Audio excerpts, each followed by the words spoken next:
Mic check, mic check, mic check. 1 2 1 2. Give me a vortex up in the chat if I can be heard. Give me a vortex up in the chat if I can be heard, family. Mic check. What's the word? Yeah. Y'all see it finally out, huh? Finally out. Debate between Selah Shalom and Zion Lexx. So you know what your bro got to do. I got to swing back through. Let me know if I can be heard, man. Let's go ahead and make it happen. I see everybody up in the chat chiming in. I see you chiming in. Hold on. I ain't dragging, man. How we sound? I see you chiming in. All right, we all good. Yeah. So y'all see the title, Malaki Macabee reacts to Selah Shalom versus Zion Lexx debate. Which Bible is better? All right, this debate happened a whole month ago. You feel me? Should have been out in my opinion. But you know, we always got somebody in the grassy knoll shooting. And one of the bros hit up and was like, Mally, you know, I got that. I said, oh yeah, send that on. Send that to me. I need that. And what we're gonna do is go through this debate. All right, since it's some type of conspiracy, since you know it's been a whole month and a few days since this deal even went down. You feel me? We figured only right that we bring it on out to the people so the people can see it and you judge. I'm gonna do a commentary on it. I'm gonna be stopping, pausing, and we're gonna be reflecting on a few things. I'm gonna let these brothers rock. You feel me? And when you're done, if you can be objective and real with yourself, and solid, you feel me? There's only one brother who's coming out his text the whole debate. The other brother ain't even going into his text. Remember the topic of the debate. The topic of the debate is which Bible is better for our people. Remember the topic, all right? To prove which one is better, you would have to be able to go into both texts, specifically yours, to show what? To show the benefits, to show it's better. You see what I'm saying? So we gonna let the crowd decide. We gonna let y'all decide. Because in a debate, you got to stick to the topic, don't you? You can't talk about a debate and we agree on the topic and then you show up talking left field. We ain't even talking about that. I thought this debate about which book is better. So to prove which book is better, you got to go into the book. So it's only one brother that went into his book. And that's just being solid and real. You feel me? And what we going to do, we're going to keep a tally. We're going to see who went into what the most. We're going to put a count on it. You see what I'm saying? Which one of y'all would like to volunteer to tally up to make sure I got the right number when I'm done too? We'll second witness the whole thing. One of y'all can volunteer and then I'm going to count it up too as we watch through it, right? We're going to see who went to YHWH'S more and who went to Bible more. We're going to see. Right? Other than that, you just showed up to talk and run your mouth in circles. Right? That's not what the debate is, an agreed upon topic, a subject. And then there are those on the negative side and the affirmative side. Everybody load up and fire off. Right? That's what a debate is. It's an agreed upon subject matter. It's not, you feel me, you show up and then start talking everything outside the debate. Then guess what? You lost just based on that. Just based on that alone, you lost, and you didn't lose just based on that. You got your ass handed to you. But we're going to let the video show. All right, good to see everybody in the chat. Y'all hit that like button, share, subscribe, thumbs up.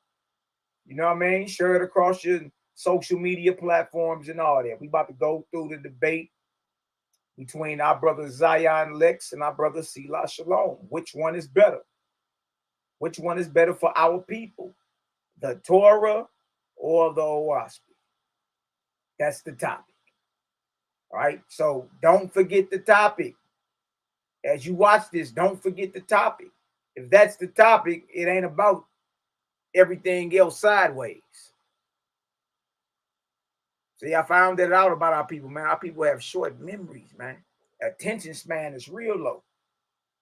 So where you really ain't discerning, like, come on now, keep it solid. If we're gonna judge this thing and judge it fairly, then you got to be attentive. You got to know what's going on. You don't know what's going on. You just showing up, smelling your own breath, talking. That's all you doing. Smelling your own breath. Right? We ain't here to watch you smell your breath, boy. Huh? We here for the truth. Stop playing. That's the problem. Y'all part of a game that we don't play. We don't play that. Souls is on the line here. We're not about to sit up and play with you, and for the sake of you sounding right, you get to lie and skate off.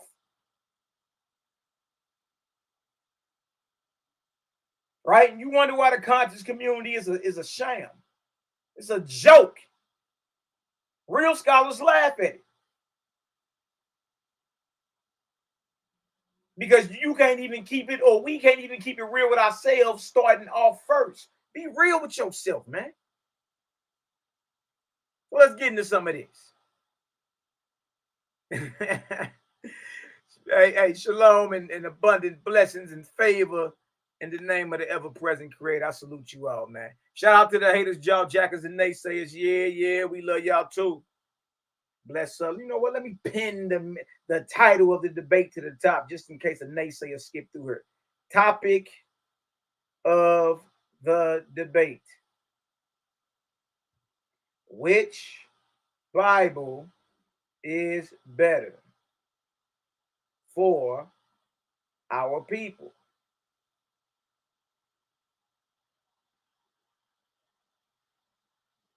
The Torah or OSP?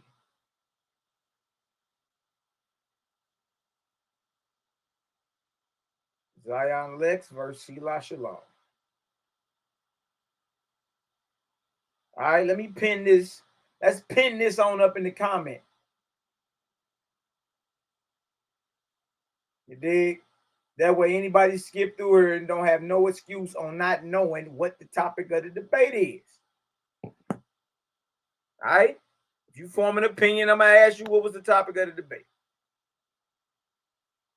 All right? See y'all in the building. Big homie in the building. Emma in the building. Elijah in the building. I see all y'all, man. Love and light. Emma Robbie Dobson in the building. Love and light. Emma Dominique. That's one of the snipers right there. That's one of the snipers on the roof. Stay low. Salute, my brother. Elijah 7. Salute. I see all y'all in the building, man. YAH'S is marvelous, man. Shout out to my brother from Texas, Kendra Britton in the building. Long time with that brother. Known that brother a long time.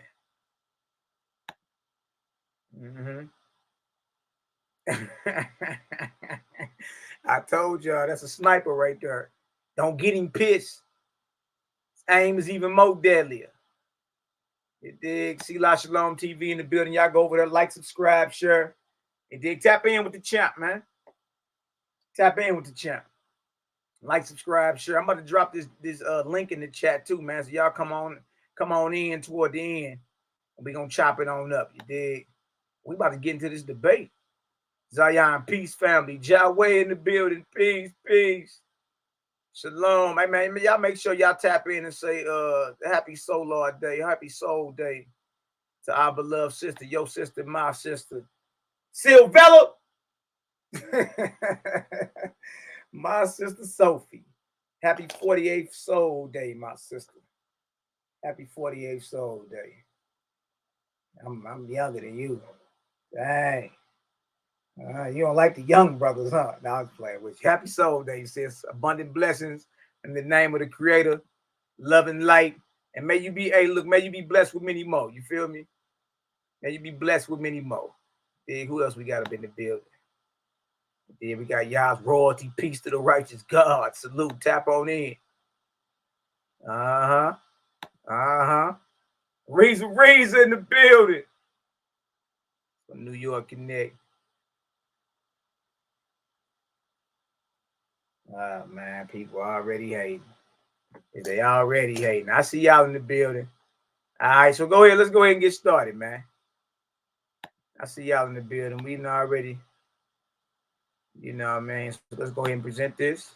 And I'm going to be stopping it and commenting, and we're going to do our thing. All right, share screen. Share screen, share screen, share screen. Let's watch the debate.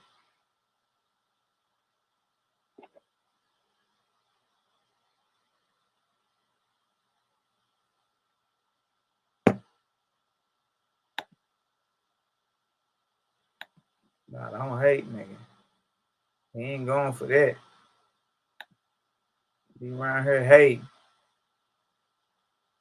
He ain't going for that.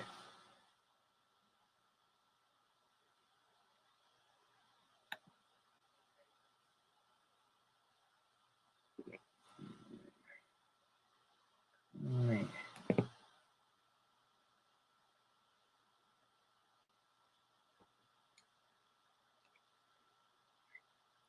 Y'all should be able to see that.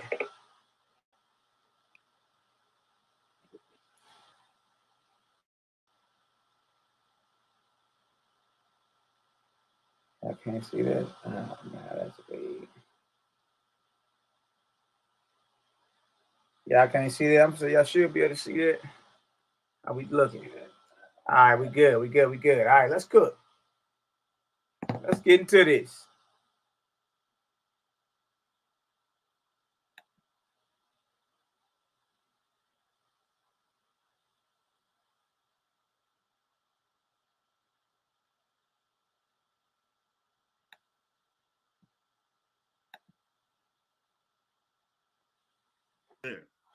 Which book has a better cosmological account of creation?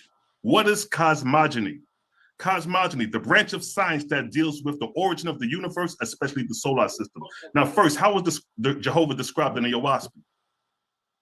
Who is Jehovah? The ever-present. He fills all place and space. What does the definition of ever-present mean? Something that is always there.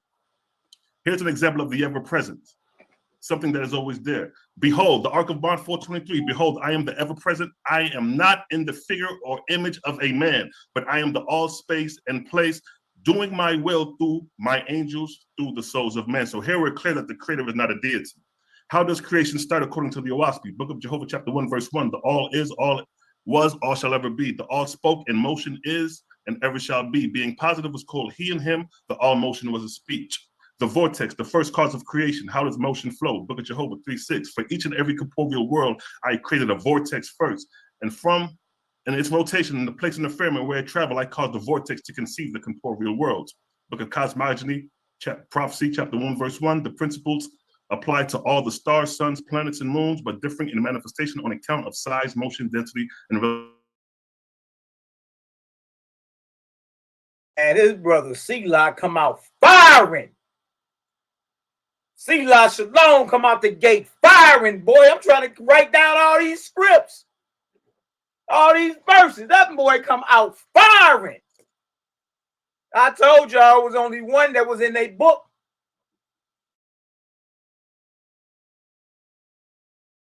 6, 7 verses.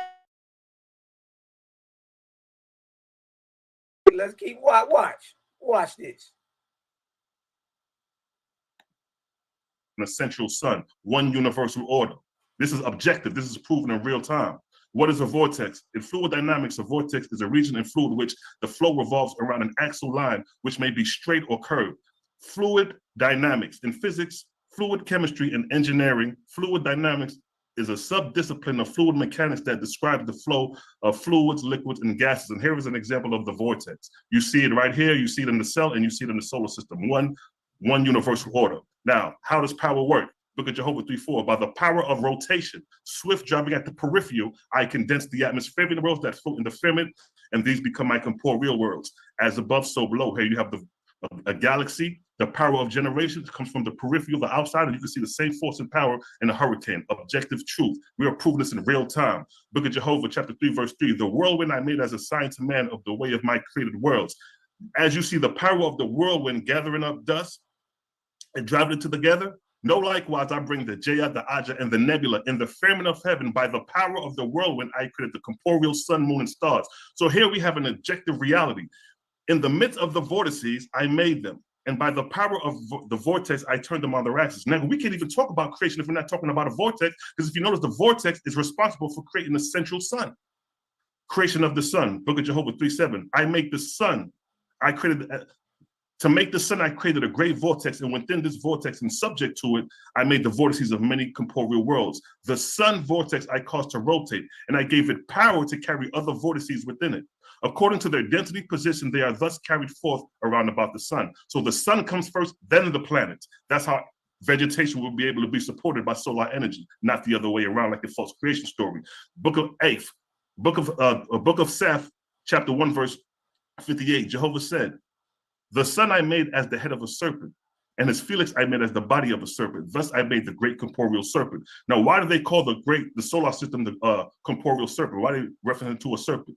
Why does the OWASP reference the solar system to the great serpent? Is because of its motion. Here are 12 stunning pictures of the sun clicked over 12 months at the same place, and you see the rotation. You see the move of the motion of the sun. It winds. Now here's 2 years. You see the winding of the sun in real time. What did the OWASP say? Objective truth right there. I was a WASP in 1881 telling you that the sun moves in the shape and pattern of a serpent. And then we set a camera in the same place at the same time for 2 years straight, every month. And look what you get. Look what you get. Motion of the earth and the sun around the Milky Way. So the orbit of the sun has a motion like a serpent. It rotates, it moves ups and down. Here's mechanic waves, here's light waves, and you see the same frequency of motion move like the great. Look at so tap in with him. Look what he's showing you. He's showing you everything from the solar system down to mechanical waves, light waves, radio waves, whatever you talking.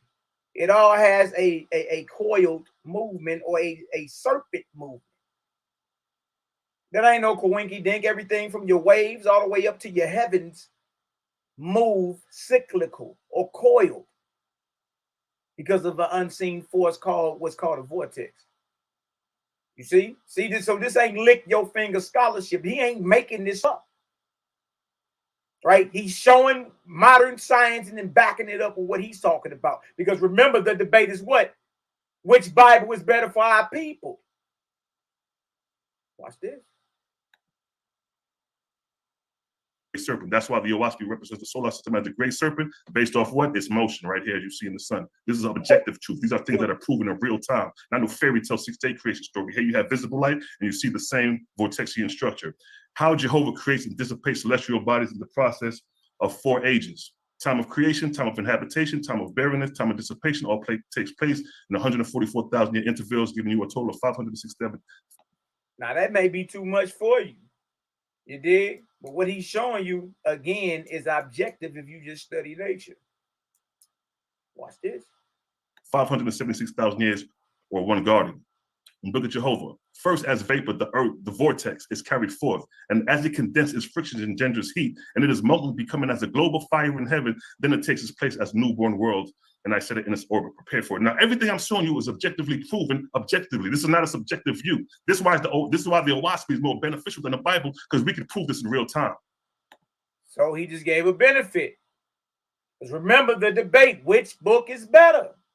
He just said this is why this is better, because it gives you an objective truth, something you can look at it in real time and prove the ever-present creator and his majesty. This is why this is better. We ain't just saying something got created. This is going into the methodology of how a creator works. You see that? Watch this. Book of Jehovah, this is the second age. The next age I bring it into semen, for it is right for the bringing forth of what living creatures, and I bestow the vegetable and animal kingdom. And that's the part of the earth where we're at right now, the inhabitable age of the earth. But guess what? There's another age. Next it enters Hotu, for it is past the age of begetting, even as the living who are in advanced years. Next it enters Adu, and nothing can generate upon the earth. Planetary barrenness. If you look at the 10 largest deserts, you can see the sign of planetary barrenness on the planet. You can weigh the earth based off vegetation and desert. That probably went over your head. Based off the amount of vegetation and desertification, you can peep how old the earth is or what season you in. That's what I'm saying, by objectively measuring. You feel me? Objectively perceiving. Not just saying believe it because it's written down or because I said it. No, look at it, process it, make a decision. Watch this. Then cometh ooze, and it is spirited away into the unseen realm. Thus I create and dissipate planets, sun, moon, and stars. So here you have one universal order as displayed. The time of creation, the time of inhabitation, the time of barrenness, and the time of dissipation. And then the vortex starts all over, and the process is starting all over, just like the 4 seasons, spring, summer, fall, and winter. Regardless of the duration of time, whether it be 1,000,000 years or 100,000 years, the 4 ages, the process is the same. Now, time is measured in arc cycles. First, the earth travels in an arc, a circuit which goes around the sun, which is divided into 4 arcs called spring, summer, fall, and winter. Second, the sun with his family, the solar system, travels in a large circuit, which is divided into 1,500 arcs. The distance for each arc is being 3,000 years or 1 cycle. Now, does the sun have an orbit? It's called a galactic year. What does it state? The galactic year, also known as the cosmic year, is the duration of the time required for the sun to orbit around the center of the Milky Way galaxy. What does the YHWH's say? Book of Jehovah, chapter 7, verse 2. Jehovah caused the earth and the family of the sun to what? Travel in an orbit, which requires of them 4,700,000 years. That's for one orbit. And the YHWH described that the earth is in its 3rd orbit. So we're talking over 10 million years, how old the earth is, not 70,000 years. So if that went over your head, he just showed that not only does the earth have a circuit, right, but your solar system has a circuit, right, and it goes around what's called the galactic center. He pulled up a source and showed it. Then went back to a YHWH and showed you what a YHWH is saying for one rotation. This is how much it is. You see? Again, written down in 1881 before modern science could even catch up. Watch this. Creation of mortals. Nevertheless, I gave to man, and thus made him out of the dissolved elements of every living thing that preceded him. The elements are the periodic elements. That's what you're made of. Book of Inspiration. When the earth was right for man, then I created him, male and female. Book of Jehovah 1:5. At the time of the creation of man, the earth was traveling in the arc of one. Here's the arc of one, and now everything is measured in 3,000-year cycles called arc cycles. So we have a time measure. From the creation of man. So now he goes into the timetable and teaches Zion Lexx, because he didn't know nothing about this. Time is measured in arc cycles. How I know you don't know, because when you try to rebut it, you said we was in the 24th cycle, and now we're in the 25th. It's the arc cycle. Time is measured in arcs. See, he just laid out for you from the arc of one, the first arc cycle, all the way up to present time, the 25th arc cycle. Each arc cycle is roughly 3,000 years, y'all. Huh?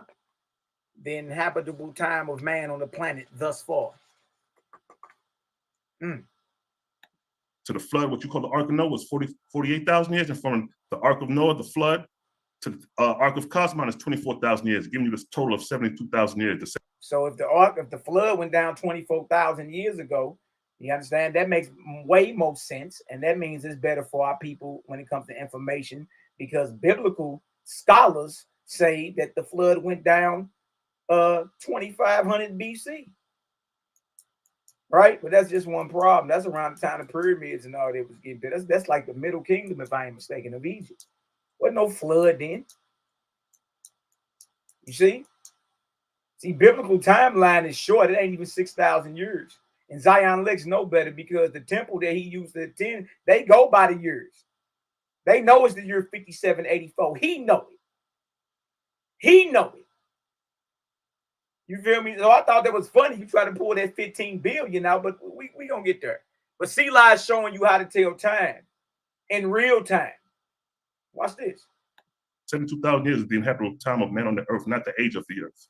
But keep in mind, your Bible goes back to 6,000 years. So here we have a timeline with the dates at the bottom. So here's the first arc cycle, right? But let's go to the 23rd arc cycle. This is important. It's the 23rd arc cycle after the creation of man. Look at the time periods from 3953 BC to 1553 BC. You know why this is? See, giving you time. He ain't just saying it was a Moses. He ain't just saying it was an Abraham. He giving you a time period. When the bruise get put on the timeline, that's where it start getting shaky at. Timelines. Watch this.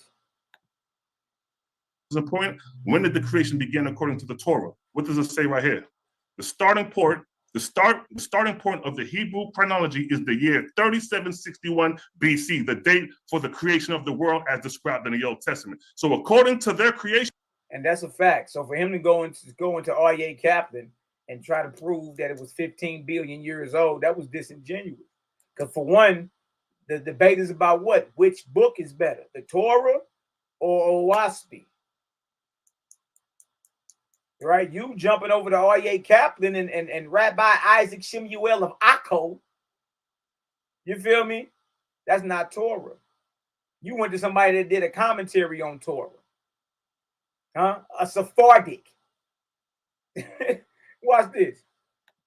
Story, they were created, the heavens and the earth was created in the year 3761 BC. Now, this is the 23rd arc cycle in our time. This time period when his world was created is in the 23rd arc cycle for us. 23 arc cycles after the creation. So let's go ahead and put it in layman's terms so y'all can understand.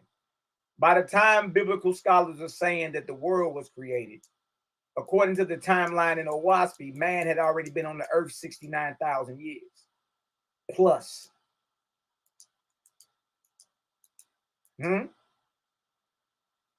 By the time the world was created, according to the biblical creation account, according to the Hebrew scholars. See, that's disingenuous for dude to even act like he ain't never been about them dates or none of that. He know what year it is. If you ask him, he'll tell you.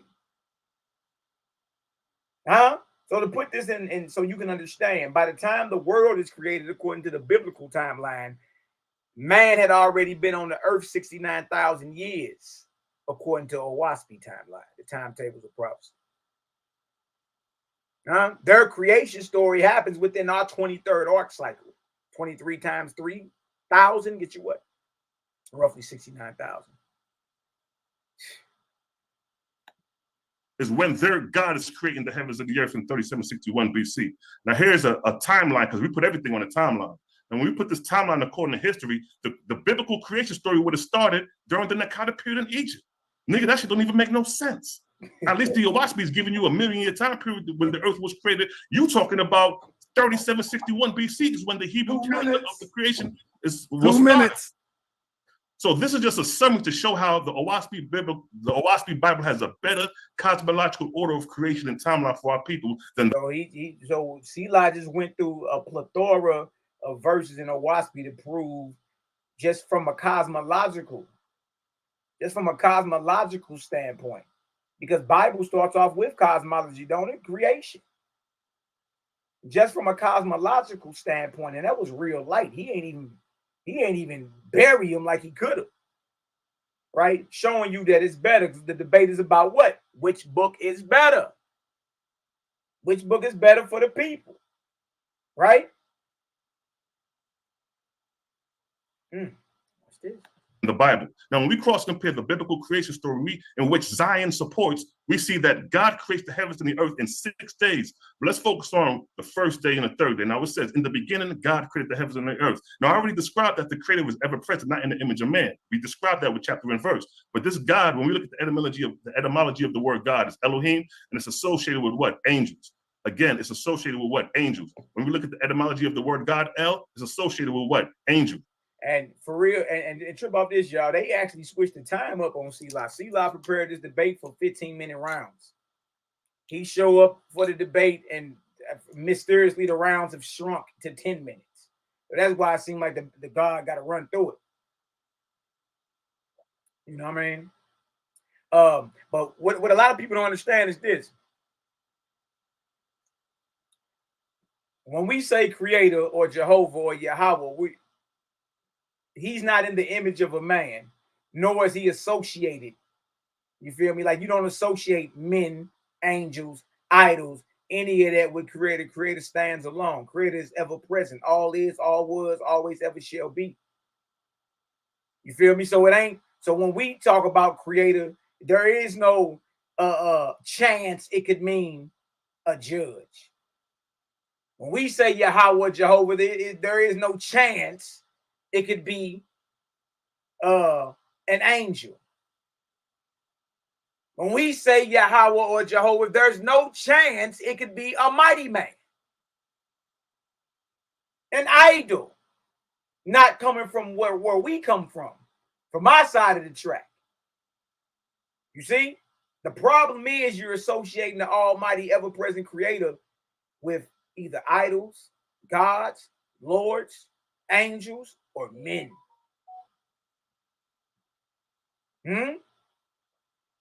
That's the difference between who we talking about and who you talking about. Y'all talking about a God. We ain't talking about a God. The creator is not a God. God is just an immortal man. I have said ye are all gods. Well, if man can hold the title of God, how is the creator of God? No. See what I'm saying? You don't understand what you involved in. You don't understand. You've been getting strung along by the false deities. Don't even know it. So, for it on the record so everybody can understand, when we say Yahweh, Jehovah, or Creator, we're talking about the ever-present, omnipotent, always was, is, and never shall be. Unstoppable. Inconceivable. The all in all. And there's no happenstance, or there's no even percentage that we could be talking about an angel or a God or a Lord or a man or an idol. But over that way, when you pull up L, it get real Mickey and tricky. Who you talking about? Just so y'all can understand. You feel me? There's a difference between the Jehovah of the Torah and the Jehovah of who the created gang is talking about. Oh, I speak. It's a difference. You talking about a God, we're not. You serve a God, you worship a God, we don't. We serve the ever-present creator. Watch this. So you worshiping an angel, and here's the proof. Acts 7:38, the angel which spoke to him in Mount Sinai, Exodus 19:20. Look what I'm saying? Selah had to run through that, but you got to eat that. Zion, you accept the New Testament now, right? You got to eat that. Stephen, before he was stoned in Acts 7:38 and Acts 7:53, told the Sanhedrin in Jerusalem that was an angel that gave Moses the 10 Commandments. An angel. Look at it. It's right there on the screen. It's not play. Let's not fumigate. Let's not mollycoddle. Let's be real with ourselves. This is he that was in the church in the wilderness with who? The angel, which spake to him with word in Mount Sinai, and with our fathers who received the lively oracles, the living word or the living laws to give unto us. Now, hold on. If Stephen, a first century Israelite or Judean, is saying that that's an angel that hollered at Moses and they gave him, that was in Mount Sinai. But Exodus 19:20 says what? And the Lord came down, capital Lord, Yahweh, Jehovah, Yahweh. And the Lord came down upon Mount Sinai on the top of the mount. And Yahweh or Yahweh, Jehovah, called Moses up to the top of the mount. And Moses went up. The Lord was there according to Exodus, but Acts says it was an angel. So what you mad at us for when we come on out and say that's because the biblical God is an angel, not the creator? He pump faking like he the creator. What you mad at us for? What you mad at us for? Stephen said it. It's an angel. Watch this. And the Lord came down upon him on Mount Sinai. So right here, we prove that your God is an angel based off your Torah. You believe in the New Testament, now you got to eat that. Good one, Selah. You got to eat that. You got to eat that. Watch this. The angel which spoke to him in Mount Sinai was the Lord. Keep in mind, the YHWH'S describes the creator as ever present, not in the image of man. So you worship in an idol. The first day of creation, now notice, the word for day is yom. I told y'all, the word yom is referred to what? A day, 24 hours. A day, daily. It don't take 1,000 years for the sun to rise. But if a day is 1,000 years, the Hebrew word alif, which means 1,000, would have been used instead of yom, which means day. Now now when you look at the Hebrew word alif, what does that say? 1,000. See that? So if you want to say a day is 1,000 years, you're using the wrong word, beloved. And I'm showing you receipts. Now, on the third day, God creates grass, trees, and herbs. And then on the fourth day, God creates the sun, moon, and stars. Now, how can fruits and herbs be created on the third day, but the sun, moon, and stars created on the fourth day? What was God thinking? That shit don't even make no sense. Now, let's see. You understand what he's saying? How are herbs and fruit trees growing without sunlight, without solar energy? Right? Without making it spooky in real time. Right? Because we talking about creation, so we should still be able to see this.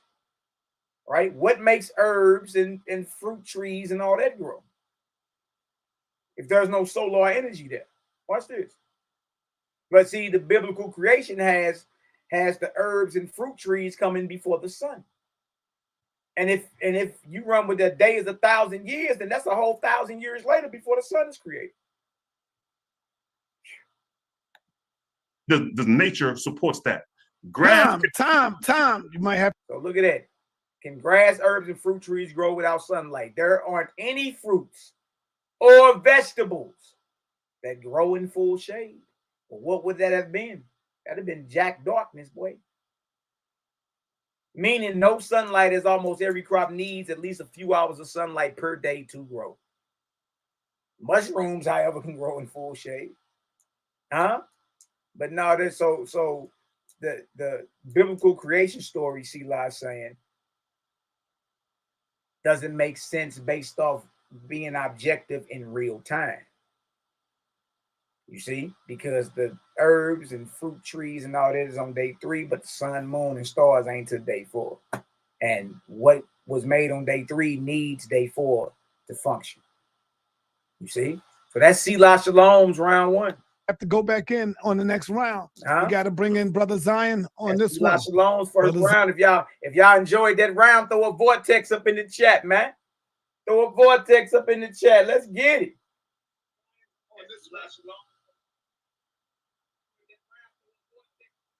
Ooh-wee. Ooh-wee. Well, I don't know if y'all was counting.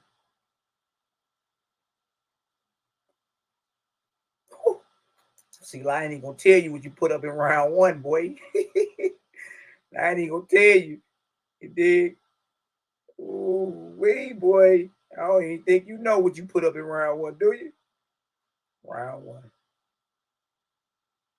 I got you. Selah Shalom, round 1. Remember the topic. What's the topic? Which one is better for our people? The Torah or Waspi? Selah Shalom versus Zion Lexx. Zion Lexx, round 1. Let's see if he goes into his records. Let's get it. Zion, unshare your screen, Brother Selah. Right. Unshare your screen. Brother Zion, let's appear. Hey, man, what the hell is going on with Sinetta's eyebrows? Or is that a filter? Maybe that's a filter. But what is going on with Sai? Man, that look weird. That was somebody, nigga got his eyebrows waxed. Lined up. What the hell is going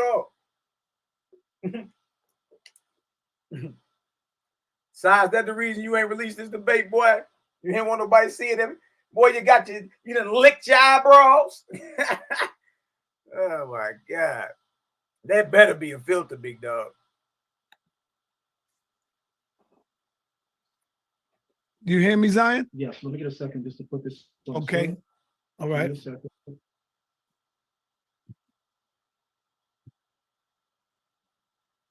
One more time.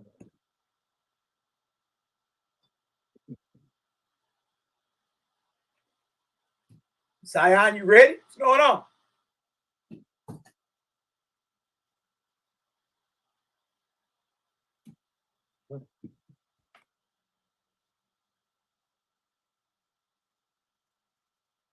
Don't forget the topic now. Which Bible is better for our people? Right, so you got to go in your book, man. To respond to people live. So I had to actually put together something live just to be able to respond to what he was saying. All right, hold on, Zion. You have 3 minutes to rebuttal. Yes. So all right. I got 3 minutes to rebuttal, and then I start. Yes, you got 3 minutes to rebuttal, but you can continue going on. You know, after your 3 minutes is up, I'll just say round start, and you just keep going. I'll probably still ask you just for clarity's sake. My apologies. I'll probably still ask you. Time will start when you're ready. Yeah. Remember, for any reason you need the time to stop, just let me know. All right. Your screen ain't up yet. I'll wait till you share. You see my screen? Your screen is sharing. Start, let me know. All right. I'm going to start now. All right. All right, excellent. So I'm not sure why the brother would begin on talking about which Bible is better by going into the creation story and the creation narrative. See, right off the gate, what does he mean? He don't know why the brother would go in to show which one is better. What's the topic of the debate? See, y'all, that's what I'm saying. Like, that shows you ego got him hurt. What do you mean you don't know why? He went into his book to show which one is better concerning creation and cosmology. Where are you supposed to be going?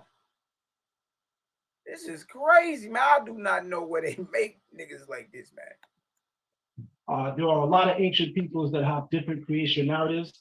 Wasapi Bible is very, very late, and it's scientifically unfounded. But let me just pull something out. He just made a boast that it was scientifically unfounded, but he didn't rebut nothing cosmological that Selah, and he's not going to debunk nothing cosmological that Selah brought out. Selah damn near dropped a 20-round clip in the first round.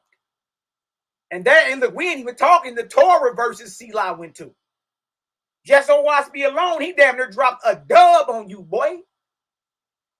What is this nigga even talking about? Look at this.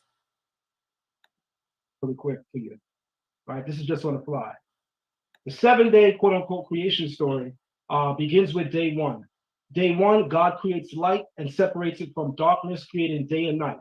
Day 2, God separates the waters, creating the ocean and the sky. Day 3, God creates land and the waters and fills it with seed-bearing plants and fruit trees. Day 4, God creates the sun, moon, and stars to govern the day and night.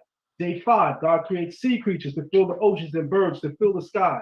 Day 5, God creates land, animals, and man, giving them the plants for food. Day 7, God ceases. Now, hold on. Oh, no. See, you being disingenuous again, Jack. You see, not that long ago, when you decided to take the Zoyat's spot, because he ran, I got a beloved brother named Bezel. Credit Gang got a beloved brother named Bezel, or Bezel, I call him. And Bezel asked you on Selah's show about God needing a rest. Huh? You said it is not rest, it just means cease. Went to the definition and it said rest. Rest. Right? But you throw cease meaning stopped. But let us help you out with something real quick. If the creator ever stopped creating, he's not the creator anymore. That's how we know we're not even talking about like you think you so slick with the Hebrew, you like it don't mean rest, it just means stop. It just means cease. You understand? From physical labor we get our money with, the labor we do to get our money. Right? But let me help you out with something. The ever-present creator never stopped creating. He never stopped. You see? So trying to play cease versus rest, even though this is your source. Your source say God rests from his work. Y'all keep pulling sources and committing suicide with your own source. And you're going to say cease knowing that said rest. And this is your source you pull. This is your source you pull. He tried to speed past that real fast, didn't he? Talking about some God cease from his work. No, that says rest. And we don't want to hear nothing about Hebrew because this is your source. You just said you came up with this on the fly. This is your source. Watch this. You guys, it's funny, man. Just share my next screen. Because what the signs tell us. The first thing we see in creation ever was proven through the Big Bang. Now look at this. This boy goes to a Big Bang. Y'all, he ain't even in the Torah. Huh? He believes the 7-day creation story supports the Big Bang. Wow.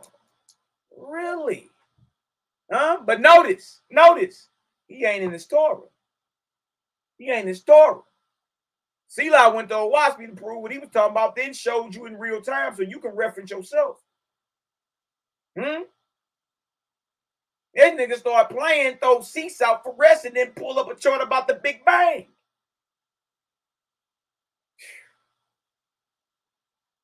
But cannot be proven objectively. But you can look up and see swirling galaxies objectively. Watch this. Which is 15 billion years ago. I want everybody to keep that number in mind, by the way. The science says that 15 billion years ago, our universe began, our universe was created. Science, not Torah. Science. Wait. Huh? And remember, the longer he stay outside his book, not showing nobody any benefits, the more time he's losing. He's supposed to be in the Torah showing the crowd that it's better than what Selah just showed. Watch this. Shortly thereafter, we begin to see minuscule photons of light. So that means so far, the Bible is accurate with science. Science posits that the universe has a beginning. The very opening words of the Bible says, in the beginning. The very next statement is, and God created light. So you see the progression, where time begins, and then you have light. This is followed by the sun, which was created 5 billion years ago, followed by the molten earth 4.5 billion years ago, followed by the Sonetta, could you stop my time? Sonetta, could you stop my time? Sonetta, yes, I stopped the time. Please stop my time because somebody's mic is on and it's on while I'm speaking. The brother was walking around. Selah, that was your mic by mistake? Come on, man. Selah, your mic was on by mistake. I'm on mute. First of all, you're supposed to be sitting. I was told. I heard this goofy. First of all, you supposed to be sitting. Like, hey man, look, I don't know, like what you cut from or who made you niggas, man. You dig? But bro, that's a clear sign. You acting like a whole biatch out here. Why are you concerned if he's standing up or sitting while you presenting what you present? No, we see what you doing. You looking for a way out. Huh? You know you up Shit's Creek without a paddle, boy. Don't start complaining about Selah standing up. Like, what kind of, man, look, this your man's. I was told we're supposed to be sitting down in front of the camera, right? Yeah. Who was unmuted, Nepal? I muted Selah. He didn't know he was by muted. mistake. It was by mistake because I seen him moved away and talking. Yeah, no. All right, Zion, you got another 2 minutes. 2 minutes. Thank you very much. With your rebuttal. Thank you very much. All right, go ahead, brother. In following the scientific model, we do see that it corresponds with what science is saying, and not what he's saying, but what science is saying. Hey, y'all. Hey, it's just one problem. His own source just cut him. Look at that chart. Notice it goes in order from the top left to the right, the bottom left to the right.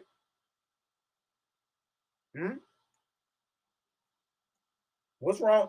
What's wrong with this chart? You know what's wrong? That's what I'm saying. Like, these cats just be throwing stuff out there, man. This chart, which is his source that he pulled, don't even agree with the Torah that he's reading. Why? Because the plants, you see dry land and plants, You see all that? That comes before the sun. Remember the fruit trees and the herbs and the plants and all that? All that was made on day 3. The sun, moon, and stars was made on day 4. Well, how are the sun right here and the stars right here created 5 billion years apart?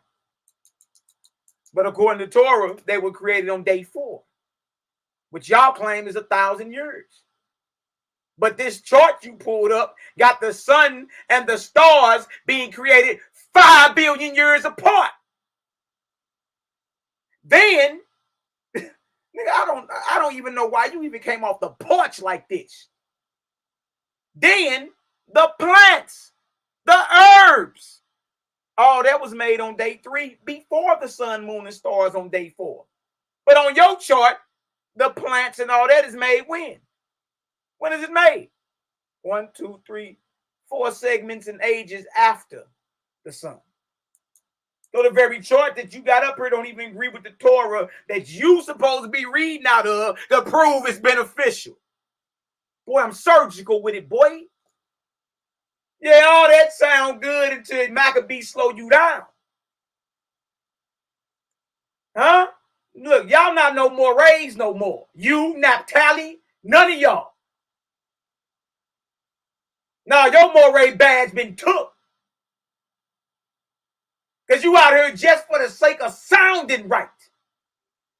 Huh? You'll lie to the people. You'll throw this right past them. You'll serve the people shit and tell them it's sugar. This chart don't even match with the Torah you supposed to be reading out of. Why? Because the sun, moon, and stars are created on day 4. The sun and the stars are created 5 billion years apart, according to your chart. Huh? 5 billion years apart.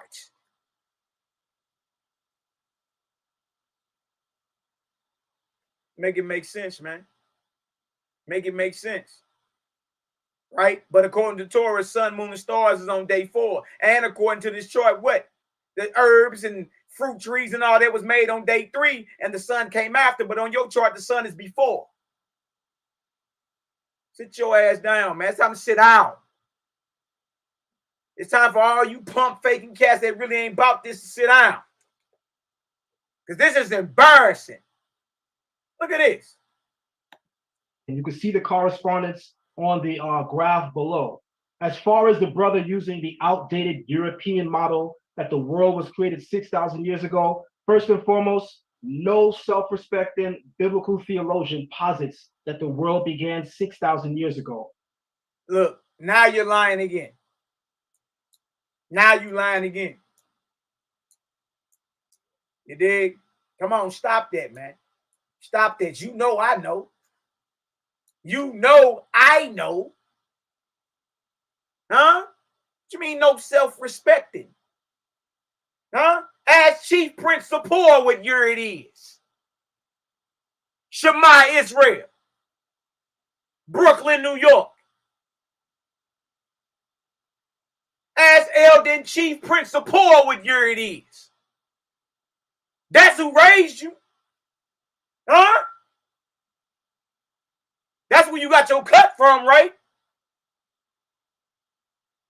Well, ask Chief Prince Sapor, you know what I mean, Ben Zevulun, what year it is.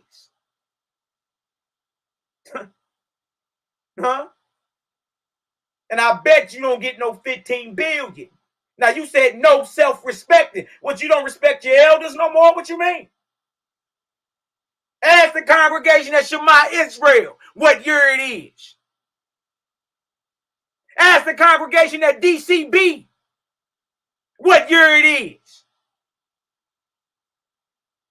Nigga, you gonna get up here in front and pump fake and slide all this past people that don't know, nigga. I know you.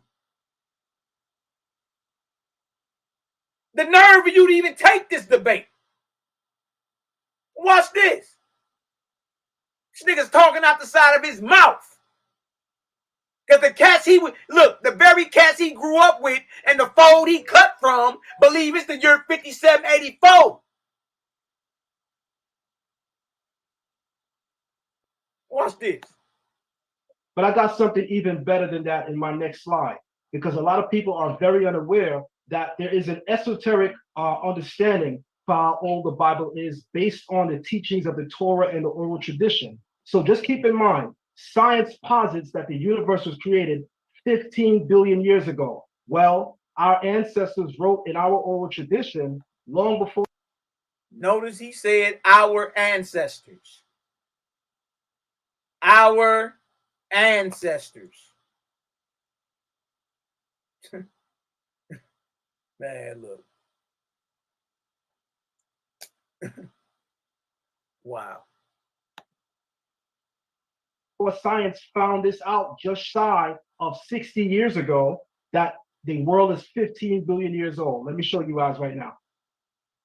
In a book entitled Immortality, Resurrection, and the Age of the Universe by Ari Kaplan, a Kabbalistic view, it says, the Sefer HaTemuna establishes the age of the... For one, I knew you was going to pull R.A. Kaplan out, boy. I got a few of his books myself. Kabbalist. I ain't got no problem with the Kabbalah or the Zohar and all that. I got them all, actually.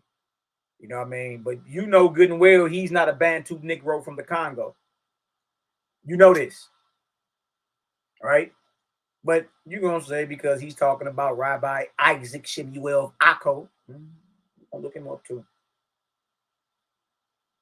Yeah, you cats have been found wanting, man.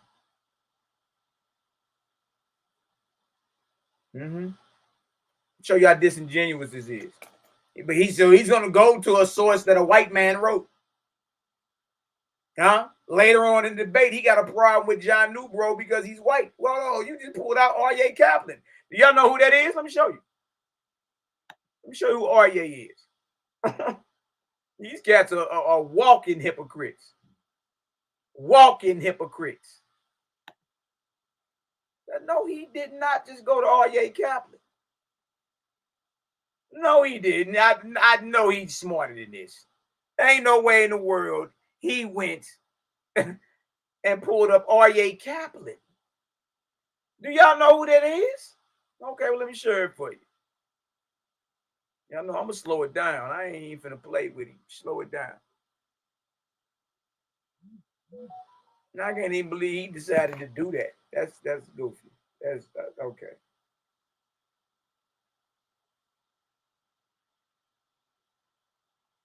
And the Nazarene seen TV said this nigga ain't in the Bible at all. He ain't even went to the Bible.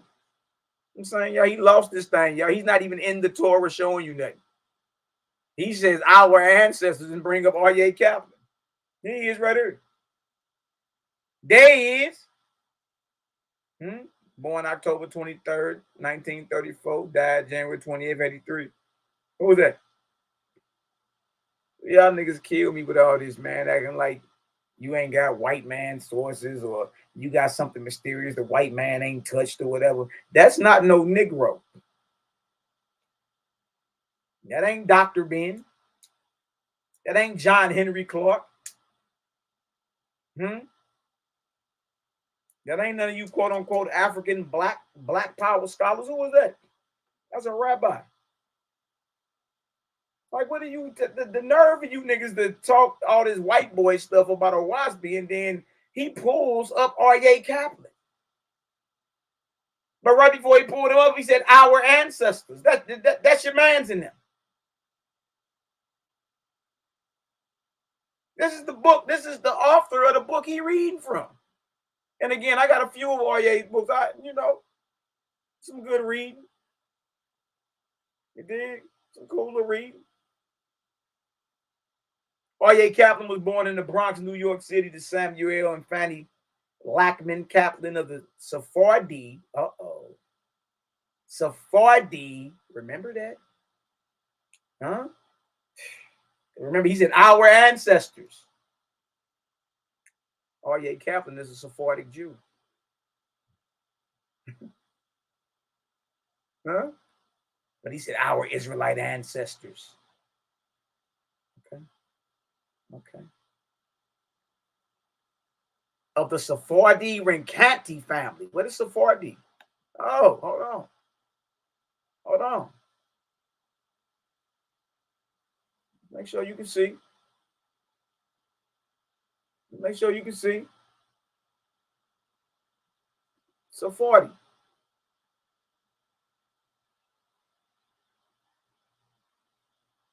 Because he got the nerve to act like, oh man, I can't believe dude tried it.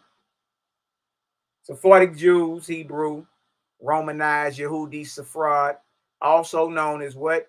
Sephardi Jews or Sephardim, and rarely as Iberian Peninsula Jews, are a Jewish diaspora population associated with the Iberian Peninsula, Spain and Portugal. So these are Spanish Jews and Portuguese Jews. The term, which is derived from the Hebrew Sepharad, literal Spain, can also refer to the Jews of the Middle East and North Africa. Okay, so it talks about Jews from North Africa, Middle East, right, and Spain and Portugal. But there's just one problem. Just because someone is dark-skinned don't make them a Negro or a nigger. You know what you mean? That I mean, you guessing. It's guesswork to think that Rabbi Samuel of Isaac of Akko, you dig, is your people. Wow. Oh, you talking about because Moors ruled Europe for 700 years? Okay, that's what's up. You dig? But that don't make them niggas. You see what I'm saying? Like he throw it out there like Spanish, like it's Bantu Negroes from the Congo, Sephardic Jews. Your boy R.A. Kaplan is a Sephardic Jew. But a Sephardic Jew can also be a Jew from Middle East and North Africa who were also heavily influenced by who? Sephardic law and custom. So the Jews of Africa are influenced by the Jews in Spain and Portugal and not the other way around. The Sephardic Jews, that is. Many Iberian Jewish exile families also later sought refuge in those Jewish communities, resulting in ethnic and cultural integration with those communities over the span of many centuries. So it's been a huge amalgamation between the European, Spanish, Portuguese Jews, Sephardic Jews, and the Sephardic Jews of the Middle East and Africa. It's been all mixed up and amalgamated. But that don't make them you. Watch this. Let's go back. Let me show you that. R.A. Kaplan is a Sephardi. Now, unless you're going to call him a Bantu Negro from the Congo, unless you're going to say that's your ancestor, right? But this is the book he's pulling. Now, watch this. He about to go into your boy Akko. Let's pull him up. Watch this. Yeah, boy. Yeah, boy. And then we'll get images of Sephardic Jews, and maybe R.A. Kaplan ain't enough. We'll get a few images. It's all good. All right, now watch this. Let's finish listening to them talk. Hold on. Watch this. Watch this. So we all know that R.A. Kaplan is a Sephardic Jew. That's the book he's quoting. That's the book he's quoting. If you understand that, give me a vortex up in the chat. He's quoting a Sephardic Jew as a source. If you understand that, give me a vortex up in the chat. I'm going to slow roll this boy. And also notice this. Y'all. He ain't went to the Bible yet. He ain't went to the Bible yet. Hey, you mean he won this? How? He ain't even going to the Bible.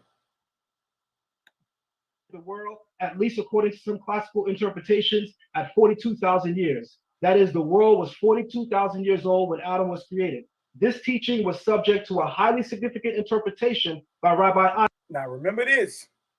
He claims that the earth was 42,000 years old when Adam was created.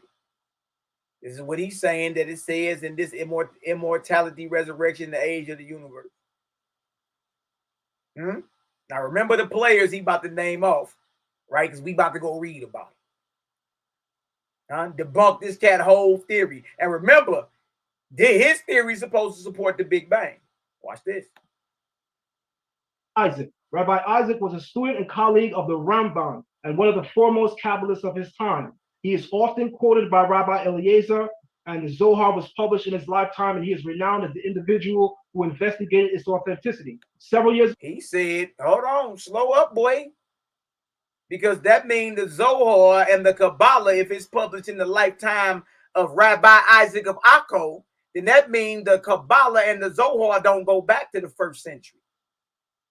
That it goes back to the 12th and 13th century, and it's a baby of Spain. You keep cutting yourself, Jack. It's a baby of Spain. Ain't got nothing to do with ancient Israel. But your source is saying that. Watch this. ago, as part of a research You're going project, into your round now. This is your round. Okay, thank you. Several years ago, as part of a research project, I obtained a photocopy of one of Rabbi Isaac's works, and here is what it says. In it, I discovered an entirely new interpretation of what is framed in biblical Hebrew thought, the sabbatical cycles. Rabbi Isaac of Akko. Now, Rabbi Isaac is about to go into the sabbatical cycles, according to this book. Remember this. Watch this. Writes that since the sabbatical cycles existed before Adam, their chronology must be measured not in human years, but in divine years. So just because this 12th century Spanish Jew said that the earth or the age of the universe must be measured not in human years, but divine years, notice he ain't going to the Bible to show this. And it's all because a 12th century Kabbalistic Spanish Jew said so.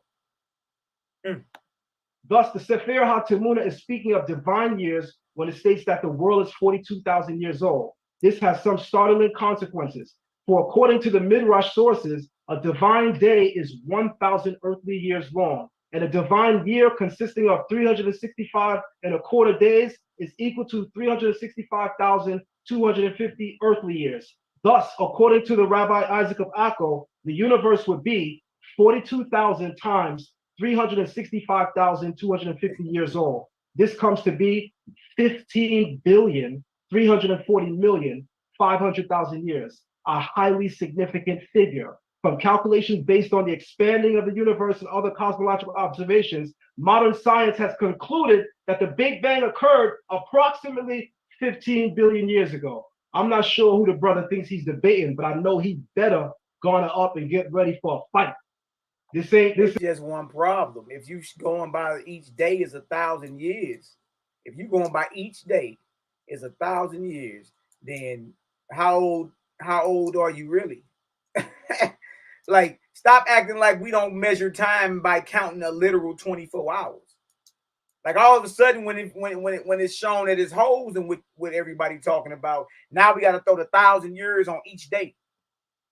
1,000 years on each day, as if you don't measure your time every day, as if you don't measure your birthday by 24-hour cycles called days. Man, stop that, man. Stop that.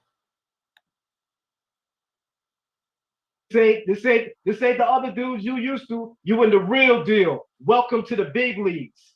So he posits that the YAH'S Bible says that the universe was created millions of years ago. Well, that's false, because there is no modern scientist, respected at least, that's positing that the universe is millions of years ago. The figure is 15 billion years ago, and our ancestors, our Israelite ancestors, arrived at this as early as the 8th century Common Era. That's at least 1,200 years before Europeans did. So please talk to me. And don't talk to me using the YAH'S Bible. Talk to me using the scientific method, like you claim to be following. But you're not using the scientific method. The chart you pulled up contradicts the Torah that you read. You know what I'm saying? Like, y'all not being serious or sincere with this. Let's look up this Isaac ben Shemuel of Akko. Look at this. Let me show y'all this. This stuff is easy, man.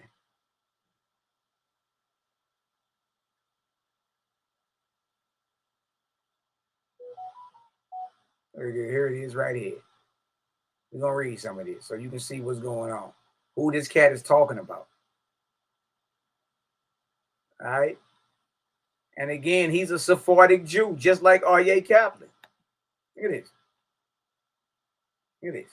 Isaac ben Samuel was at the Crusader-controlled town of Acca when town was taken by Mamluk army led by Al-Asharif Khalil. He was arrested and thrown into prison with many other Yahudim, but escaped the massacre. And in 1305 went to Spain. So these ain't even ancient Israelites. Ain't even ancient Israelites. You know what I mean? Israel had been ran out the land. The Bar Kokhba revolt went down in 135. This is in the 1300s. Look at this. But escaped the massacre.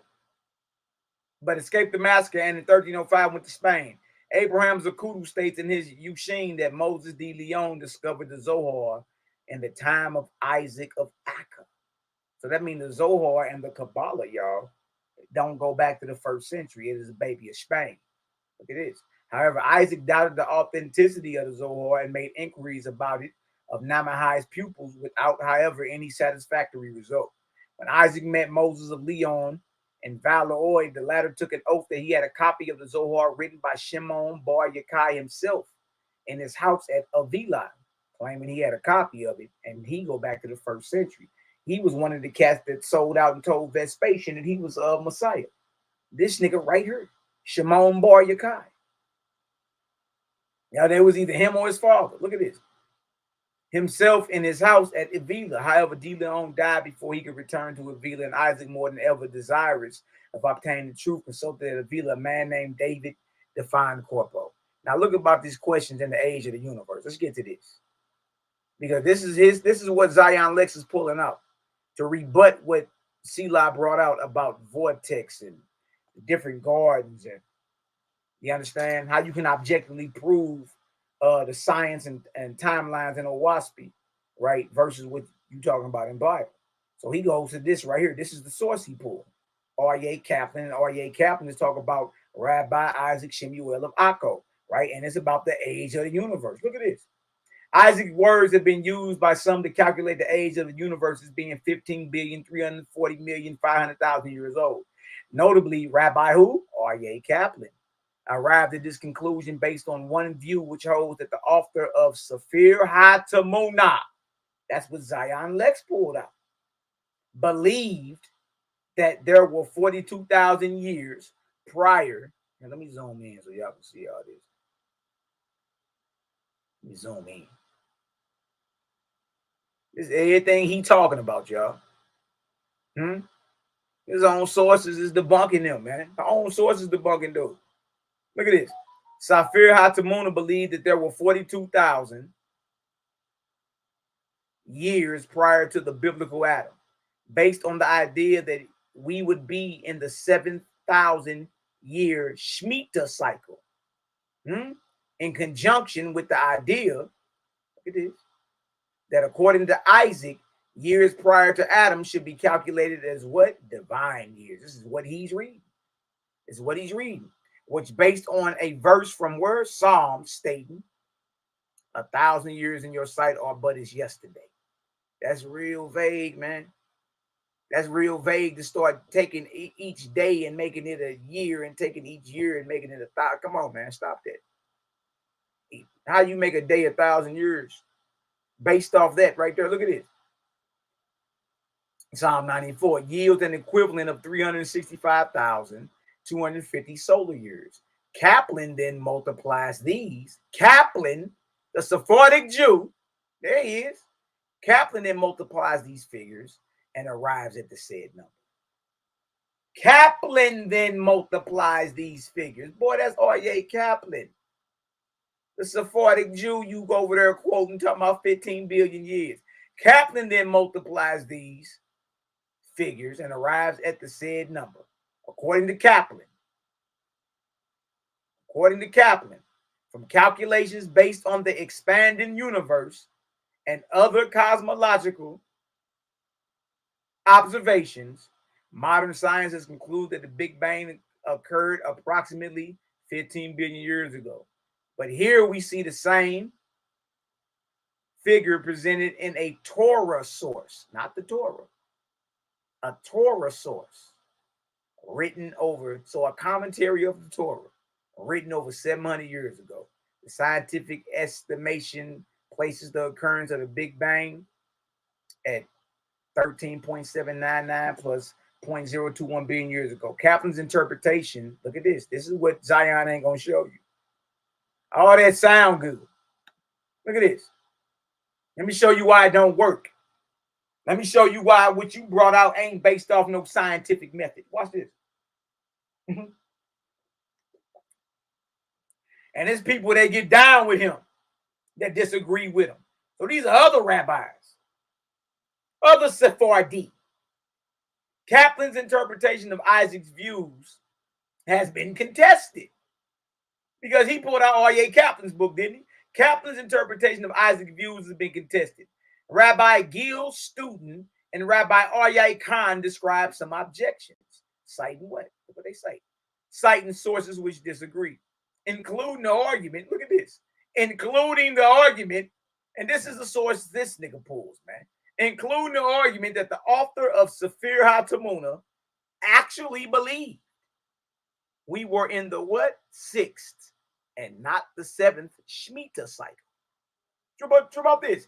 And that Isaac himself, and that Isaac, Rabbi Isaac Shemuel of Akko, who he claims is an Israelite ancestor. Look at this.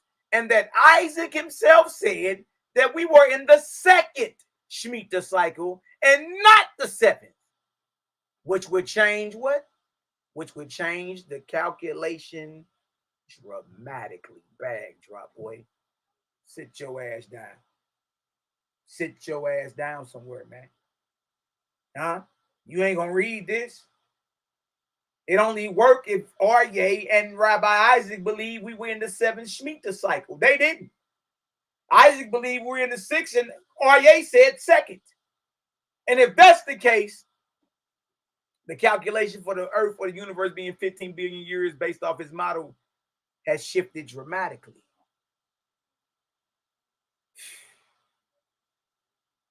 Nah, you thought you was dealing with somebody that you ain't think, boy.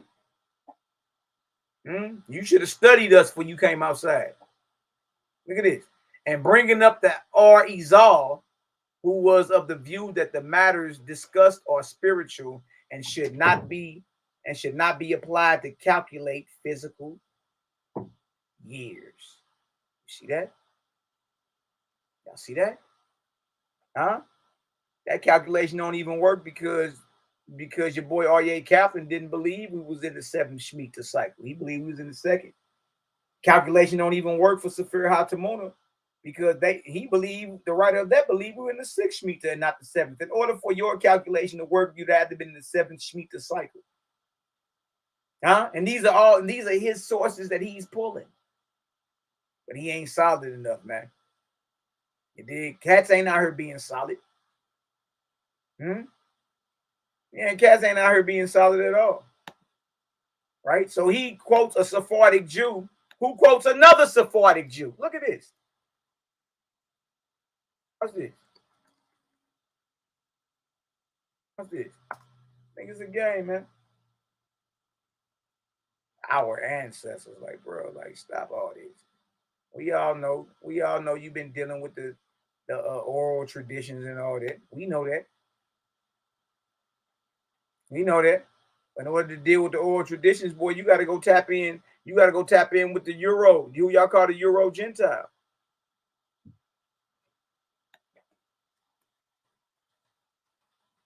I mean, you got to tap on in.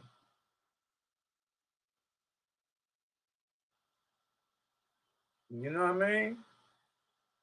You got to tap in. Let me show y'all. These are Sephardic Jews, man. Like, I don't know what this dude is even like trying to prove any of this. Let me show somebody. So you just go to Sephardic Jews, images from Spain. Let me show you some Sephardi.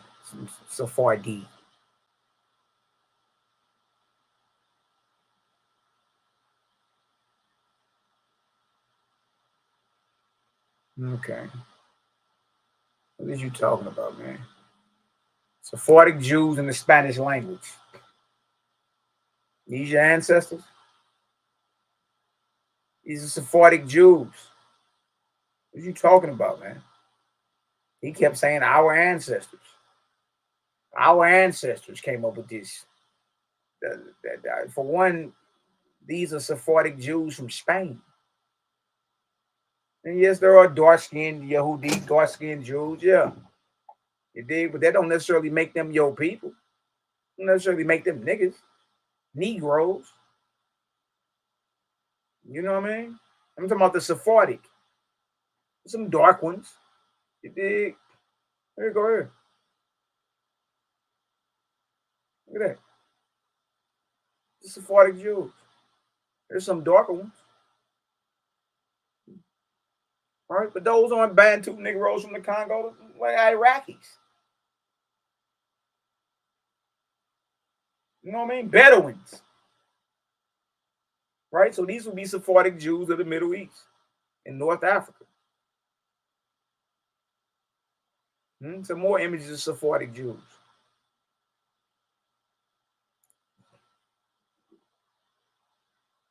You know what I mean? Like, this nigga talking about like these your people. Like come on, bro. Like, what are you talking about?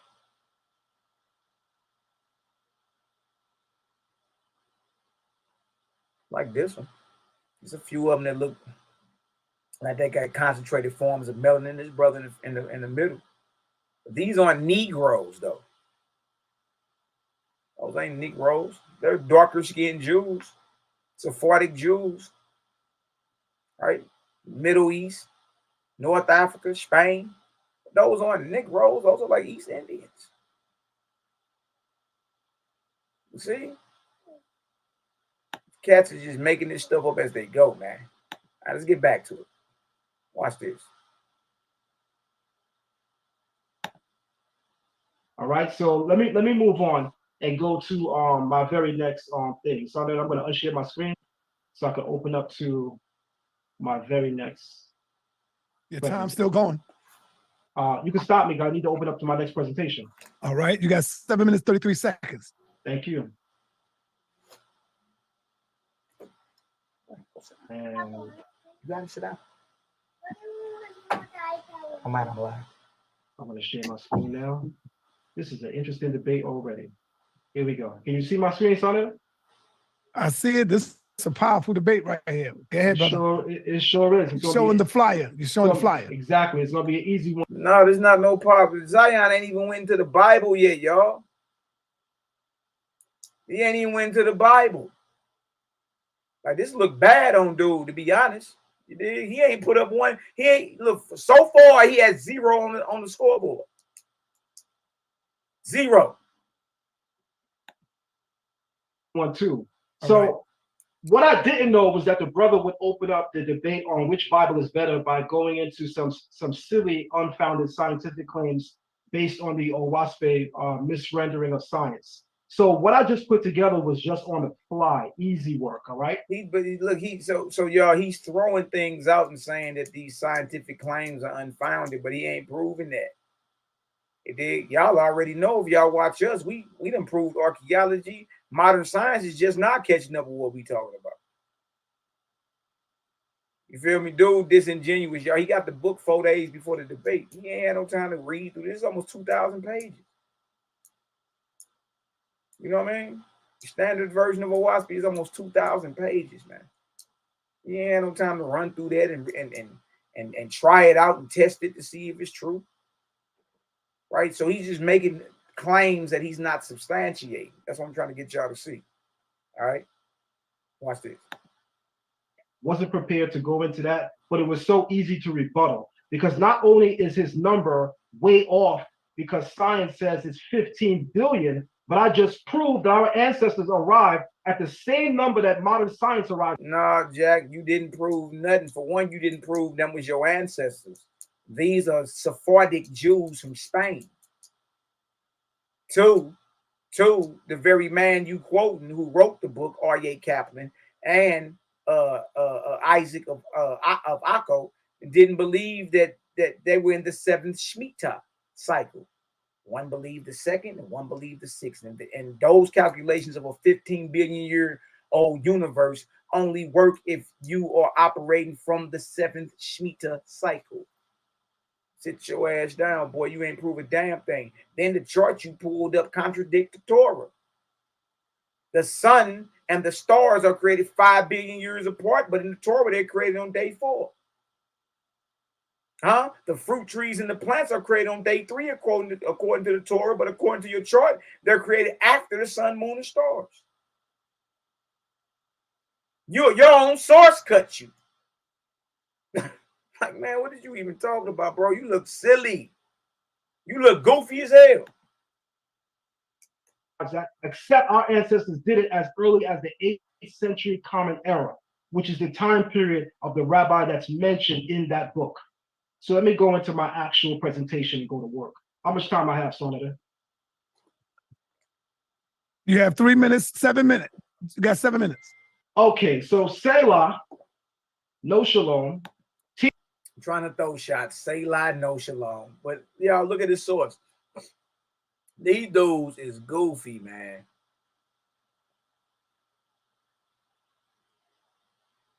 Elohim is what? The plural form of Eloah. Y'all, Elohim is who start off your Bible. In the beginning, God created. The God is Elohim. It's plural. So deities start off the Bible. His own source says it. Crazy, boy. Crazy.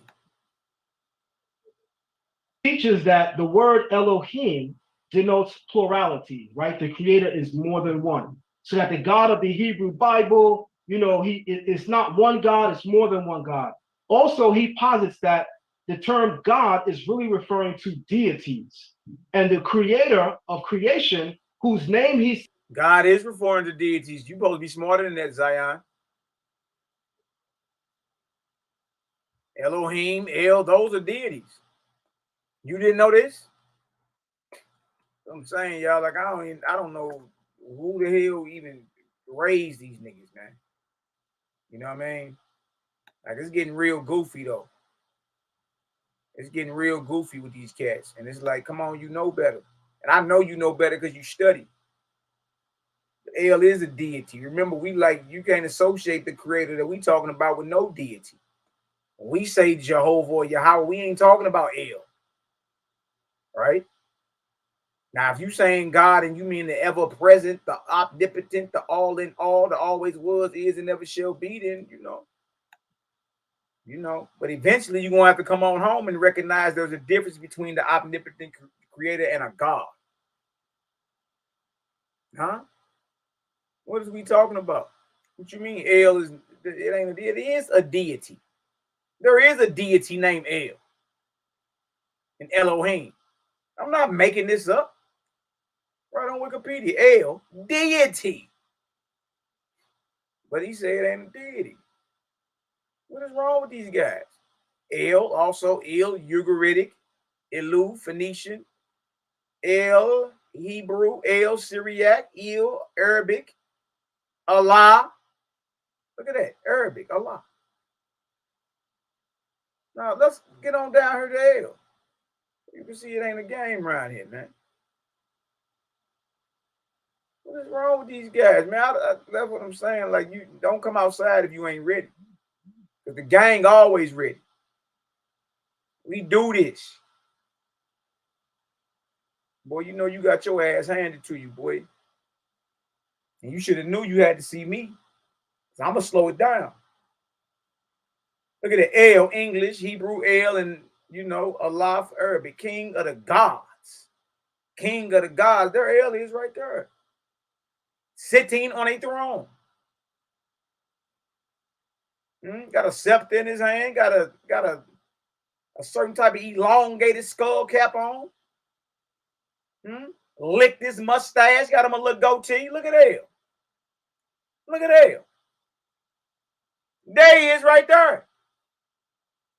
I mean, El ain't a deity, y'all. Like, what? This is easy. All I had to do was type in El. Deity pops up. Look at this. Look at this. Look at this. because he about to bring these names out. And this is a gilded statue of El from Tel Megiddo. This is over in Israel. This thing was excavated and found in Israel, in the land of Israel. That's El. Now, let's go down. Right? In Israel, okay. Other names of El. El Elyon, which means God Most High, y'all.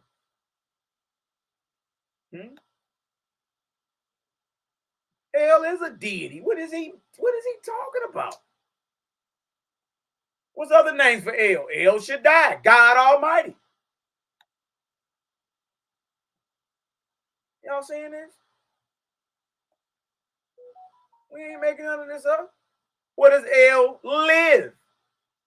See, if he live in a certain place, he's not omnipotent. He's not ever present, y'all. His abode is Mount Lel. El has a place where he abides in a mount. It's like biblical God in Isaiah the 14th chapter. What is El's symbol? A bull. Oh, good night, man. Good night. Not the bull. Not the bull. His region, the Levant, particularly Canaan and Anatolia. Look at El. El got a woman. Yeah, Asherah, Ashtaroth. Who are El's children? El has children. Look at El. Anat, Ashtar. There go Baal. There go your boy Uncle Baal. Look at this. Mot, meaning death. Shahar, Shalem, Shapash. Who that say? Yahweh. So Yahweh is a son of El. But they got you in the Bible thinking Yahweh and El are the same. They're different. One is a son and one is a father.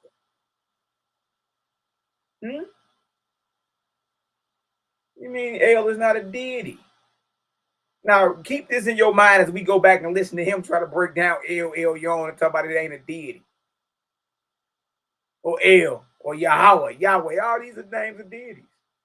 That's why I always tell y'all, character is key. You got to know the character of the ever-present creator. That way, no matter what name, any type of angel or spirit come to you in, you tripping off the message. You listening for the character. We ain't caught off guard by names. The evil angel can come to you in the name of any God you calling on. Yahweh is a son of El. You can read it, religions. Now look at his El's Syrian equivalent. El's Syrian equivalent is Dagon. His Mesopotamian equivalent is who? Anu and Enlil. Now you know who the Elohims. El is singular. Huh? Elohim is plural. And El's Mesopotamian equivalent is Anu and Enlil. You talking about the Anunnaki? El and the Anunnaki are one and the same.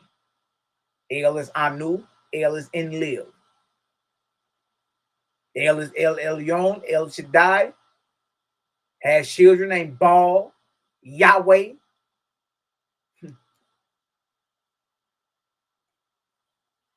Remember, because he about to bring up El Elyon and all that.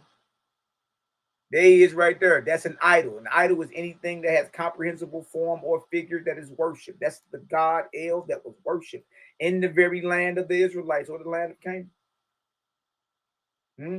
In the Hebrew language or the language of Canaan.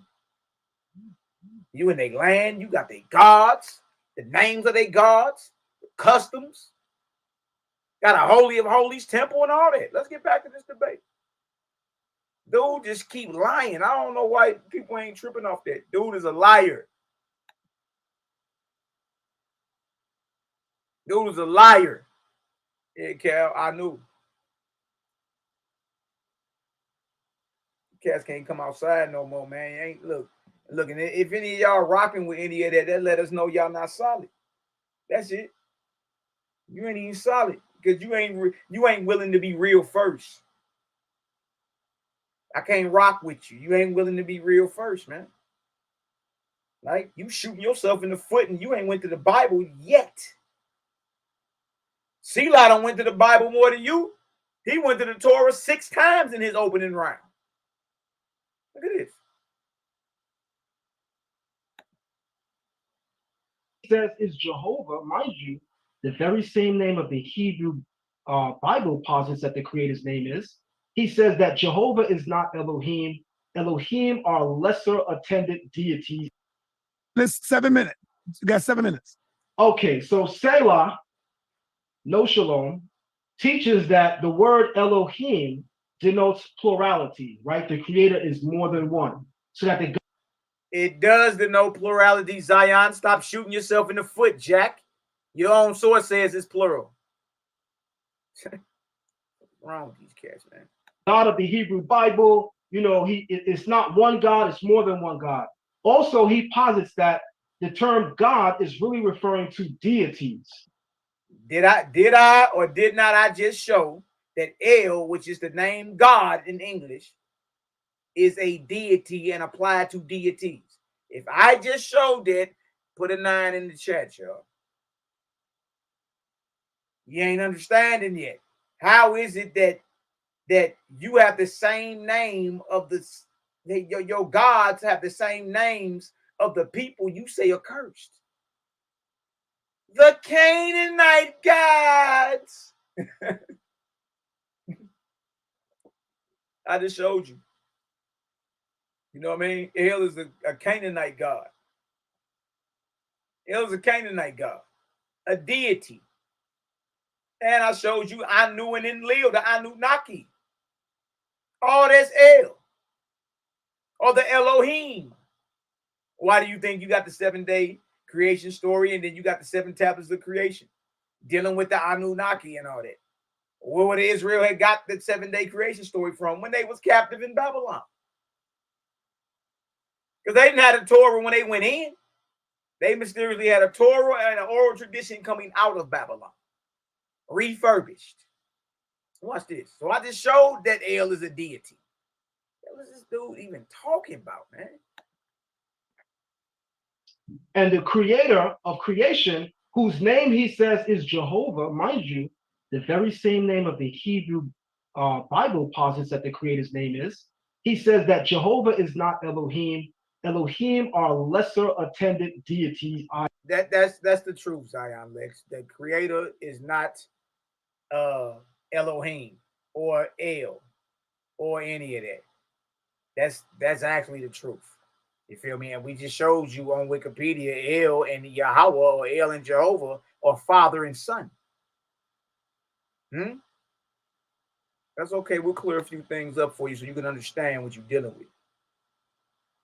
You know what I mean? That's the problem. You ain't listening. You don't jump out there and take something you don't know nothing about, Jack.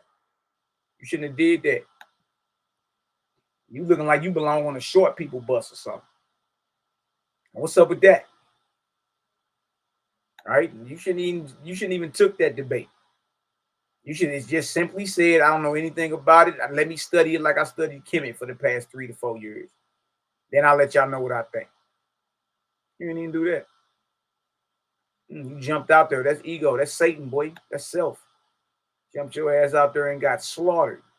Let me show you what we talking about so you can understand. A waspy, a megaton light bomb, boy. What was you talking about? He help you out real quick so you can understand the difference between Yahweh, Yahweh, you know what I mean, Jehovah, the ever-present creator, and God or El. It all come down to character. The book of discipline, OISP, headshot, body blow. God reveals who he is, book of discipline, chapter 1, OISP. This is the word from the organic heaven. Hear the words of your God, oh man. I am your brother. I am your brother. God is the brother of man, not the father. I am your brother, risen from mortality to a holy place in heaven. Profit in my wisdom and be admonished by my love. Understand that. God is an immortal man. Man is a mortal God. God is a man who one time lived a mortal, physical, corporeal life and died and rose to the rank of God or Lord God. But nonetheless, your brother and not your God to be worshipped, or your El to be worshipped, or your Elohim to be worshipped. Look at this. For as I am your elder brother, look at what El is telling you, or what God is telling you. For as I am your elder brother, so shall it be with you, to rise also in time to come, and look back to mortals, and call them to the exalted heavens of the Almighty. To who? To Jehovah. God in YHWH's is giving praise and honor to the Creator, Jehovah, or Jehovah. You ain't got that in the Bible. You ain't got one time where God is praising his Creator. God is a man. God is not the Creator. You're worshiping a God that God is false. God is your big brother, and he don't want your worship. He wants your brotherhood. Look at this. God says to the Creator, to Jehovah, all adoration and glory forever. Amen. All life, motion, power, and things seen and unseen are by and through him. Neither is there an angel in heaven so high, nor sufficiently wise to comprehend Jehovah in his entirety, nor to see him as you see your fellow man. We see where God is a man, and that he has a backside, and that he has a form and figure, and he sits on a throne, and he walks through the garden in the cool of the day. And not the Creator. You never see the Creator as you see your fellow man.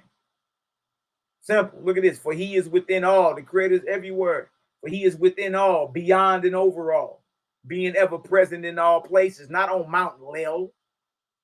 That's what said El was. El's abode is a mountain. Being ever present in all places, doing by virtue of his presence, not by law. It cracked because he there. Quickening all the living, adorable above all things. As the sun is to the light of day, so is Jehovah to the understanding of all the living, upon which to contemplate is the road of everlasting life, rising in wisdom, love, and power forever. Hear your God, oh man, and distinguish. God is telling you as your big brother, look, separate, tell the difference, and distinguish then that the two, God and Jehovah, God and Yahweh, are not the same one. Nor is your God more than what you shall be in time to come. Sit your ass down, boy. We just taught you something. And what God tell you in verse 20, therefore I am like any other spirit of the dead, a one-time man upon the earth, even as you are in this day, but one within the organic heavens of the earth. So God tell you, I'm your brother. I don't want your praise or your worship. All that goes to the Creator, Jehovah, and he's in all places, above all, within all. You never see him as you see a man. And then he told you, tell the difference. Distinguish. God and the Creator ain't the same. But see, over that way, you making God and the Creator, or God and Jehovah, the same, thus deifying the Creator and making him into the image of a man with comprehensible form and figure, which is an idol, and you worship the God. You see? Character is key. Character is key. Let's get back to this. Just had to help him out real quick. Watch this. You don't know the difference. And that's why y'all be looking goofy trying to come up against us, man. We just cleared all this up. Watch this. I.e. angels. So we're going to smash that real quick. So the term Elohim is a plural form of the term Elo. The short form El is often used mostly along with other words. El Elyon, God Most High. I just showed you El Elyon was the name. What was another name for El, the deity? Didn't I just show you that? There go El right there, king of the gods. There go El. And what's some of his other names? Remember, an idol is something with comprehensible form or figure, something you can see as a man that is worshipped. That's a false god right there. His name is El. Him name El. Him downstairs. What are other names of El? El Elyon. That's who he talking about. El Elyon is the name of El, a Canaanite god. A deity. Man, look, man. Cat all over the place. And still ain't went into the Bible. I've heard Selah Shalom say several times that Elohim is not the Most High. What he Elohim is not the Most High. We just cleared it up for you. doesn't know is that the very term Most High is El Elyon. Yeah, another name for El, a deity. Lil Ben Levy. That's right. You claim to be a Levite, don't you? You a Levitican, boy? Brush up on a waspy. Find out what a Levitican is. Boy, you a Levitican? Lil Ben Levy. Look at this. God Most High. So it just shows you that the brother clearly doesn't know Hebrew, even as I'll show you later, he admits that he doesn't study Hebrew. And in fact, I got something on. Hey, y'all, but look, this debate ain't about who knows Hebrew. It ain't about, what is the debate about? Which book is better for our people? Which book is better for our people? Or Waspy or Torah? The only way to prove this is to go into the book and show. Zion Lexx ain't even went into the Bible one time. Where we at now? Now he's looking like a mental midget right now. Watch this. The Summer Jam screen to show y'all later, just to confirm that the brother does not do Hebrew. So let me move on. The term El in the singular denotes the creator in his title. Hold on, cuz. Y'all see that? He keep cutting himself, man. Why are these cats cutting themselves? Well, that says L, short from 352. Now, trip about this. He's using the concordance. 410 in the concordance is L. Right? He's used 245 times. Strength as adjective, mighty, especially the almighty, but used also of who? Any deity. Any deity. He just said it's not a deity, but the source he pulls out says it use also of any deity. Now you got to take that moray off your name, bro. No. Y'all, you niggas ain't even qualified to teach. All right, you pulling. Look, you got a lust so bad to debate somebody, and I heard you say I vehemently disagree with y'all. I say, dang, this nigga got a hatred for what we talk about, boy. Huh? But in your lust to cut something, you putting up sources that is destroying your very argument and destroying your very position. What are you talking about? Your source says use also of any deity. L. What the hell are we even talking about her? It's goofy, man. As God, even in his title as Almighty. So several times in the Hebrew Bible, where we encounter in English the term Almighty, the term El or Elo is used. Now I have the Owaspe Bible.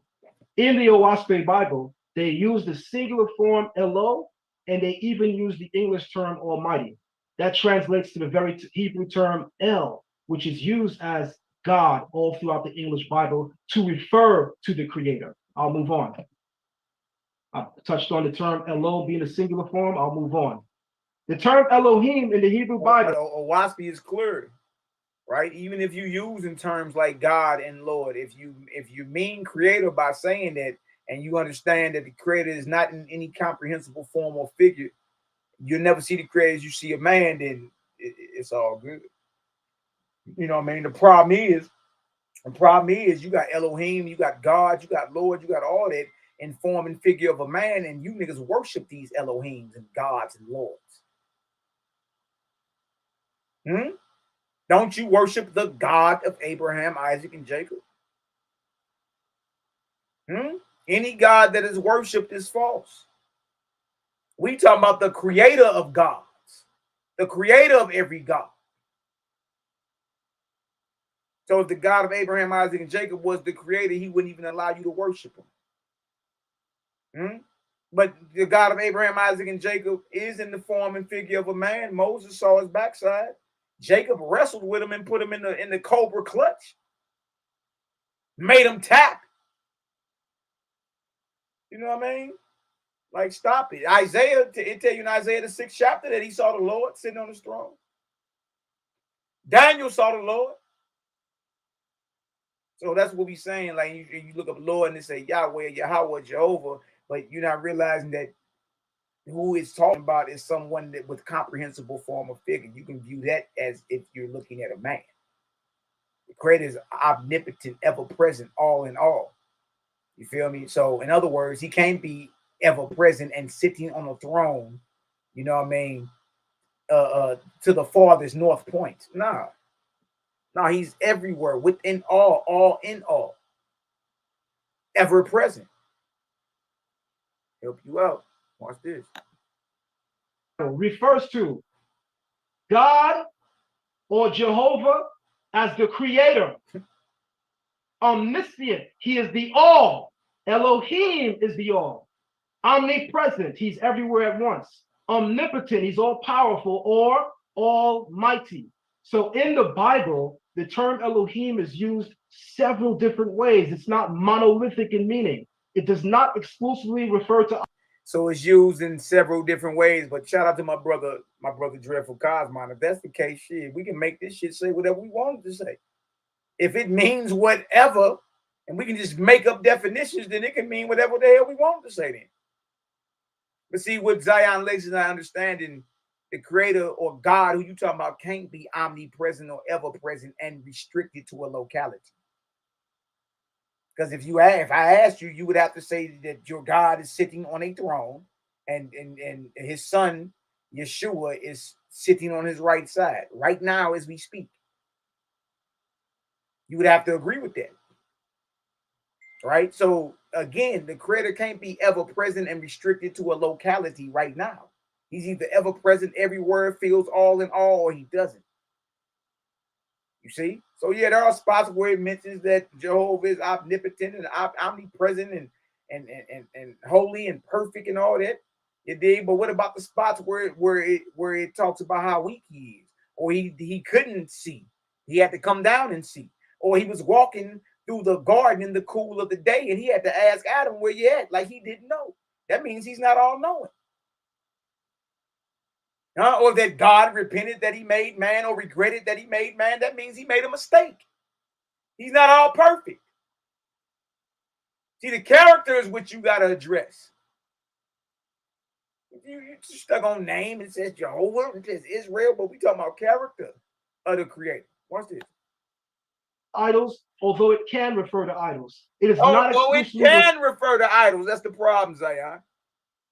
The creator can never be connected with an idol. The moment the creator is deified or connected with an idol, that's not the creator. That's an idol. There is no mistake over here. We never say in Jehovah or Yahweh, and we mean an idol. You know what I mean? Or we mean a God or a Lord or Elohim. That ain't what we talking about. Watch this. Refer to false gods, although it can refer to false gods. It's not exclusively referred to angels, although it can refer to angels. So he's admitting what Selah is saying is true. Selah showed you that Stephen said God or the Lord that gave Moses the commandments was an angel. He never rebutted that. He ducked right about it. He didn't even go into why Stephen said that the God of Abraham, Isaac, and Jacob is an angel. Malaki Macabee ain't said it. Stephen said it.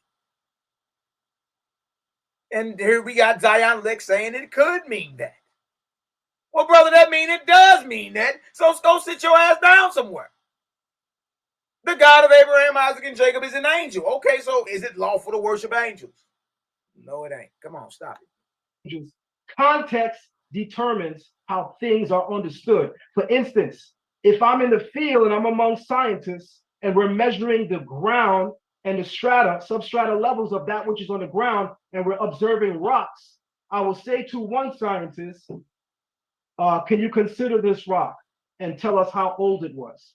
Now, if I'm on the basketball court and I'm speaking to my brothers and I'm saying about the opposing team that the other guy is weak, he can't dribble, he don't know how to handle the rock, those are the same two words, but based on the connotation and the context, they have two completely different meanings.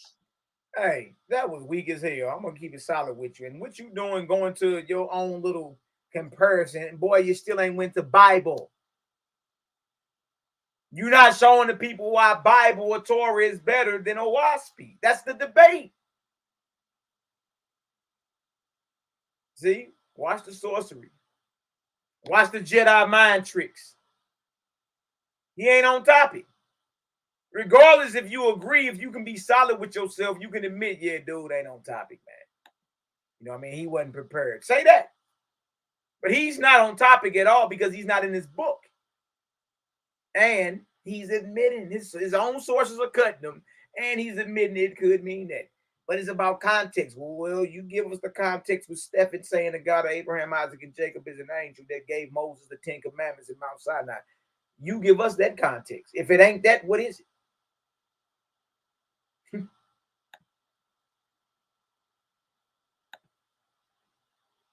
So apparently the adherents of the YAH'S Bible don't understand context when reading, because they don't understand how one word can have several different nuances and several different meanings depending upon context. The word Elohim in the Hebrew Bible can refer to the creator, the all, Jehovah. It can also refer to angels. It can also refer to false gods. It can also refer to... it can also refer to false gods. All right, well, if that's the case, then how you know you ain't serving a false god if the God you call on are false? If the God you call on can be a false god, how do you know you're not worshiping and praying to a false god? We know the answer. He's saying, y'all, what we saying.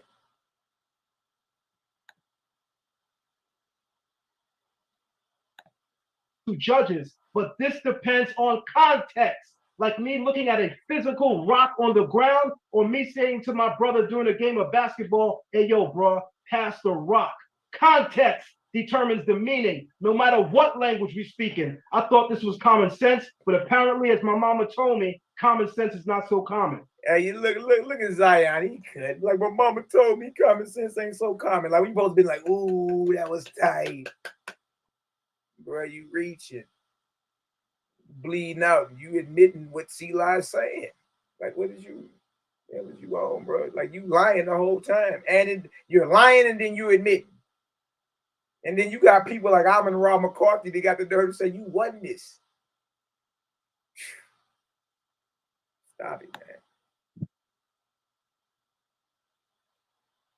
The brother Selah Shalom says that the Hebrew God of the Hebrew Bible is a man. We got a chapter and verse. First, Exodus 15:3. We finally got a chapter and verse. First round damn near over. We got one verse out the Torah. Let's go examine this because he about to butcher this all the way. This shit is nuts. And first and foremost, we don't deal with gods because they're deities, is what he says, and God is not a man. So let me show you guys something that's going to really determine the course of this debate. Time, Sarnetta? The time is 2 minutes and 23 seconds. Thank you, brother. Now I know how fast to go. So he says... So 8 minutes into the first round.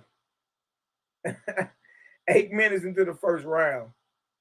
This dude finally pulls up a Bible verse or something out the Torah. Right? Not to show you the Torah is better, but to debunk Selah's understanding of what it says in the Bible. We all can read, the Lord is a man of war. The Lord is his name. That's what it says. Objectively speaking. Watch this. Incorrectly, that the creator is a man as depicted in the Hebrew Bible. So let me show you guys something really quick. Here is the Hebrew up on the screen, which I'm sure the brother doesn't read. I read it. Throw that shit my way. I read it.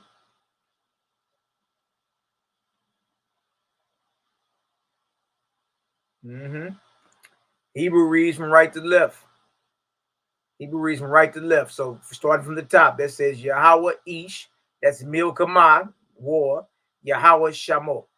So Yahweh is a man, Ish means man, Milkamah's war, Yahweh is his name. That's what it says. Then if you go down, look at this. The dude keeps cutting himself. He doing the work for you, Selah. He buried himself.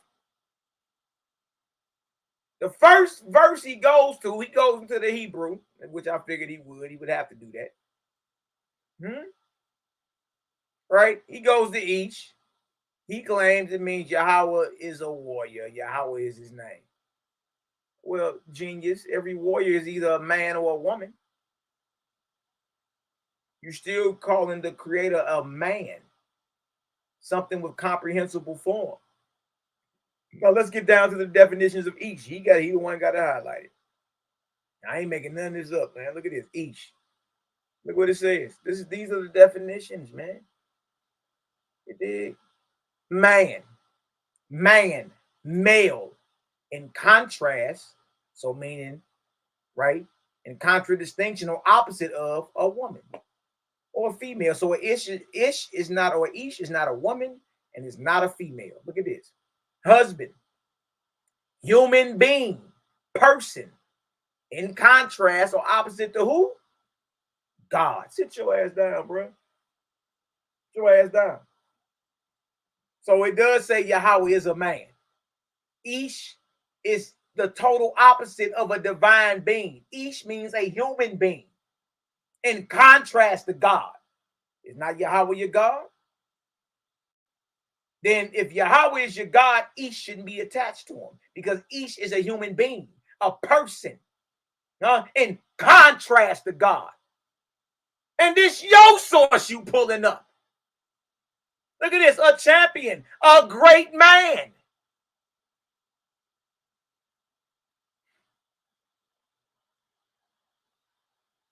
Now, y'all better get these cats about these streets, man. I'm going to keep it always solid with y'all. Y'all better get these cats about these streets. Y'all can't even come outside no more with none of this. You can't even come outside no more with none of this. That deal said in contrast to God, in contrast to a woman or a female. So if Ish is attached to your God, that means your God is a man or an animal, a male animal. Because Ish is a human being in contrast to God. And this is his source. But it reads in Hebrew, Yehovah Ish Milchama, Yehovah Shemo. The Lord is a warrior in correct Hebrew translations. Man, do you hear this dude? Try to act as if a warrior ain't a man. I don't know where they make these cats. Shout out to the real ones in Brooklyn. I got a gang of solid bros in Brooklyn and the different boroughs of New York that I'm tied in with, that I'm tapped in with, that the gang tapped in with, creative gang, you know what I mean? Shout out to the real ones in Brooklyn, man. You dig? Because I know how them niggas cut. This nigga, man, look, he been lying the whole time. And the first verse he go to cuts his own source cuts him. Man, you ain't no real one, Jack. You a phony. This nigga's a phony, a fraud. Not a man, a warrior. So he will say, but the Hebrew word used is the Hebrew word ish, and that denotes man. No, it doesn't. No, it doesn't. Do y'all hear this nigga? Do y'all hear this dude? He said, no, it doesn't. Look at the definition.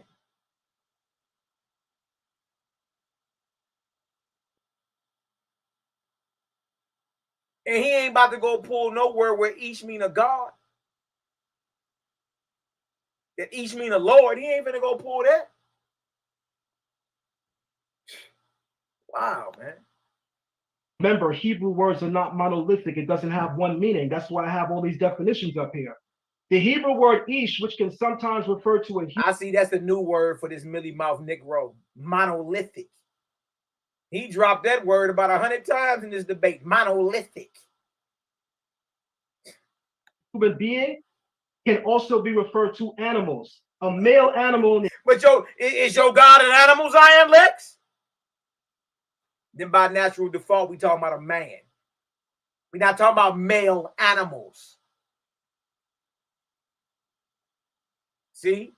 Boy, you acting like you've been on a short bus or something, man. I'm not understanding this. Like, this was horrible. I damn near want to open up the lines after the first round and just let niggas dry your ass, man. Like, this is horrible. The Hebrew Bible, in the book of Genesis, in the book of Genesis, chapter... He got Selah smiling. He got Selah smiling, showing him gold, boy. Dang, son. Dang, son. All right, watch this, man. Let's finish this up. This nigga's weak, man. 7, verse 2 is referred to as Ish in Hebrew. It says Mikol Behema, from all the beasts of the field, and then it says Sheva Ish, 7 Ish. It refers to animals with the Hebrew term Ish. So even in the Hebrew Bible, the term Ish can refer to a male animal, not just a male human being. If everyone looks at number 7 below in the definition, number 6, it says the term Ish can mean champion, or as you see here correctly. What? Okay, but to be a champion, don't you got to be a man? Huh? Like, what do you mean a champion? Like, that's a man. Who wins the World Series? Aren't those men champions? Who wins the Super Bowl? Aren't those men champions? You understand? Who whooped the whiskers off Earl Spence? Wasn't that Bud Crawford, a man, a champion? Or you want to say, okay, well, male animals, okay, but we all know you ain't saying your God is an animal, or are you? And if you're not saying that Ish is an animal, a male animal, then by default, buddy, you saying that Ish means man. It don't mean God. It says in contrast to God. The problem is, who you know as God has been deified. When you attach idols and gods and lords to the ever-present creator, when you attach comprehensible forms and figures of men to the ever-present, omnipotent, unseen creator, now you deify creator. Then the creator is no longer creator, creator is an idol. You see? That's why there's a difference between who we talking about and who y'all talking about. Major difference. Look at this. Transcribed in the Hebrew Bible as warrior or champion. The word Ish is not monolithic. It can have several meanings. 1 minute. You cut. I'll continue. It says here, as I pointed out earlier, that the term translated Ish cannot just mean man. It can even refer to male animals. It can even refer to a warrior. So so what is a warrior? What is a warrior? Androgynous? What are you talking about? If Yahweh is a warrior, then that means Yahweh is a man, genius. It ain't that hard. Like I'm saying, bro, you act as if that definition rules out the fact that Ish is a man. And you're not talking about a male animal. You got to clean that up. That's y'all. You got to clean it up. We know the creator ain't a man. We know you'll never see the creator as you see a man. We know that. Y'all got to clean that up, man. Monolithic, 100 damn definitions for one word. That means we can make anything up. the Bible describes the creator saying that he is a champion and a warrior, and he uses the term Ish, which is not monolithic. It does not always express that we're talking about a man. Sometimes it expresses that we're talking about an animal. Sometimes it can express that we're talking about a valiant warrior. And it was within that context that the Bible said the creator is a Ish Milkama, a valiant warrior. I'll yield. Time. This is easy work. Hey, look at his face. Look at his face. That boy cut. Hey, that boy holding his mouth like his mouth tastes nasty. That boy holding his mouth like that upper lip clowning, boy. Look at him. Hey. So Selah first round. Good night, man. This nigga went to the Book of Jehovah 1-1, Book of Jehovah 9-1, Ark of Bond 4-23, Book of Jehovah 3-6, 3-4, 3-3, 3-7, 4-15, 16, 17, 7-2, and 1-5. Book of Cosmogony and Prophecy 1-1, Book of Sapphire 1-58, synopsis of 16 cycles 1 and 2, book of inspiration 6 and 17, and then you went to chapter 6 and 19 in the book of inspiration as well. Bro, that's like 17. That's a 17-round clip, right? And you went and you pulled 6 Torah verses. Zion Lexx went to 1 in his opening round. So who y'all got round 1? All right, put in the chat 1-0 Selah or 1-0 Zion Lexx. Let's see if y'all can be real with yourself. Remember what the debate is. Which Bible is better? It ain't about knowing Hebrew. Even though his own sources are cutting him. That shit sound good. Who you got? 1-0 Selah?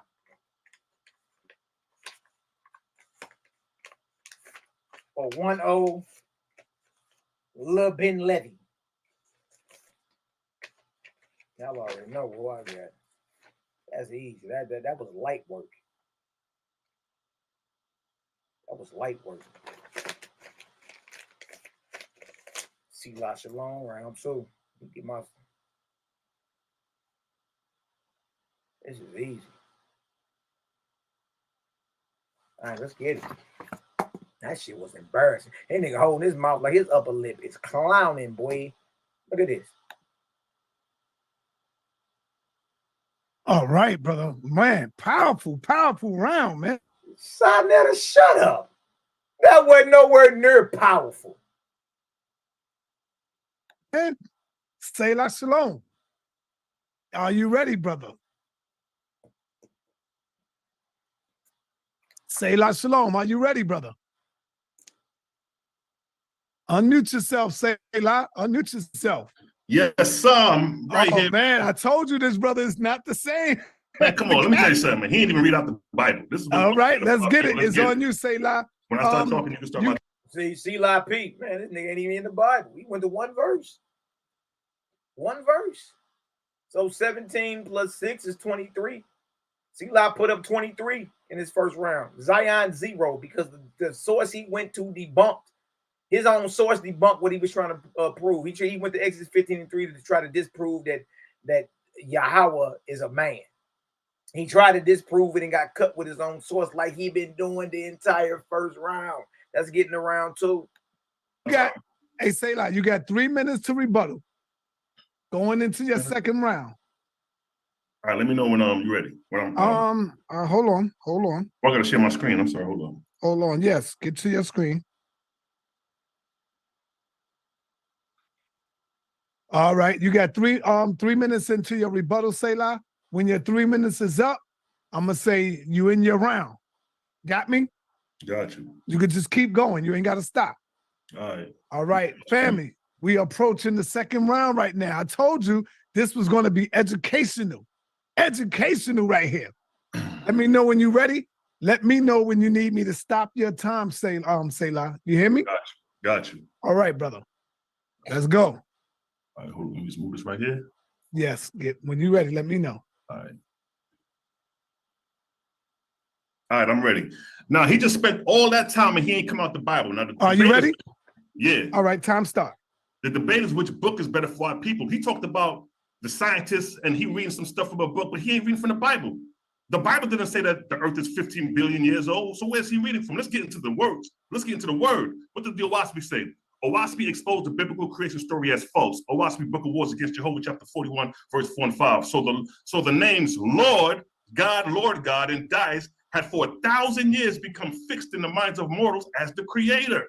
A large man sitting on a throne in Horeb in his heavenly seat, watched and guarded by his son Anubis, keeper of the scales and of the gates to heaven, to make a plausible story in which the angels, through the oracles, magicians, and priests and prophets, proclaimed that what? In the beginning, God created the heavens and the earth and all things in and on the earth.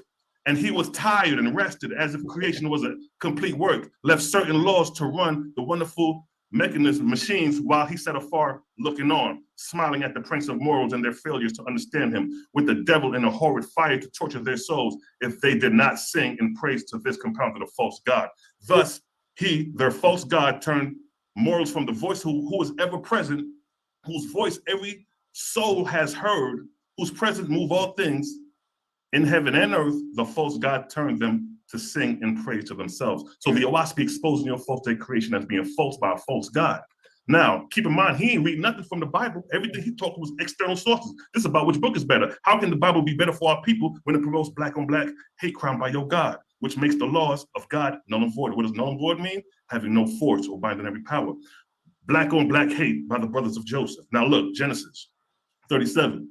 And when the brothers saw them, their father loved him, then all his brothers, they hated him, and they could not speak peaceably of him. But Leviticus says, thou shalt not hate thy brother in thy heart. Joseph dreamed the dream, and he told his brothers, and they hated him yet more. And they hated him yet more for his dreams, for his words. And the brothers envied him by his observation. This ain't no white man here. This is brother on brother, and they talking about harboring hate for their brother. Now, here go Joseph running to see their brother, like, yo, what's good, right? Verse 18, and they saw him afar off before he came near. They conspired against to slay him. This is Joseph, their brother, huh? So now, look at Judah. And Judah said unto his brothers, what profit is it if we slay our brother and conceal his blood? Come, let us sell him to the Ishmaelites. I thought y'all ain't deal with the other nations.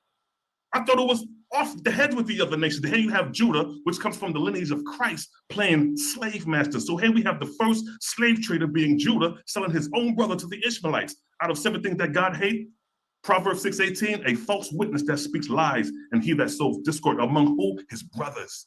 This is where your black on black hate crime come from. Now, the European colonizers only copied what you taught them from the Bible. You gave them the blueprint. So we already showed that these niggas got slaves in the Hebrew right here in Exodus 21:2. If you buy a Hebrew servant, 6 years you shall work, and in the 7th year you shall go out free for nothing. Which one of you niggas go work for free? What does the word servant mean in Hebrew? Abed. What does it refer to? Bondage, bondman, slave. It's associated with slave. You in your round, brother. You in your round. European colonizers copied this shit from you niggas. You want to get mad at the Europeans? They got it from you niggas. And look, let's show it. First slave owner in America was not only a black man, he went to the court and demanded it. Let's read the last sentence. The court gave judicial sanctions for blacks to own a slave of their own race. Thus, Kesar became the first permanent slave and Johnson the first slave owner. Here you have black men enslaving black men in today's time, and I just showed you Joseph being conspired to be sold by Judah in ancient times. What you niggas talk about the white man and you niggas doing this to your own people? What to say? Nigerian grandfather sold slaves. Here's a depiction of a black slave owner selling slaves. You niggas need to convict yourself talking about the white man when you were doing it to your own self. The destructive nature of God in the promised land. God promised the children of Israel the land of Canaan. Now let's look at this. Numbers 35:33. So ye shall not pollute the land wherein ye are, for blood it defiles the land. The land cannot be cleansed of blood that is shed therein. So God says, thou shalt not murder and kill, don't spill blood. But God turns away and says, God commends the killing of children to attain the promised land, the land of Canaan. 1 Samuel chapter 15:2, thus saith the Lord of hosts. Let's skip down to verse 3. Now go and smite Amalek and utterly destroy all that they have and spare them not, but slay them both men, woman, infant, and suckling. Now I wanted to play the clips, but we got 3 clips of Hebrew Israelites admitting to killing their child if God says so. How is the Bible better for our people when you got niggas willing to kill their child over this demonic God? You hear that? How is this God or this Bible better for our people when you got Israelites willing to kill their children to prove their devotion to the God? Remember, the debate is what? Which book is better for our people? Watch this. Now, let's move forward. The Valley of Hinnom. This is archaeological facts. Tomb in the Valley of Hinnom, location of Topheth, where Malak rituals were performed. Didn't Israel spend 40 years in the wilderness worshiping Malak? Amos 5:25. Look at this. At Carthage, child sacrifice is believed to have been practiced. Teeth and skeleton analysts of remains at Carthage, Tophet, demonstrate that infants of specific age range under the 3 months old were mostly common cremated. Now keep in mind, your God told you to kill infants. Here's the evidence of your satanic God. Jeremiah 7:31, and they have built the high place of Topheth, which is the valley of son of Hinnom, to burn their sons and their daughters in the fire, which I did not command, nor did I come to my mind. But guess what? These niggas confessed to killing their child, so they would have been the niggas crucifying their kids. Now here's the child's graveyard. Look at this. So these wicked ass Israelites would have been killing their kids for their God. Now you got Israelite black on black crime. You got the house of Benjamin and you got the house of Israel. IUICK and ISUPK been beefing. Now let's use them as an example. Judges 20:19, and the children of Israel rose up in the morning and encamped against Gibeah. Judges 20:21, and the children of Benjamin went forth out of Gibeah and destroyed down to the ground Israelites that day, 2,020 men. We ain't talking about Esau here. We talking about Israelites killing Israelites. Black on black crime. In one day, 2,020 men died. By your God. Look at this. And the children of Israel went up and wept before the Lord and asked counsel of the Lord, saying, shall we go again to battle against the children of Benjamin, our brother? Now, what did the Lord say? What did the Lord say? And the Lord said, go up against them. Precept contradiction. Thou shalt not kill. And this is your brother. This ain't the other nations. This ain't the Edomites or the Hamites. This is the children of Benjamin you talk about. And your God is telling you to go kill the Benjamites. So how can we trust this biblical God to be better for our people when it delegates black on black crime and go against the law, thou shalt not kill, which makes your laws null and void? And what does null and void mean? Having no binding every force and power. Judges 20:25. The Benjamite went again another day, the second day, and they went to battle. And guess how many men died? And destroyed down to the ground of the children of Israel, 18,000 men in a day. Second day of battle, 18,000 men died on black crime orchestrated by your God. Ain't no Edomites here. Ain't no Hamites here. And the children of Israel and all the people went up and camped on the house of God, and they wept and sat before the Lord and fasted day until the offering, and they offered burnt offerings and peace offerings before the Lord. Jeremiah 7:22, for I spoke not unto your fathers, nor commanded them in the day I brought them out of Egypt concerning burnt offerings and sacrifices. So who they was offering to? Balak, is Amos 5:25, to the day before the year the Israelites was worshiping Malak. Now look at this. The Lord smote Benjamin. Now the Lord is smoting his own chosen people. He ain't smiting the Canaanites, the cursed people according to their Bible. He ain't smiting the Hamites or the Edomites, the white men they say. But the Lord is smoting Benjamin before Israel. Black on black crime delegated by your God. And the children of Israel destroyed Benjamin that day. 25,100 men. What you niggas talking about? Your God is the slave master. What type of God killed 25,000 of his chosen people in one goddamn day? Niggas, sit your ass down somewhere, Zion Lexx. Lynchings in the United States. The Tuskegee Institution has recorded the lynchings of 3,444 blacks and the lynchings of 1,297 whites, all of which occurred between 1882 and 1968. The total of which were 4,743 people lynched in 86 years. But in 3 days, a total of 45,120 black Israelite men killed each other off in warfare delegated by your God. So how can we trust the commandments of God when it's null and void, having no binding every force? Let's show how OWASPI is better concerning this matter because it exposes folks.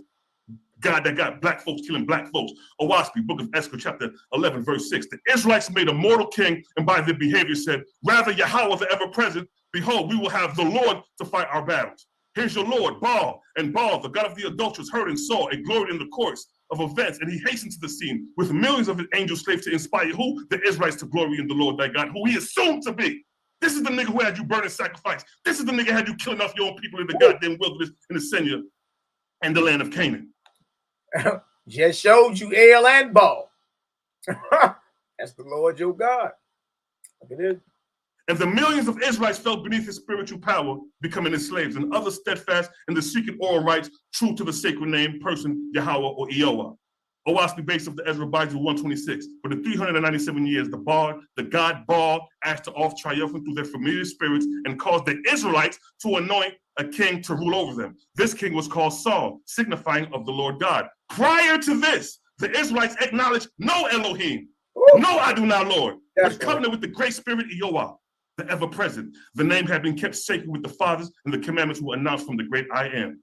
The familiar spirits now inspired Saul to change the words of the commandments to Lord God, the Lord your God, as a conciliatory strategy to please the nations of tribes of people worshiping who? Baal, Dagon, Asheroth, other gods of the lower heavens. In that way, Lord God, in parentheses, land God, was substituted for Jehovah, called secretly Eoah. As prior to this, the Great Spirit had been taught to the Israelites as an inconceivable entity, whose form and figure no man could attain to know. So was he now transformed and declared in the form of a man and have a residence in the firmament of heaven. Thus they made the Great Spirit merely an idol, so they began to overthrow the holy doctrine of Israel. You have two types of Israelites out here. Those who worship the ever. Know what it said, the overthrow of the holy doctrine of Moses, boy. Huh? We the real Israelites. All that shit these niggas talking is false. They Leviticans or the Herodians.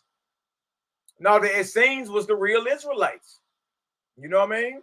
We are the faithists, the Israelites, those who believe in the ever-present creator and don't serve a Lord God or Savior, go to war, or chew on loin meat. That's how you know.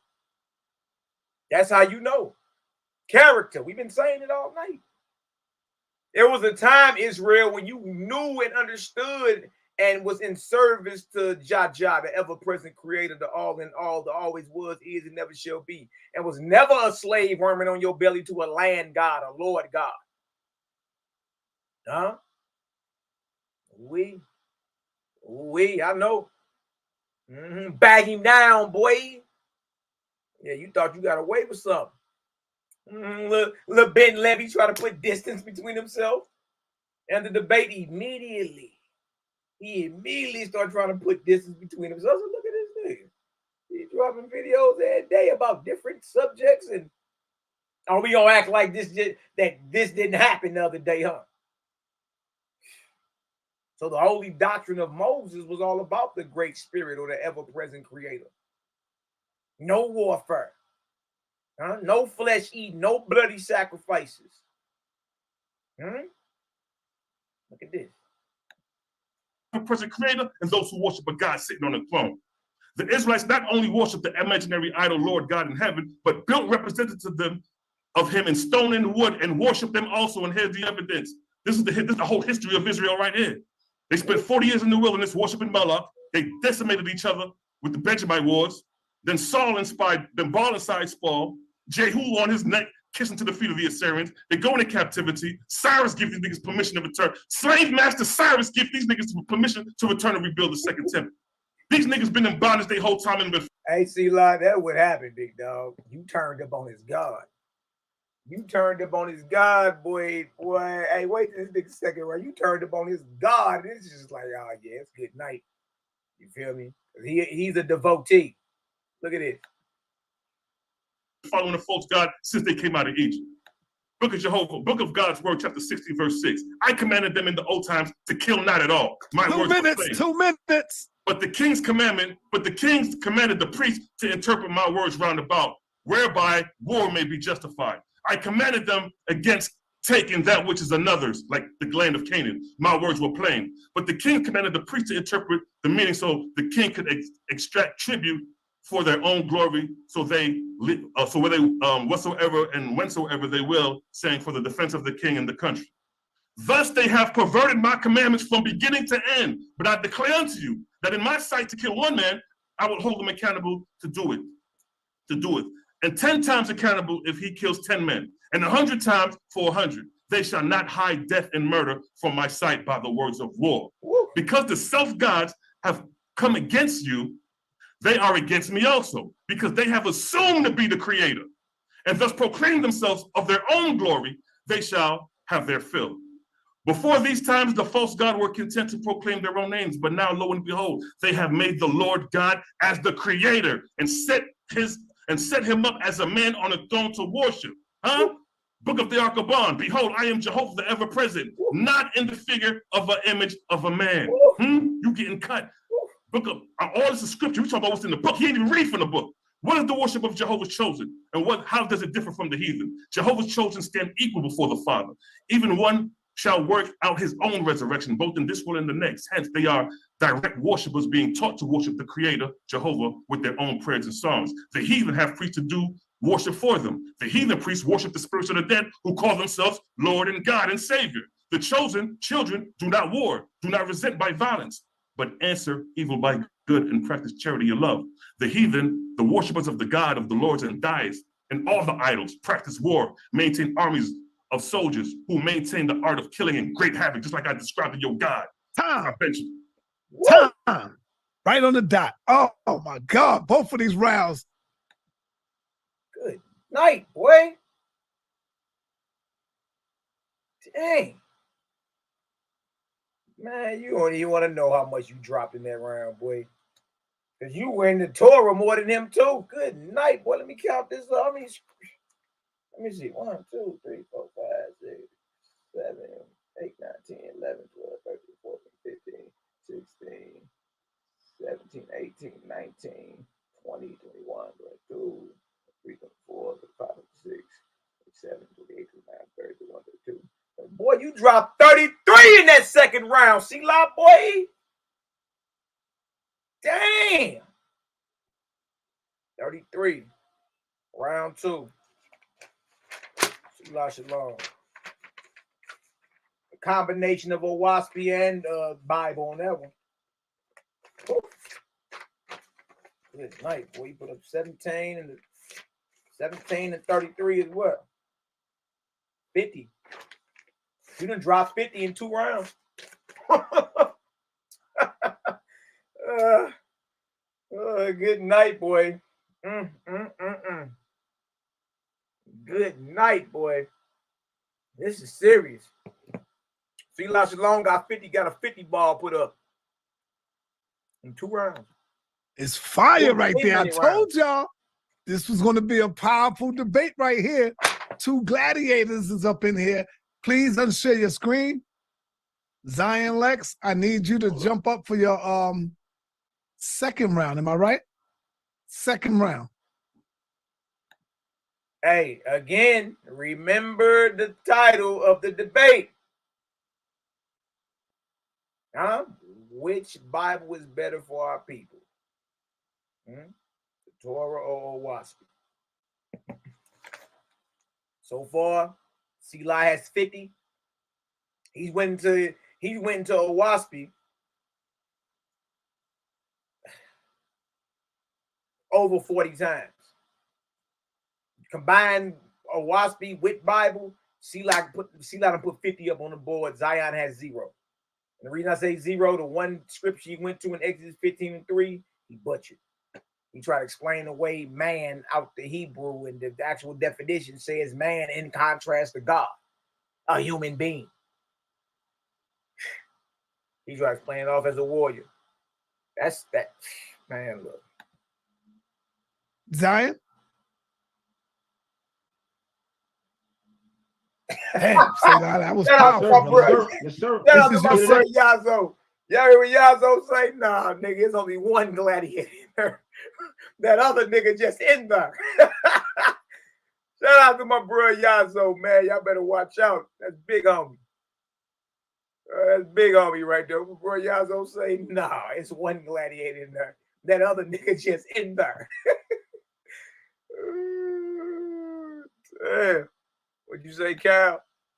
Y'all go out with my brother Cal P. And he had to go fast too. Couldn't even slow cook a 50 clip. Yeah, he had to set it off. He had to set it off. They didn't shorten the time on the guard and everything, man. He had to set it off. He did. I bet these cats hate when we slow roll these things, but you niggas looking stupid. That boy out here looking like a beaver by the mouth. What'd you say, Cal? Shit, through the second quarter, 25 points. 25. Oh, man, I'm loving it, man. I'm loving it. Man, look, all right, hold on. Let me go ahead. Let's go ahead and play little Ben Levy. Little Ben Levy. All right. The Levitican. That boy got looking like a beaver by the mouth. Boy, look at it. Second round, right, Zion? Yes, sir. This is okay. Gonna be my, but I first have to rebuttal. Yes, I know that. Yeah, I got you. Okay, let me. You got 3 minutes in your rebuttal. But before you do that, let me just make sure my screen is set. Yes, I know. I got you. We about to go in. Yeah, man. Yeah, this is powerful right here. Oh, we about to go in. Oh, wow. All right. Share your screen. All right. This is gonna be interesting. You see my screen, sir? Yes, your screen is up with the flyer. I see it. All right, and I have 3 minutes for the rebuttal, and then yes, as I'm sure you're gonna let me know when our actual round starts. I got you. All right, where do we start? Oh man, this is interesting.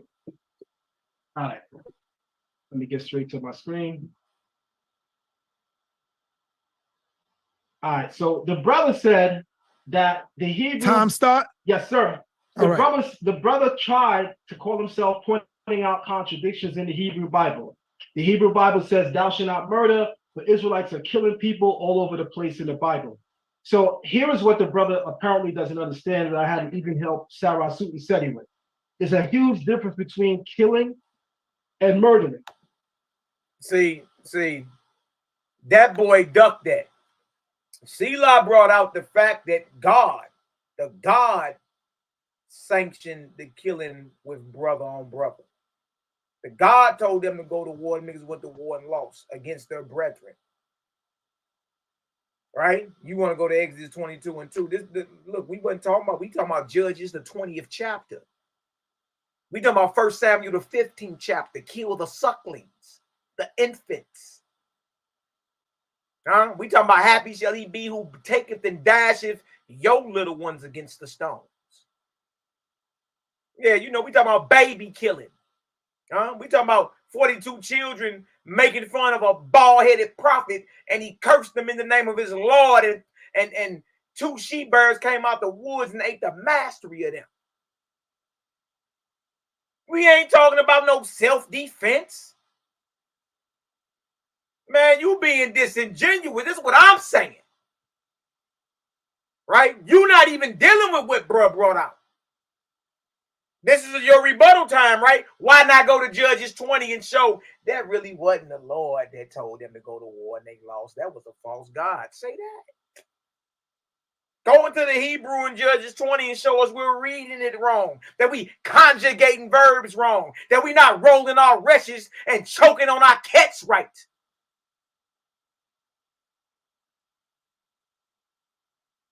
What the hell are you doing in Exodus, the 22nd chapter, when bro brought up Judges, the 20th chapter? Lord, shall we go to war? He said, get your ass on up there and go to war, and they lost. Hell are you doing bringing up Exodus, the 22nd chapter, then got the nerve to throw context around? Well, what's the context of the niggas asking the God, do we go to war against our brother? The God say, go to war, them niggas lose. Then they come back with their hindquarters toe out. Then they make sacrifices to the God. Should we go back up? The niggas lose again. How do you make that make sense? Context, monolithic. Let me lick my lips. That's all you doing is licking your damn lips, boy. You ain't even addressing what bruh bringing out. He ain't talking about self-defense. He talking about the God sanctioning warfare and murder against brothers. So how can this be better than what Owaspie is saying when Owaspie tell you don't go to war, don't shed blood, whether it be man or Adam? Exodus 22. Okay, so far Zion, I don't even need. All I need is a piece of a corner of a paper for what you bringing out. You done brought out Exodus 15:3 and Exodus 22:2. That's it. What is wrong with this cat, man? You ain't even brought up the fact that it's slavery laws, and you ain't rebut none of that.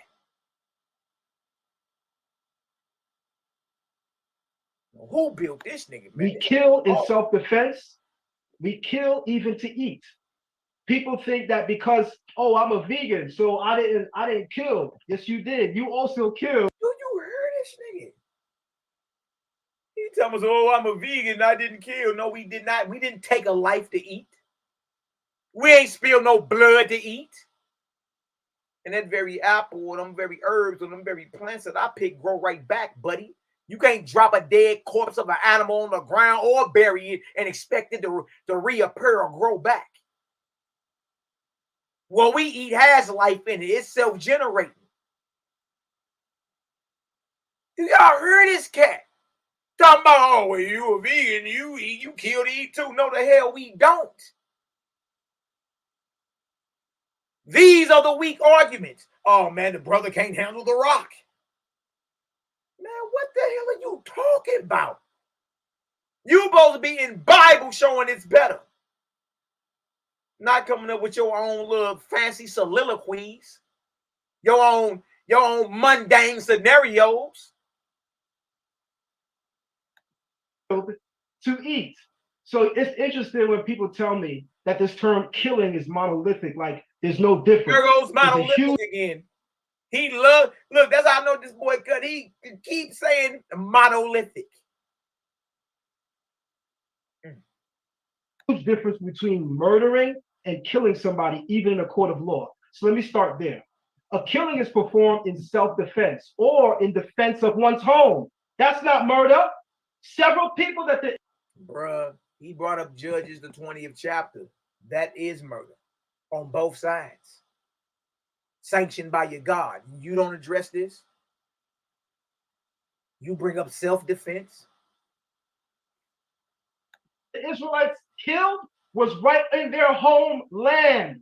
Hey, right, shout out to the bruh Just Me. Just Me is the one that recorded this and emailed it to me, y'all.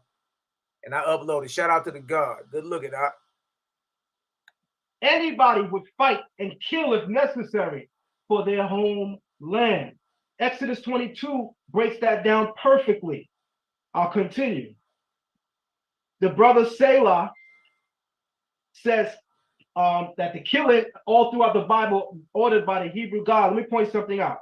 A killing is performed even in an attempt to save the life of an innocent person. So as early as the book of Exodus chapter 2, it reports that Moses saw his Hebrew Israelite brother. Hey, let me help you out. Something you don't know. We got the story of Moses and YHWH'S. And the Bible's lying on Moses. Moses never killed anybody. Never killed anybody. But the Creator let him know it's the time to clear up all things. Just like he told Abraham. The Bible lying on Abraham too. The servants of Creator were never warriors. They never shed blood and went to war. None of that. You know what I mean? So what you read is in Bible. You feel me? Moses somewhat or may be justified, but obviously not, because he had to get the hell up out of Kemet. He had to get up out of there or he would have been murdered. Killed for killing dude. You see what I'm saying? But again, this is not, you in Exodus still. So Exodus, I see that's where he at. Exodus 15:3, Exodus 22:2, and Exodus 2, 11 through 12. You're doing too much talking, man. Licking your lips. Being struck, and Moses stood up and killed that person on behalf of his brother, even in the courts of law in America and many courts throughout the world. As we just saw that case involving King Von, the dude that do you hear this? This nigga brings up King Von. Yo, look, if you know anything about Zion Lexx, y'all know he is looking horrible right now. You dig? I expected way more from him. You dig? I already knew he was gonna get cooked, but I thought he would have put up a better fight. I thought the man had better integrity than this. You dig? Like, he's reaching. Why the hell are you bringing up King Von? And look, Tim that murdered him. Killed King Von just got released. Why did they release him? Because they said in the heat of the moment, he was helping his brother. How is this showing that the Bible is better? How is murder showing that the Bible is better for the people? And watch me tell you, you ain't supposed to be shedding blood, and the blood that you shed, you're responsible for that. On this side or the next. That was getting jumped by King Von. So the law said that he had every right to defend his brother and kill that person. You can't be so slow that you can't acknowledge this. But if you... Did the boy try to call him slow? Well, let me tell you something. You the one on the short people bus. You the one pulling your own sources and dying by them. You the one deifying the Creator. You the one trying to explain away man out of Exodus 15:3 only to get destroyed by your own definition. You the one that only done went to 3 verses. What you mean slow? No, bro. Selah rapid fire. You the one slow. Trying to wing your answer and talk your way up out of this. Licking your lips. What's wrong with this nigga, man? Slow. I'm going to help you out by even taking you to the courts of America, because the dude that killed King Von just came home because the courts ruled he had every right to kill that person that was jumping his brother. I'll continue. Killing becomes murder when and only. Yeah, look at you got the God up there, boy. First to look upon. That's my brother right there, man. Look at it. Only when it is not properly justified. So an unjustifiable killing is murder. Killing on a whole is not a kill. We're talking about a just kill or an unjustifiable kill. It is an unjustifiable kill that is described as murder. All right, that's what's described as murder. But a righteous kill or a justified kill, that's not murder. You're not addressing Judges the 20th chapter where the Lord sanctioned black on black crime among the brothers. They asked, do we go to war? He said, yeah, they went, they lost. They come back, they cry. Why? The God won't sacrifice. They give sacrifice, they go back up there, lose again. Are we not talking about self-defense? We're not talking about Moses seeing his brother getting to. We talking about the God sanctioning the black on black crime. You ain't addressed that. Wiggle right about it, man. That's weak. So, and the justifications are clear. You can use whatever force necessary to protect your own life from a hostile aggressor, or to save the life of an innocent from such imminent life-threatening danger. The difference between the legal or illegal use of deadly force is really a matter of motive, intent, and justification. And these, all right, we're going into your round, Zion.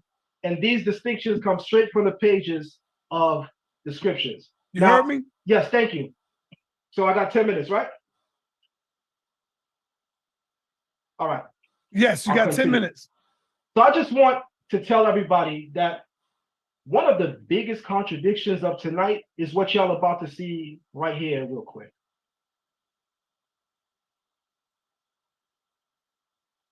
One of the biggest contradictions of the night is the fact that in the YHWH'S Bible, the YHWH'S Bible opens up book 1. Even Sarnetta, I'll point to your attention. Notice it says Book of Jehovah. But this idiot is on the live all night talking about, oh, the God of the Hebrew Bible, he's ordering the killings. The God of the Hebrew Bibles, he's wicked. The God of the Hebrew Bibles is committing genocide. Well, the God of the YHWH'S Bible, they tell you his name is Jehovah. In the YHWH'S Bible, it tells you one of the people that he chose are the children of Israel, the Hebrews. So we know that the YHWH'S Bible attempts to identify.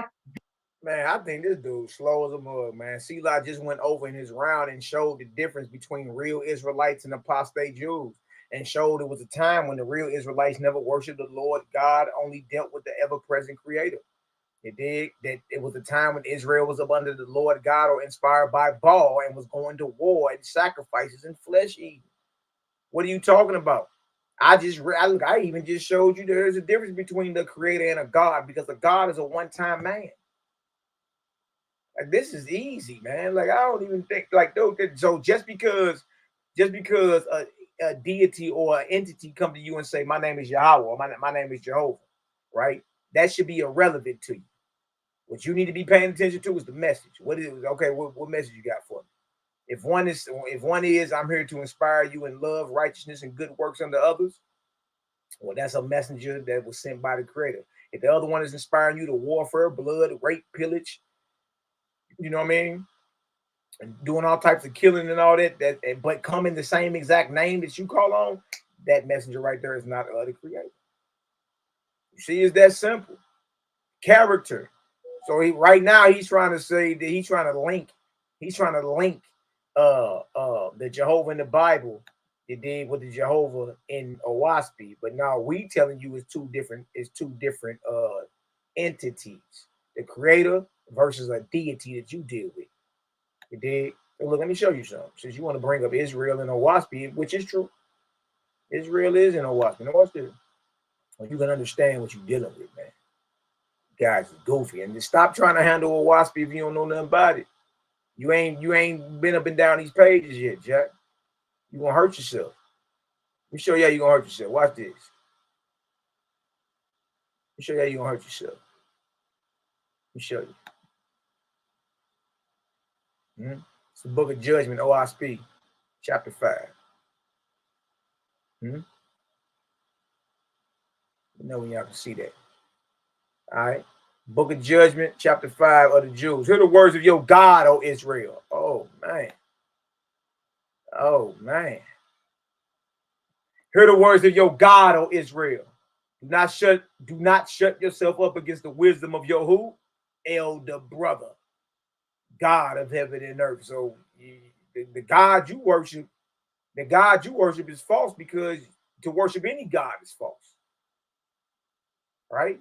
Israel's God is Israel's older brother, who inspires Israel in the way of righteousness by service done unto others. And that shows you are a servant of our Father, which is the Creator, who some call Yahweh, Jehovah, and all that. But yeah, Israel is in Owaspy. But the God of Israel was not the Creator. The God of Israel is your who? Your brother. He's God of heaven and earth, appointed by the Creator. Look at this. Nor magnify the ancient days above the present, nor feign and say your God is going away to come no more forever. Behold, you have gone forth as a little man to battle against a giant. With your sling, you have smitten him with your one stone. Who? Creator. You were encompassed on all sides by a multiplicity of gods. See? Watch me, let you know, man. Look, Israel been inspired by all types of gods, man.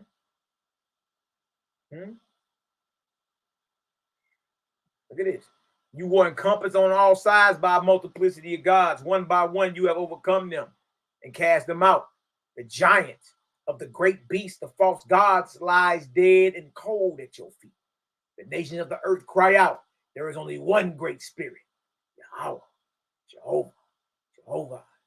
See that? This is what God is telling Israel. Like, look, man, you done overcame a gang of multiplicity of gods. All the gods are dead at your feet. And you know how you overcome them? By Jehovah. And I declare to you, O Israel, the voice of the I Am is not gone from the earth. Through the seed of the faithless, I've held up the Father's kingdom. By the voice of my beloved, founded him in all the nations of the earth. Your enemy exalted, saying, behold, they are a scattered people, aren't we? But your God profited in your footsteps, and in the words of your mouth, there is only one great spirit, Yahweh, Jehovah. Huh? So there it is right there, man. Get on back. Yeah, Owaspy talk about Israel. Owaspy talk about Jehovah, and Owaspy makes a distinction between Jehovah and Israel's God. Israel's God is Israel's big brother, not to be worshipped. So if you worshiping Israel's God, or the God of Abraham, Isaac, and Jacob, then you worshiping a false God. Israel's God is his older brother to inspire you to rise higher and to become one with our Father or our Maker, the Creator. Make sense? Listen to this cat.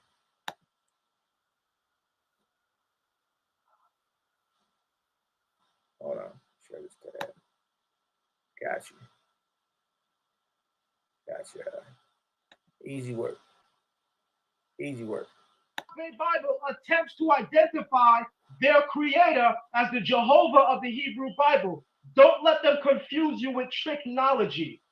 Their book opens telling you Book of Jehovah.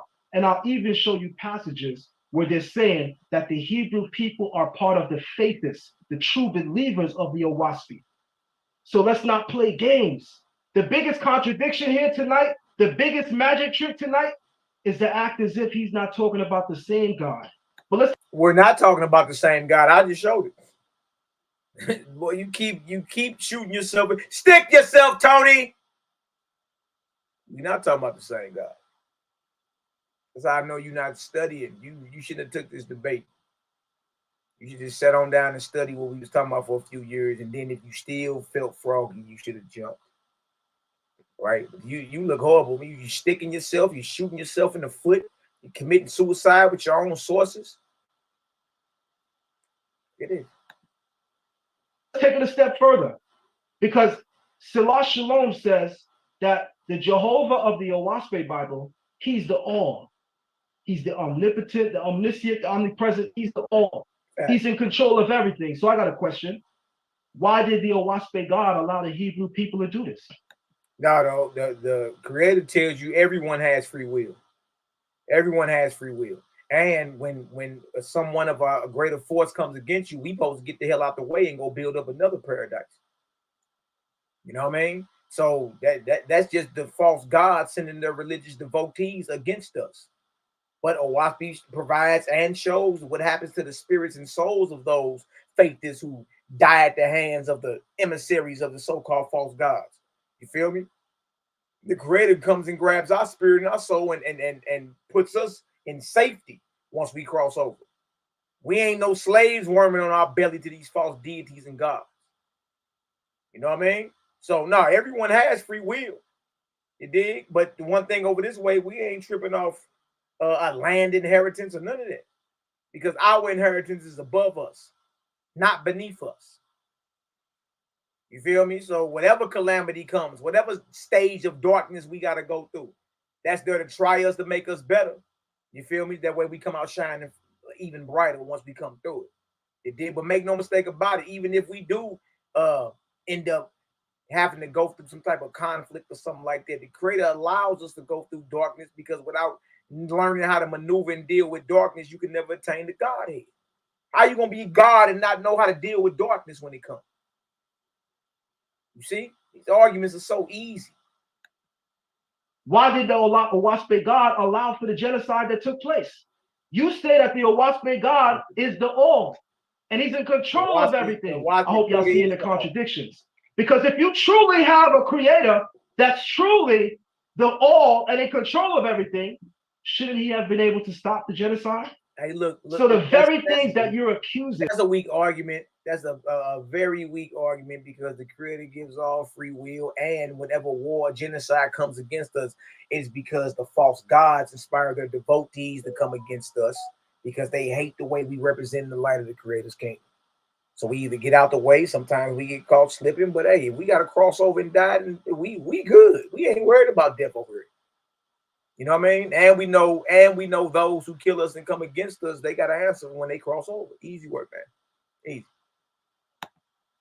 The Hebrews in the Hebrew Bible is asinine and silly, because not only does your God have the same name as the God of the Hebrew Bibles, and even in your Owaspe Bible in the book of Extra, we're going to get there real quick. I got all the citations. I told y'all I got the goddamn book. We didn't come to play. In your Look, bro, you sound silly, man. Stop it. You got the book 4 days out and you did not read it.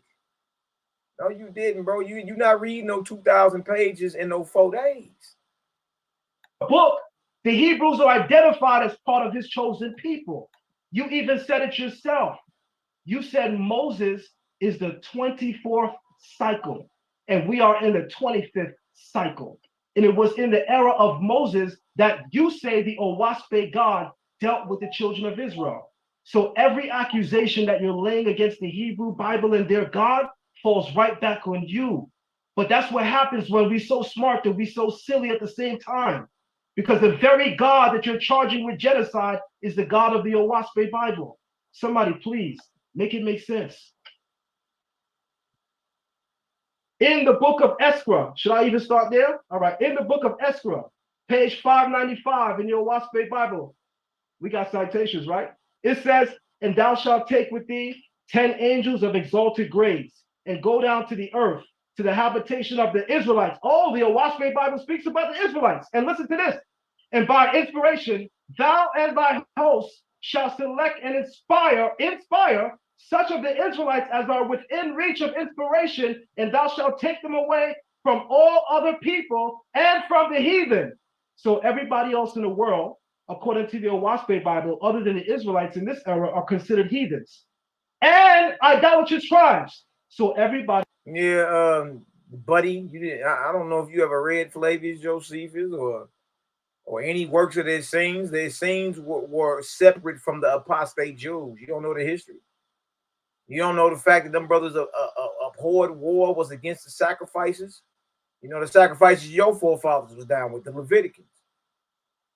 You know what I mean? So they separated and lived as faithists, as saints, or real Israelites who were in service to the Great Spirit or the Creator through the righteous work they did to others. Yeah, they separated themselves. You know what I mean? But it seen brotherhoods.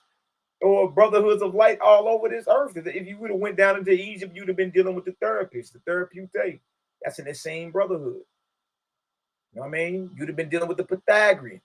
You'd have been dealing with the Brahmins, not the Orthodox Brahmins, but the Brahmins that abhorred war.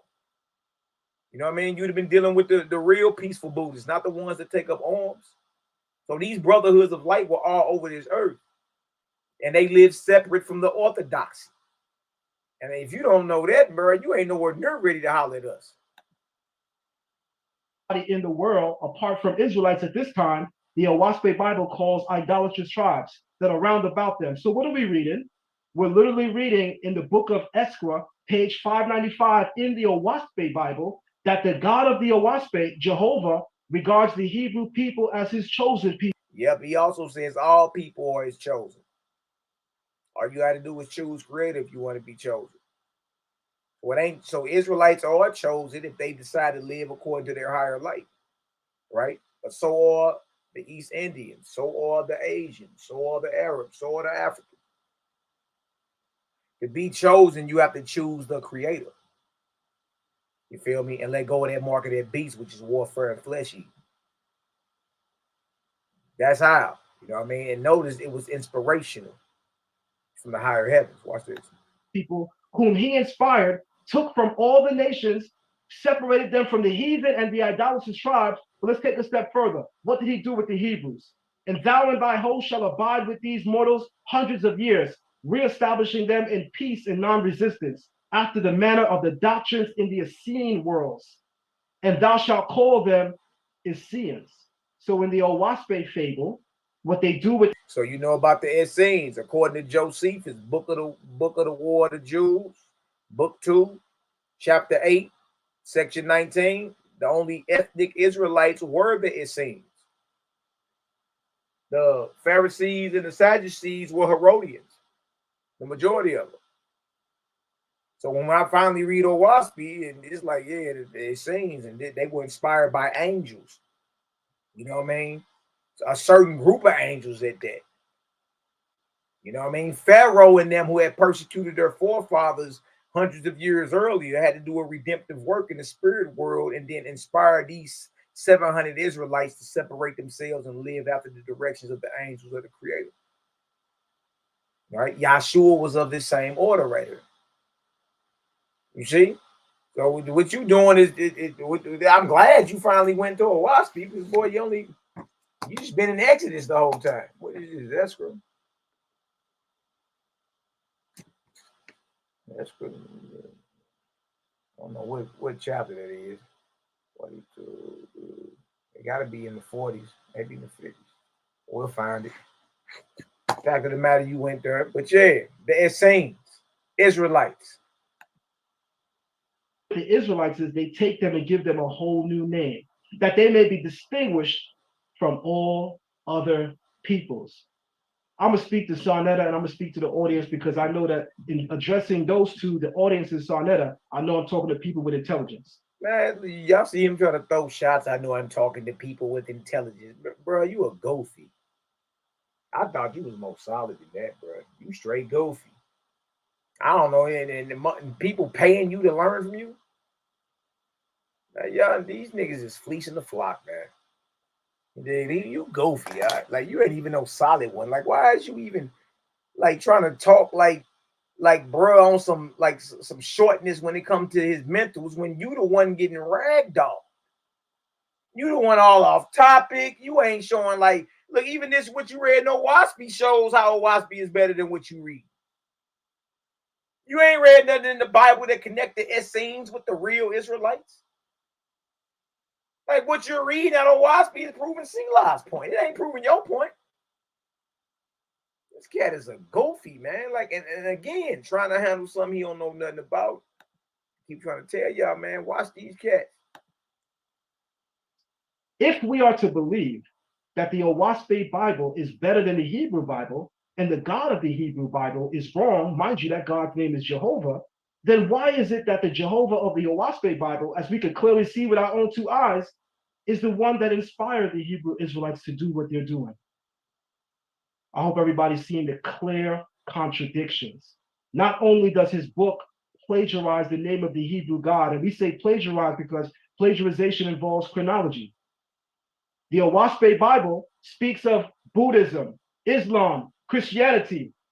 None of those religions speak of the YAH'S Bible. None of them speak of any of its contents whatsoever. Oh, well, because YAH'S came out in 1881.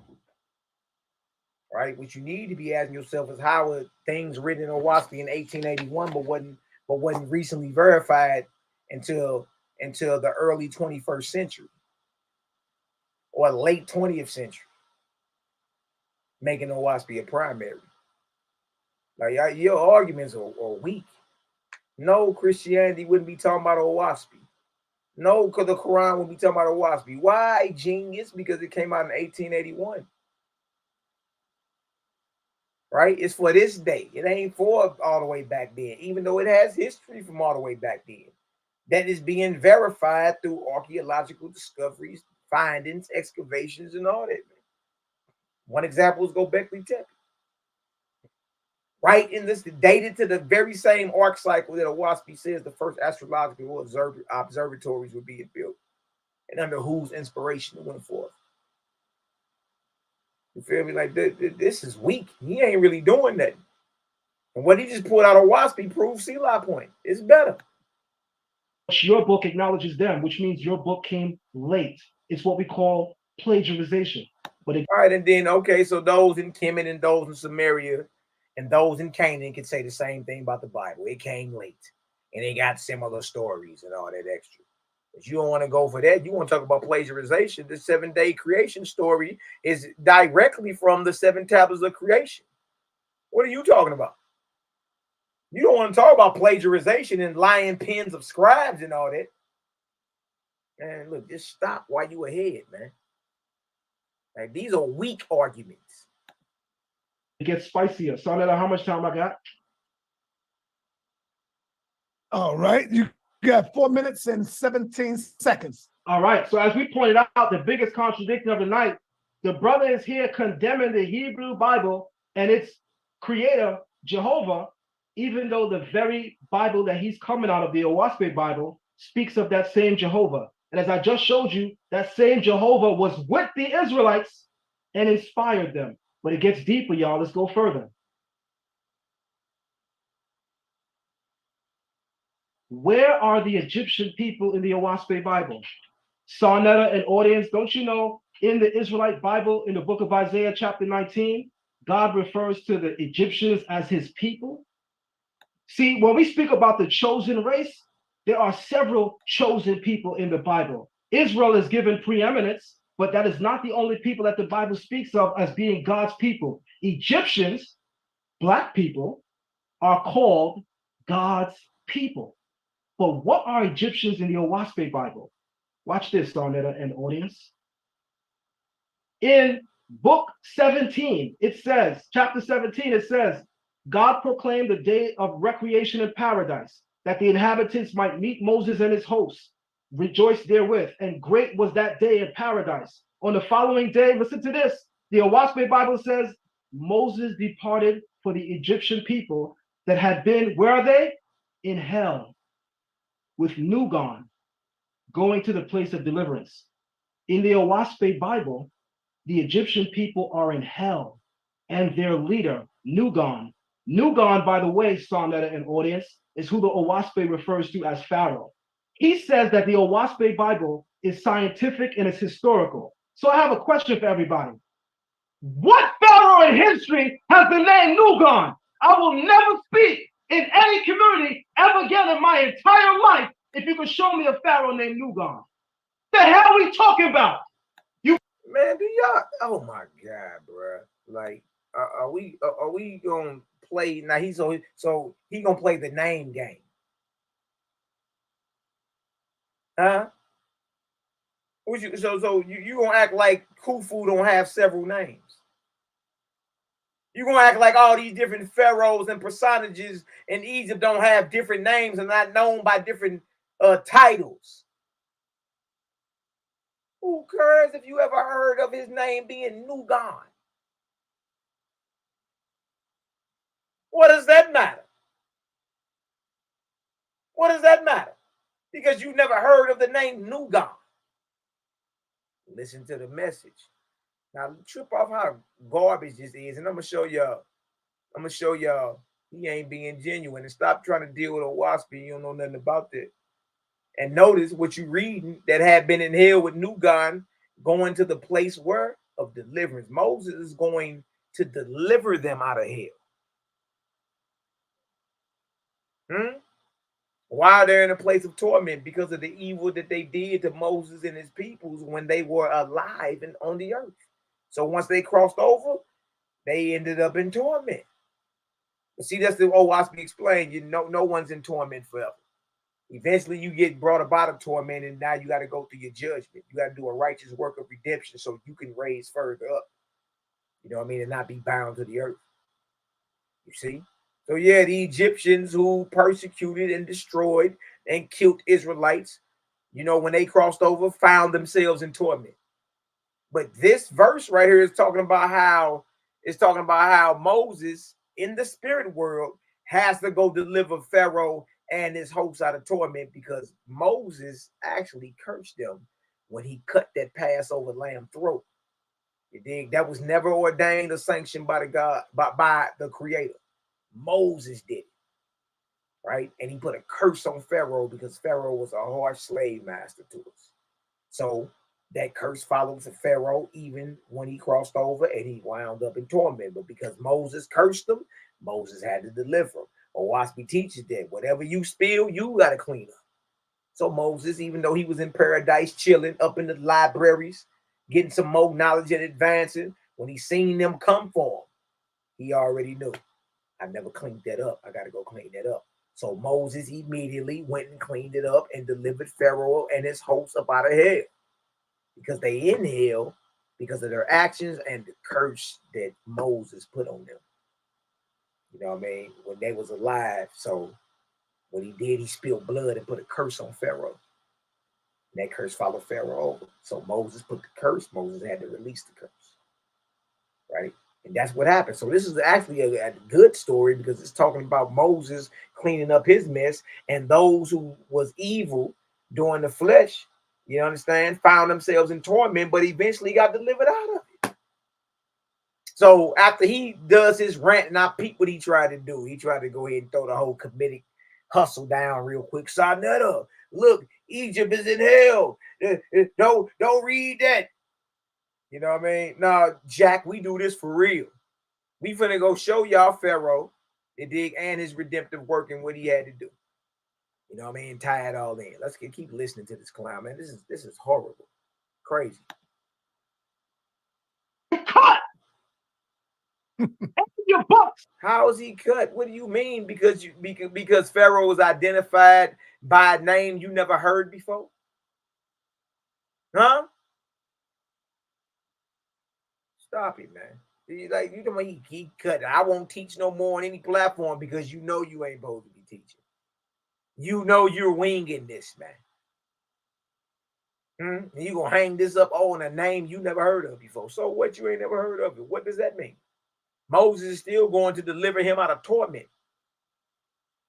And how many of you Israelites agree with him that there's more than one chosen people in the earth? You dig? Like, how y'all voting for Zion Lexx on this when he's teaching all type of shit you niggas don't even agree with?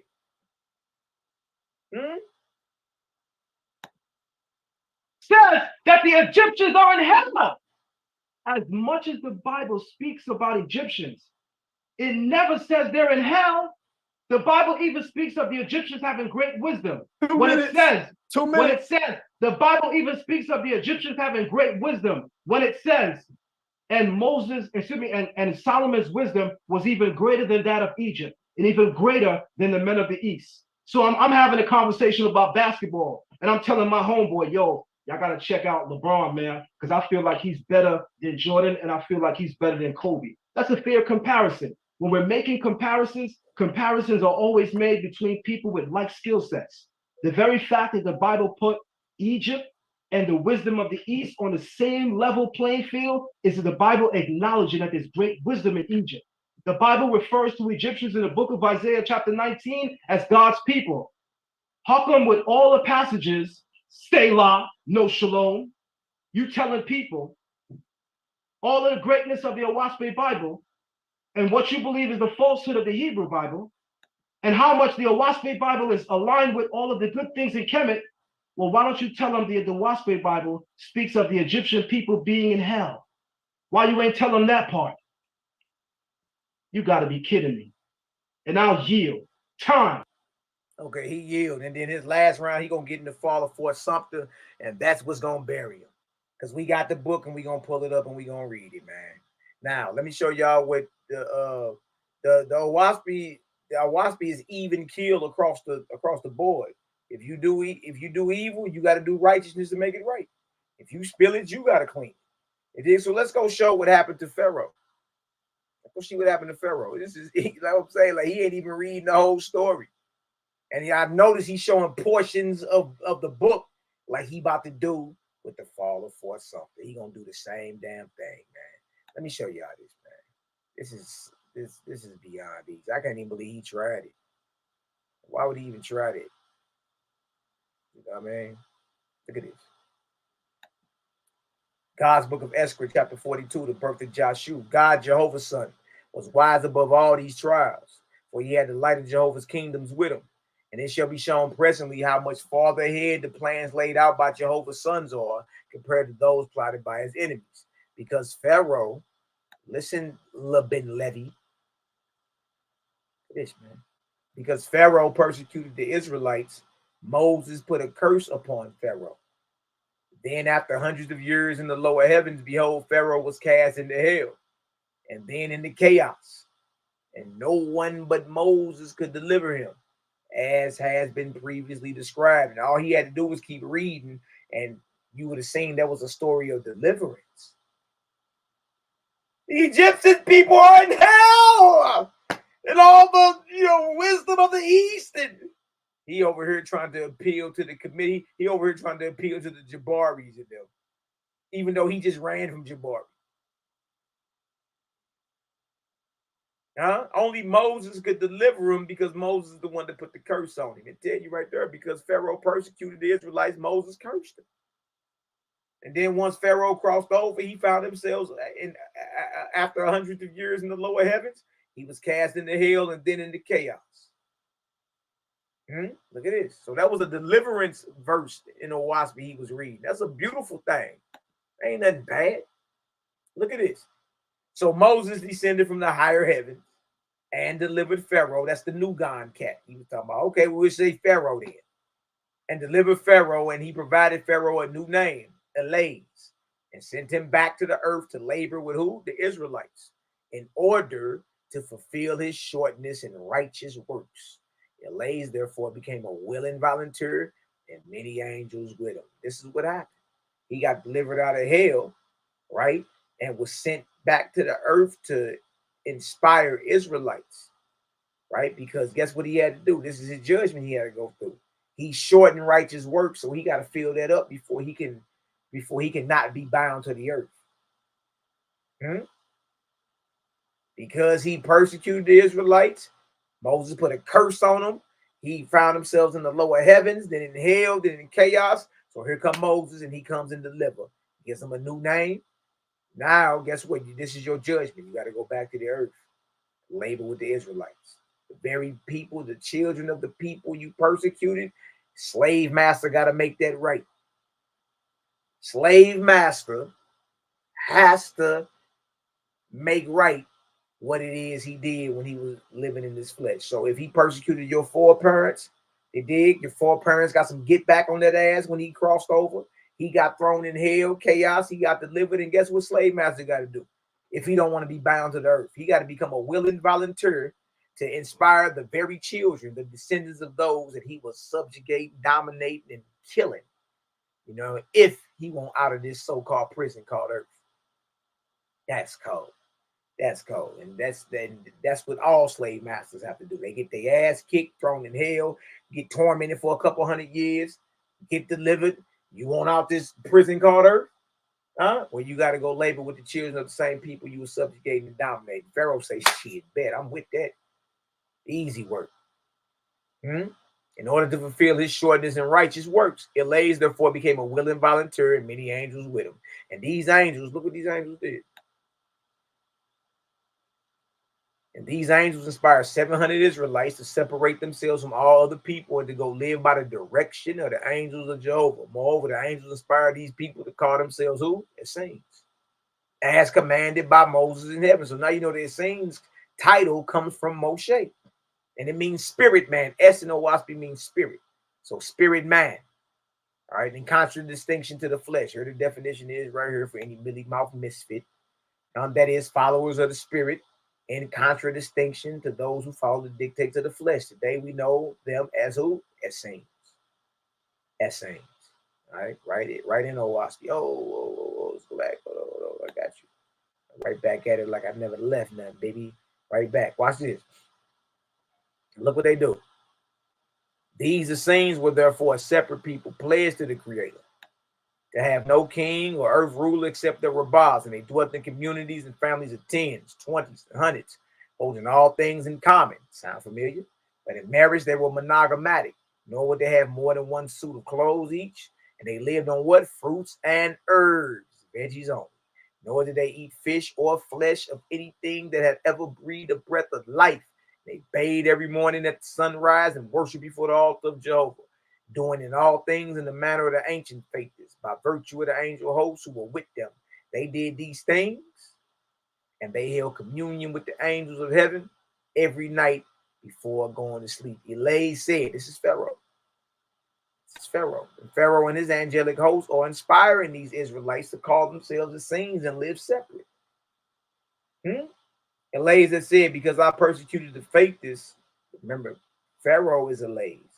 The ones he persecuted were the Israelites. The Israelites are the faithless in this quarter or this section of the earth. Elias had said, because I persecuted the faithless, I raised up my hands against them and against Jehovah. I was instrumental in part for their fall. Now I will labor with them to reestablish them in purity and love. And so he labored. You hear that? Elias said, because I did that, I got to clean that up. This is a redemption story about Pharaoh, man. No one's beyond redemption. Look at this. Then we're going to show you how he got delivered up out of here. Right, and Elias and his angel hosts made the camps of their Essenes their dwelling places, watching over these few Israelites day and night for hundreds of years. Yes, without leaving them, these faithful angels guarded them from all the warring hosts of angels belonging to the armies of Baal, Ashtaroth, and to the triune God. That's the false Christ, Lulmong and his hosts. All right, now watch this. All right, look at this. So the messengers from heaven stayed until after the child was born, speaking about Yahshua, acquainting Elias of the time ahead when Moses and Elijah with their hosts would come to complete the deliverance of the spirits of who? The Egyptians. When Moses had colonized in Atmospheria. So there's Moses and Elijah was telling Pharaoh, like, look, I'm gonna return and we're gonna deliver you and your whole colony. See that? So what he was reading was about redemption and the work that slave master had to do to get himself right. When Moses and Elijah with their hosts would come to complete the deliverance of the spirits of the Egyptians. There it is. Talk like the Waspi talk bad about the Egyptians. They get saved too. They get delivered. But not before they do a righteous work to raise themselves up. Righteous works done unto others is the way to resurrection and salvation. Elias said, thank Jehovah. Look at Pharaoh. Thank Jehovah. I shall once more look upon Moses' face. When the birth was completed, when Yahshua was born, the angels of heaven re-entered their starship. That's what the star Bethlehem was actually a ship. Their starship and hastened back to paradise, God's heavenly seat. But then it goes into when Joshua was born up, or grown up and all that. You dig? And here comes Moses delivering new God or Pharaoh. Moses came to him and said, I have come for you, O new God. I have a place prepared for you and your host in my Etherian kingdoms. You've done well. Then Moses and his host drew their Otivan, their fire ship, down to the angel camp, which was near the camp of the mortals, the Essenes. And they made the light fall upon the boat. And many of the Essenes looked up and saw the Otivan, calling it a chariot. And Moses and Elijah went and stood before Joshua. It sounds like the transfiguration, huh? And he saw them. Moses said to him, my son, the light of Eloi is upon you. Israel through you shall regain the all one which was lost. And that right there lets you know, like, okay, if you're talking Eloi, or even though that's singular, you know what I mean? Just make sure you're talking about the ever-present creator. You cannot be talking about, don't be saying that you mean somebody sitting on a throne somewhere. That Moses saw his backside, that Jacob put in the cobra clutch. No, that's a deity. That's a man. That's an angel. Right? So Moses and Elijah is telling Joshua, through you, Israel going to gain the all one which was lost. Then Moses and his host took together. Look at this. Then Moses and his host together with Elias, Pharaoh, and his host went into the Otivan and immediately took course for where? Paradise, God's heavenly seat, where they arrived in due season. And after 3 days, they again entered the fire ship and took course for Moses' Etherian realm. What is he talking about, y'all? The Egyptians, good. They just had to do a redemptive work to get themselves together like we all do. You know what I mean? Like we all do. Now watch this. Let's get back to this. Boy, don't know what he's talking about. If you understand that, give me a 3 up in the chat, man. If you understand that the Egyptians are not condemned to hell forever in Owaspi. If you understand that, give me a 3 up in the chat, man. That was easy. They all attempt to handle Owaspi and get destroyed. You know what I mean?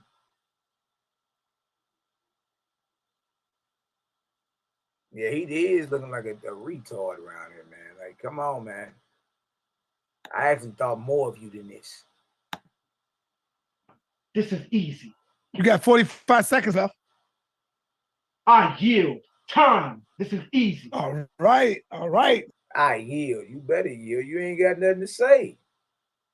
Boy, you pulled out 4, Exodus 22:2, Exodus 2:11-12.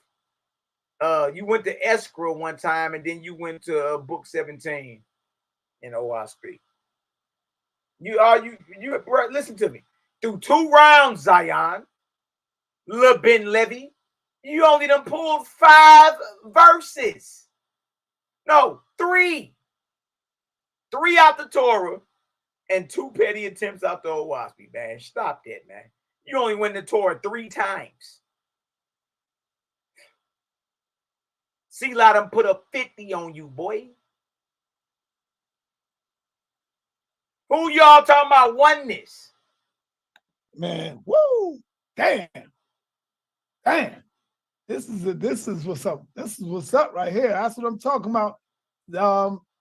My brother Selah. Let's get it in. This will be your 3rd and final round, but you will first have your 3 minutes of rebuttal.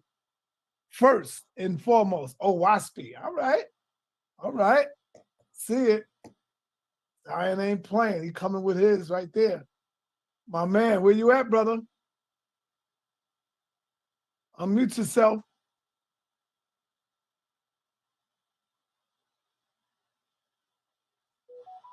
You can hear me now? I hear you now, brother. I hear you. All right, cool. 1 second. Let me just organize this real quick.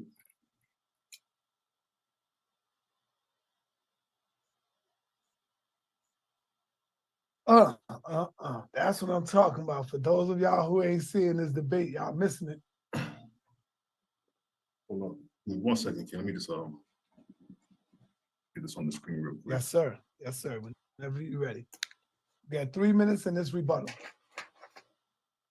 And then we go into your last and final round. And then both of you brothers will question each other. I have a question. Okay. And you got to answer the question. No doubt. Yeah. You answered it in the best way you could. That's good. All right. Let me share my screen. Are you ready? Share your screen first. Yeah. All right. Go ahead.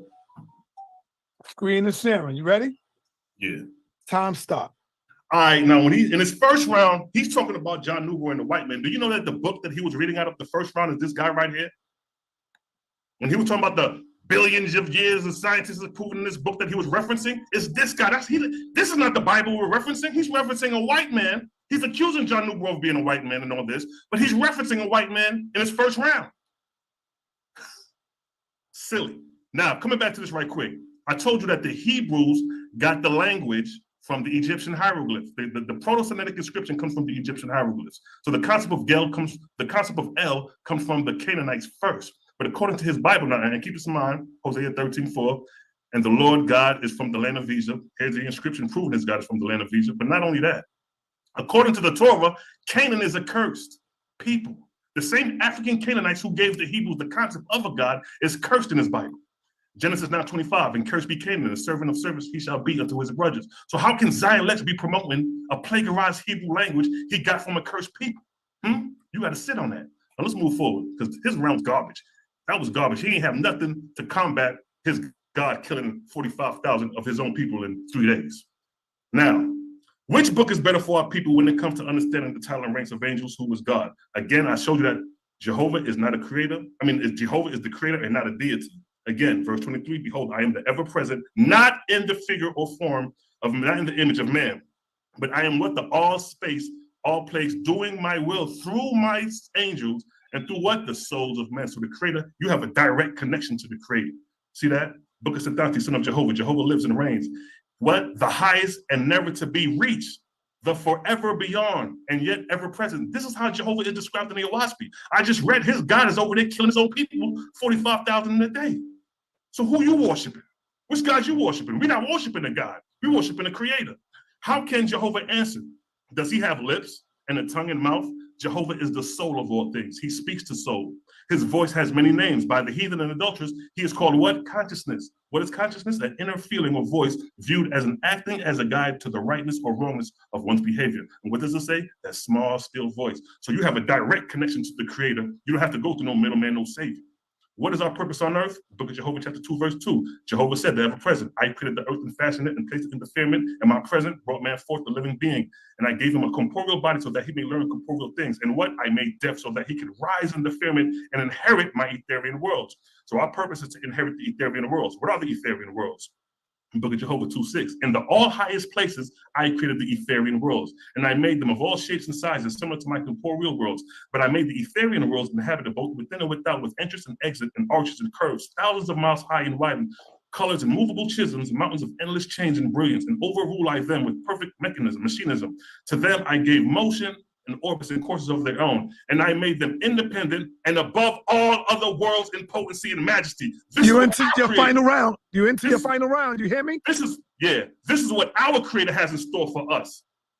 Above all other worlds in potency and majesty, the all perfect, the all highest.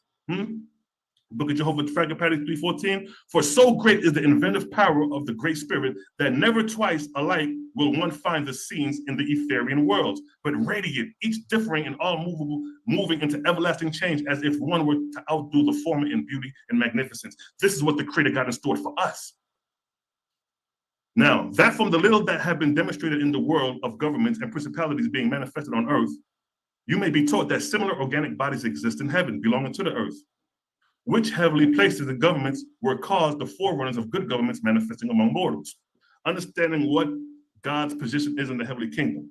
Now, Book of Divinity, chapter 1:3. Jehovah said, the ever-present, he who is chief of a government on earth shall be called king. Here's an example. But he who is chief of my heavenly government shall be called God. You're worshiping a God who's no more than a chief in the heavenly government in our book. So what you're worshiping for our aspect is a man. You worship a man sitting on the throne. And here we have a picture of Selah sitting on the throne. As above, so below as above. Book of Discipline. As the kingdom on earth has a king, and the king is nevertheless immortal, so in like manner is the heavenly place of your God, a kingdom of angels, and the chief over them is God, an angel also. I already showed you that in the Bible that your God is an angel. Who are angels? These are the from Jehovah and in him, from And all angels, gods, lords, generals, captains, and chiefs in heaven are only the brothers and sisters of both mortals and the spirits of the dead. Angels are our ancestors. Ain't no spook, but guess what? Who you worshiping? It's clear that angels are our ancestors.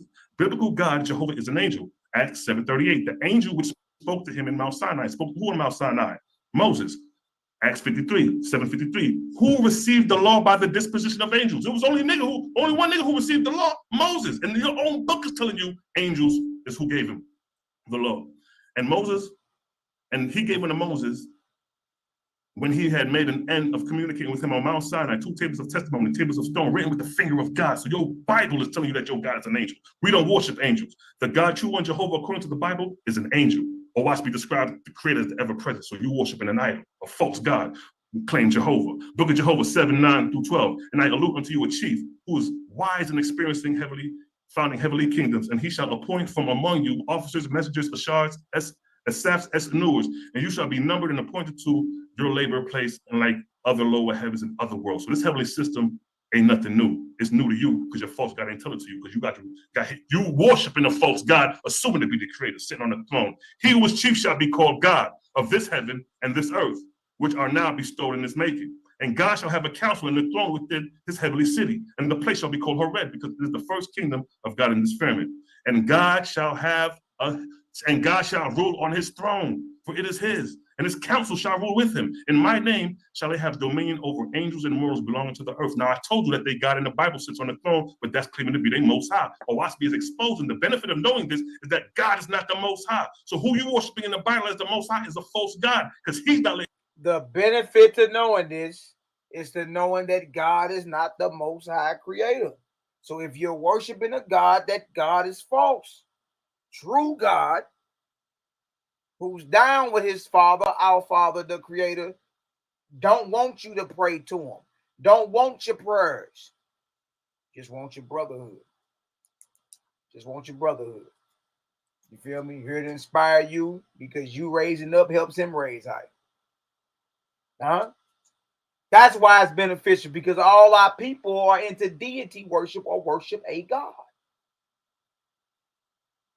The worship of any God is blasphemy. The creator is not a God. You know about the creator.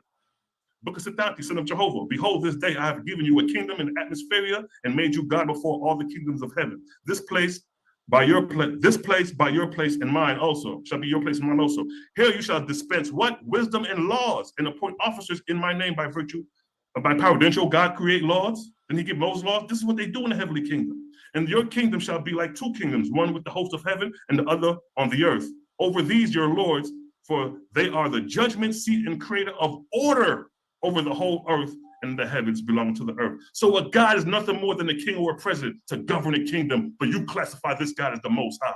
You've been deceived. Book of Jehovah, chapter 7, verse 9. And God shall have chiefs under him who shall go down and dwell on the earth with mortals. And the labor of these chiefs shall be with what? Mortals for their resurrection. And these chiefs shall be called lords, for they are what? Gods of land, which is the lowest rank of my commissioned gods. Huh? Your most high as Lord is our most low. Ooh, cook this ass, boy. Do y'all see that? Huh?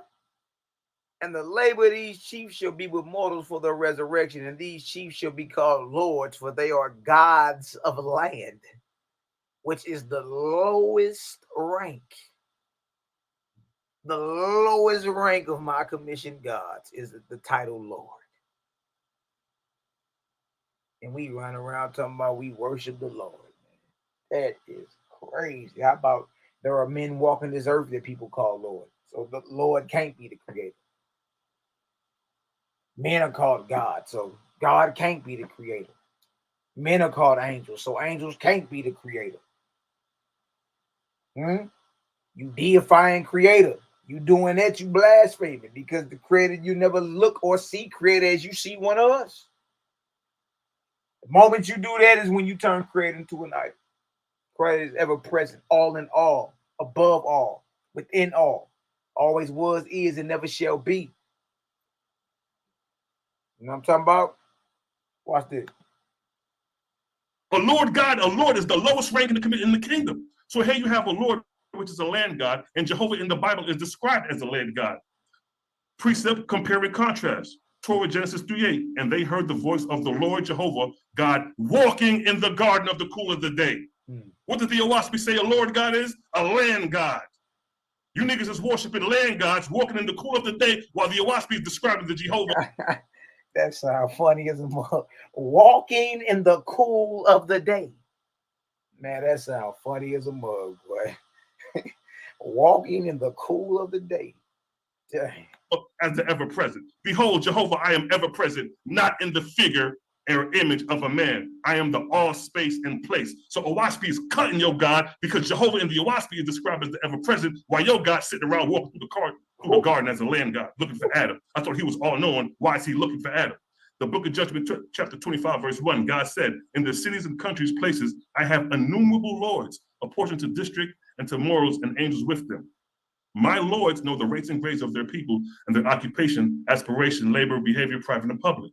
So now we have guardian angels. Your book don't talk about guardian angels. What are guardian angels? Thus, my lords have angels under them who are authorized and ordained in my name and in the name of Jehovah to abide for times and seasons with mortals as guardians and inspirers to provide what? Dreams, thoughts, and visions in the minds of mortals to otherwise what? Labor in elevating them in what? Purity, love, and wisdom. Your God over here destroying his own people by 45,000 in 3 days. We over here talking about purity and freedom and wisdom and love.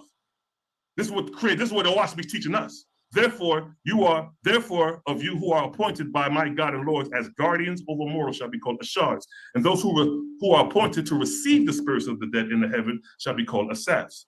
And Ashar shall make a record of every mortal as to the grade of wisdom and good works. And when a mortal dies and his spirit is delivered to the Asafs, the record shall be delivered with him. And the Asafs receiving shall deliver this spirit along with the record into the place in these heavens, which is adapted to his grade, where he shall be put to work in school according to what the place of the resurrection which I've created. So we have a whole spiritual system already laid out. We have successions of the gods and goddesses, just like we have successions in presidency. Book of Divinity, chapter 1:6, as Jehovah provides that no man can be king forever, but must give way to a successor, even so in his heavens, he also provides for his gods and lords to have successors at certain times and periods. Your Bible ain't telling you nothing like this. That's why you have abundance of gods y'all worship, because these are false gods and soon to be the creator. Now, let me scoot down. How are we graded for eternal salvation? These are the grades and resurrections of the souls of men. I people the heavens of the earth with the spirits of the dead according to their grade and their corporeal life, so do I arrange them. I do not fill the air of the firmament with angels scattered about, but I give them regions habitable and home-like, and I grade the regions as to how suitable they are for the resurrection of the spirits of the dead, because the purpose of us on earth is to rise and to be fair and fulfillment. So these angels are here to assist us in our resurrection, to serve others, to do good to others, to help them, to teach them, to give them joy and comfort. This is the service of the Creator. Not going around killing your own people in 3 days, killing 45,000 men. This is the service of Jehovah, to do what? Do good unto others, help them, teach them joy and comfort. But there are some who are below the grades, who seek to do evil like your God, who seek to make others unhappy like your God, who delight in crime and pollution like your God. If morals shall be called drunks, and if spirit shall be called drugers. Your God is a druger because he's a spirit and he delights in pollution and blood. Whoever serves according to himself or others shall be graded in his work as his work manifests. Luke 9:49. And John answered and said, Master, we saw one casting out devils in thy name, and we forbid him because he follows us not. What did Yahshua say? Yahshua said, forbid him not. For he that is not against us is for us. So you don't have to be a part of the fold of Yahshua to serve the Father and do his works, as proven right there. 2 minutes. How each individual is graded for your own resurrection, whether on earth or in heaven, the same rules apply to both. He who serves himself 1/2 and serves others 1/2 stand grade 50. He who serves himself 3/4 and others 25 stand grade 25. He who serves himself 1/4 and others 3/4 stand grade 75. He who serves himself only stand grade 1, and he who serves others solely grade 99. So we have a grading system. We ain't rating around on nobody. The grading system is based off your service and what you do to others in righteousness and good works, and you're graded based off of that. Your resurrection is based off your grade. The grade of my heavens on earth being atmosphere below the following. Grade 1 is on the earth. Grade 50, midway between the earth and the emancipated heavens etheria. Grade 25 is 1/4 up from the earth towards etheria, but grade 75 is 3/4 up way toward the earth towards etheria, and so on. Intermediate grades and plays of ascent corresponding in like manner. But grade 99 is the highest atmospheric grade preparatory to the entrance of the company of the plural. And here we have a grading system according to the earth from the lowest the lowest plane to the highest plane, and this is all based off your service to the others. Now, as you can see, this is a spiritual system that is way better for our people than the Bible, because it's clearly explaining to you that in order to resurrect and ascend, you have to do good works than the others. And when it comes to understanding the title and ranks of angels, as you can see, the gods and lords are not the Most High creator, Jehovah, but ranking angels within the heavenly government to assist man to resurrect them to the Etherian realms. Now, according to the Bible, you're going to be bound to the New Jerusalem on earth. Let's get that real quick. And I saw Revelation 21. I saw the new heavens and the new earth, for the first heaven and the first earth had passed away. So we're in a new heaven now. I, John, saw the holy city, New Jerusalem, coming down from God out of heaven. So they're not ascending, they're going backwards. Their heavenly kingdom is coming to the earth while we're going away, up and out, just like school. We graduate and get out of school. Their God is coming down to the earth. Behold, the tabernacle of God is with men. He will dwell with them. They shall be his people. God himself will be their God. Right now, let's get here. This is the kicker. Now, blessed are they that do his commandments, that they may have right to the tree of life and may enter the kingdom. But those without are surrounded with sorcerers, whoremongers, and murderers, nigga. How are you going to sit there talking about the new heaven and the new kingdom, and you're going to be surrounded with whoremongers in the new kingdom? Wow. Wow. So much information. See, I wanted to give y'all 50. Hey, Selah, man, I don't even want to count this, bruh. Bruh, you just, boy. Man, look, let me try to count this. Good night. And when you be like 9 through 12, I count each individual ones because you read 9, 10, 11, and 12. You feel me? So 9 through 12 ain't one verse you read. You reading 4, 4 or 3 verses. I count that. Because you reading it. That's what I'm saying. You working for it. So this what I got, man. This is just for round 3. Mind you, you already done dropped 50. Let me see. Okay, 1, 2, 3, 4, 5, 6, 7, 8, 9, 10, 11, 12, 13, 14. This is crazy. 15, 16, 17, 18, 19, 20, 21, 22, 23, 24, 25, 26, 27, 28, 29, 30, 31, 32, 33, 34, 35, 36, 37, 38, 39, 40, 41, 42, 42 plus 13, 52, that's 55, 56, 57, 58, 59, 60, 61, 62, 63, 64. Boy, you dropped 64 on this boy in the 3rd round. Man, what's 64 plus 50? Man, y'all better leave me alone with all this. I'm gonna keep it solid with you. That boy ain't even dropped 10 on that side. That not nobody come hollering at me talking about this man won this debate. This nigga just put up. Damn, boy, you just put up 64 in the 3rd. Finished them. Now he about to go ahead and go all the way out with his own source, man. Let me play this, man. Good night, bro.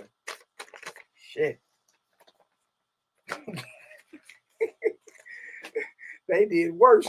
They did worse shortening the round. What you, man, good luck. You sound like a machine gun. 15 minutes apiece in each round. That's what I thought was all right. I thought we were going to keep it to 15 minutes. I know I should have gave y'all the 15 minutes, but Brother Zion, come on, show up. Show up. Shit. Where you at? Brother Zion, where you at? What is that, 114? Like 114. You got 114. Okay, you got 3 minutes to rebuttal, and then your last round is 10 minutes, and then y'all will question each other. This is going to be the bloodiest debate. At this point, Zion has only went in the Torah 3 times. Yeah, it's safe to say he lost this and he got destroyed and lose me. Remember the title of the debate. Which Bible is better for our people?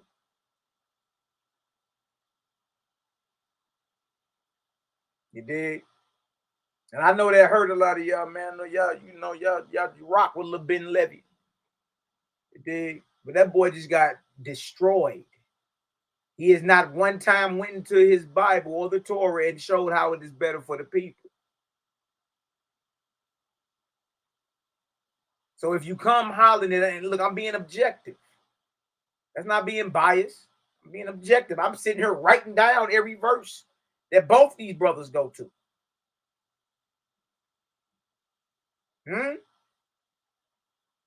Zion Lexx is not going in the Torah to prove it's better for the people. Ego got him hurt. And that's what got him destroyed. That's what got him destroyed. All right, round 3, Zion Lexx. Let me get your paper together. Hold on. I got receipts. I took a tally live. And I'm counting every verse. If y'all, you're going 8 through 12, I'm counting 8, 9, 10, 11, and 12. Shit, you're reading them. Dig. Round 3. Lil Ben Levy. We ever been in. When I say bloodiest, I'm about to tell you, man down. So let me go to my screen share for a moment. Do y'all hear this, man? Do y'all hear this dude, man? Like he about to, like, this is about to kill him. And then after he attempt to do this, y'all, we can just shut it down because it ain't even no point after that. He obviously ain't even going in the Bible. You know what I mean? But watch this. Yeah, damn. And let me first show y'all something. So I'll start as soon as you can see my screen, and I'm gonna share it right now. And I'm gonna say that I'm starting right now. All right, start. Yes, sir. All right, so let me open up saying man down. First of all, he said Zion did not quote the Bible earlier in his rebuttal round when I spoke about his rebuttal to the creation story. I absolutely quoted the Bible. I quoted the creation story as told in the Bible. That's why I opened up with what the Bible says about creation. I showed its correlation in. Yeah, but look, see, that's where you off at. You see how fast he try to run off? The chart you have up in front of you right now disagrees with the chart you had up at first. This is what you're using to prove your 15 billion years. The 15 billion year chart don't agree with the 7-day creation story in Genesis, the 1st chapter. That's the point. And that's why Selah is saying that even though WASPI offers a better cosmogony and cosmology than Bible. Because the Bible got fruit trees and herbs growing before sunlight. That's his whole point. So you in a petty attempt to rebut it on the fly, pull up a chart that disagrees with the 7-day creation story. Why do I say that? Notice on day 4 of the 7-day creation story, the sun, moon, and stars are created, right? Right? Well, right here to the top, you got the Big Bang 15 billion years ago. You got stars 10 billion years ago, and you got the sun 5 billion years ago. So according to his chart, the sun and the stars are created when? 5 billion years apart. According to the Bible, sun, moon, and stars are created when? On day 4. You see that? The chart, this doesn't agree with what you just pulled. So Selah's point, initial point of a WASPI offering even a better understanding of creation, whether it's man, whether it's the heavens, you understand? Whether it's whatever. The methodology in it, not just God created. How did he create? You see that? So that was a fast one. He tried to pull that. He tried to slide that by there real fast. Look, y'all. This doesn't agree with that. Look at day 4. God creates the sun, moon, and stars. Blow it up for my elder NehemiYAH. Mally, blow it up. Day 4, God creates the sun, moon, and stars to govern the day and the night. Day 3, God creates land and the waters and fills it with seed-bearing plants and what? Fruit trees. Our fruit trees and plants growing before the sun. Right? So according to the 7-day creation, he just said, I did go to the Bible. And I knew he was gonna let his ego get to him. Because technically he did. He just pulled up a chart, right? But see, hey, you gotta understand, I play chess, boy. I knew ego was going to get you. So much to where you just got to respond and say, I did go to the Bible. This is a chart about the Bible. And then he hurry up and goes to his little scientific chart. But the scientific chart don't match this. Plants and fruit trees are growing before the sun, moon, and stars are created. And if you're saying each day is 1,000 years, like you saying in your numbering, if you're saying each day is 1,000 years, buddy, then guess what? That means plants and fruit trees were growing for 1,000 years before the sun, moon, and stars were created. Sit your monkey ass down. Your own chart says that the sun and the stars were created 5 billion years apart. How is that possible when they still be in the same day of 1,000 years or same day of 24 hours? Yeah. You dealing with a real one. You dealing with a real one. I already seen you. I said, oh, yeah, he think he finna slide that by. You dealing with somebody that watched it. You dealing with somebody that watched it. Watch this. This don't agree with what he talking about. Bag you down, baby. Watch this. That's why I opened up with what the Bible says about creation. I showed its correlation in science. Then I went into what I said. Y'all see? See that? In his petty attempt to rebut something, he exposed his hand. So I'm calling you Poe, little tink tink. The Poe, little tink tink. That's why I opened up with what the Bible says about creation. I showed its correlation. Woo! Blow it up, Malaki. On his chart, he talking about correlation. On that chart, boy, the sun and stars is 5 billion years apart. And the plants come afterwards. But in the Bible, even according to your own source, plants and the fruits trees come before sun and moon are created. So your charts don't even agree. It's time to sit down. That's it. It's just time to sit down. You know what I mean? Time to go back to the drawing board.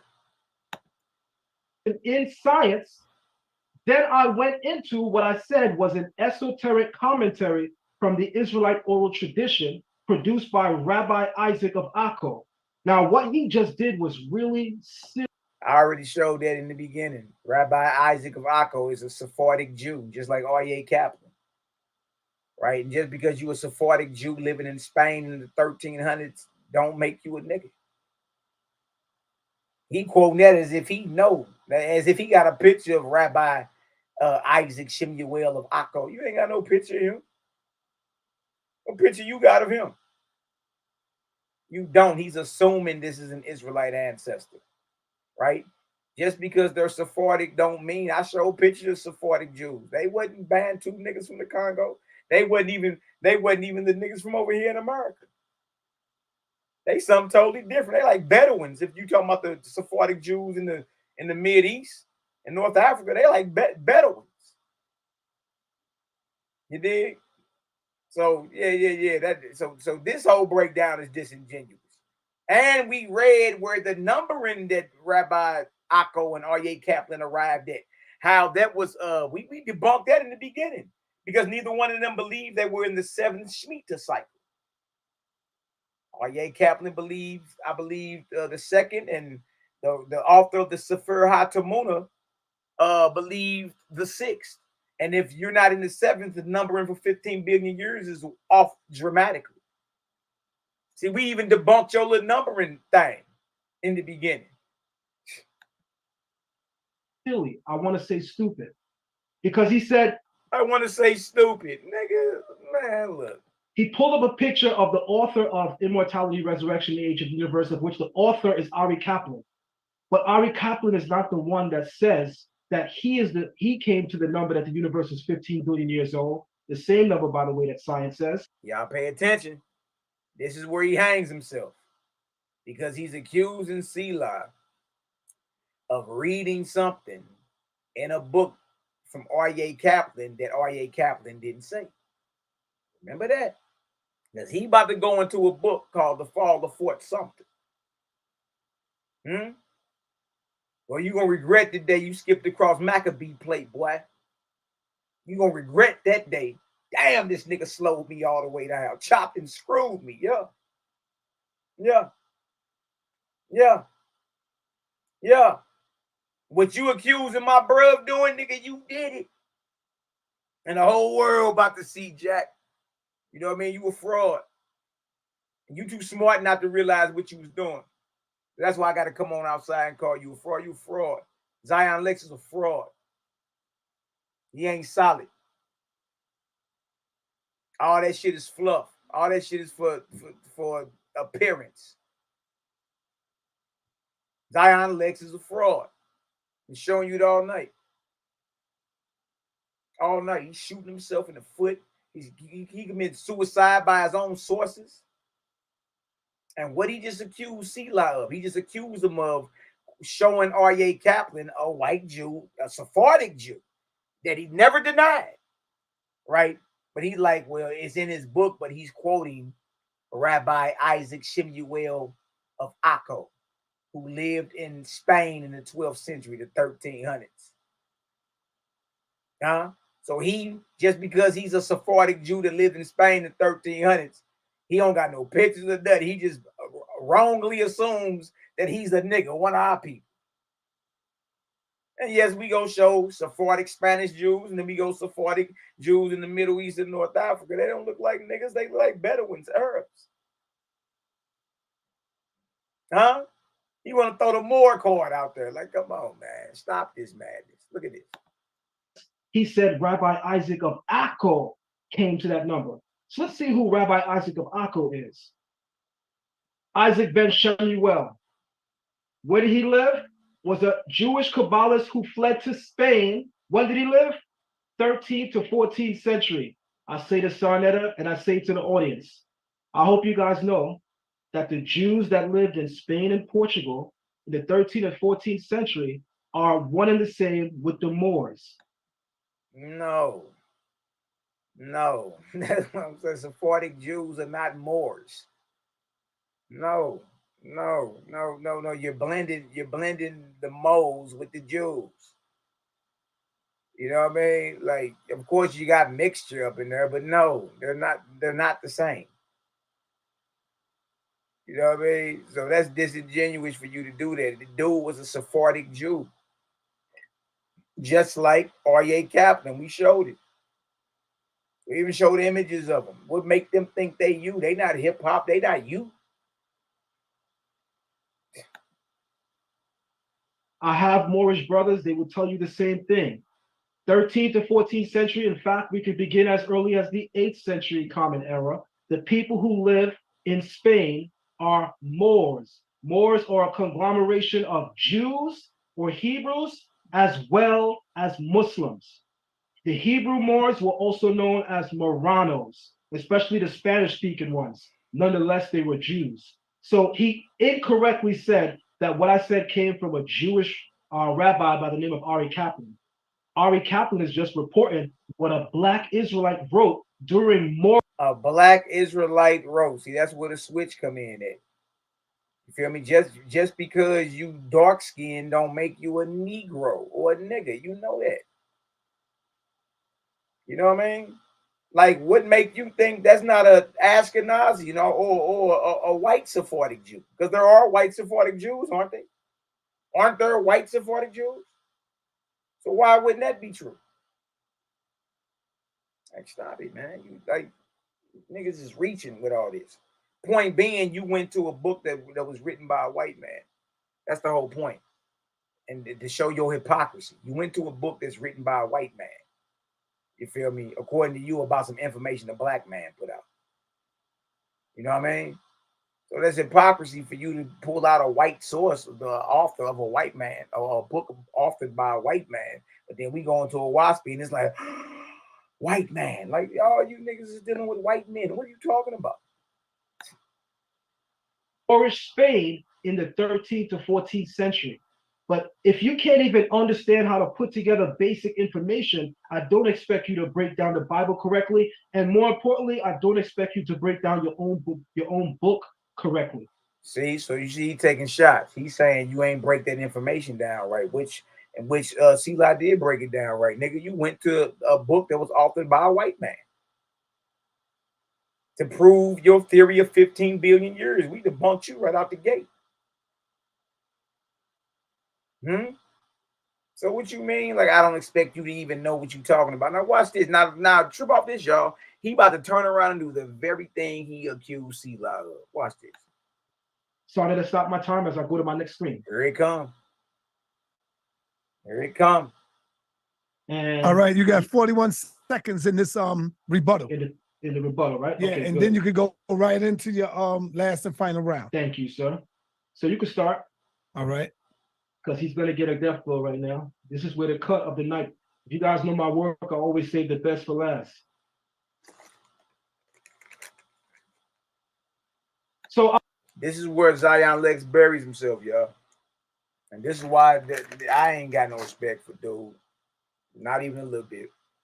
For him, but this is how cold Jaja is, though. For him to just accuse Selah of doing what he about to do, it show you his will ain't his own, and it proves that boy got demons on. He got drudges.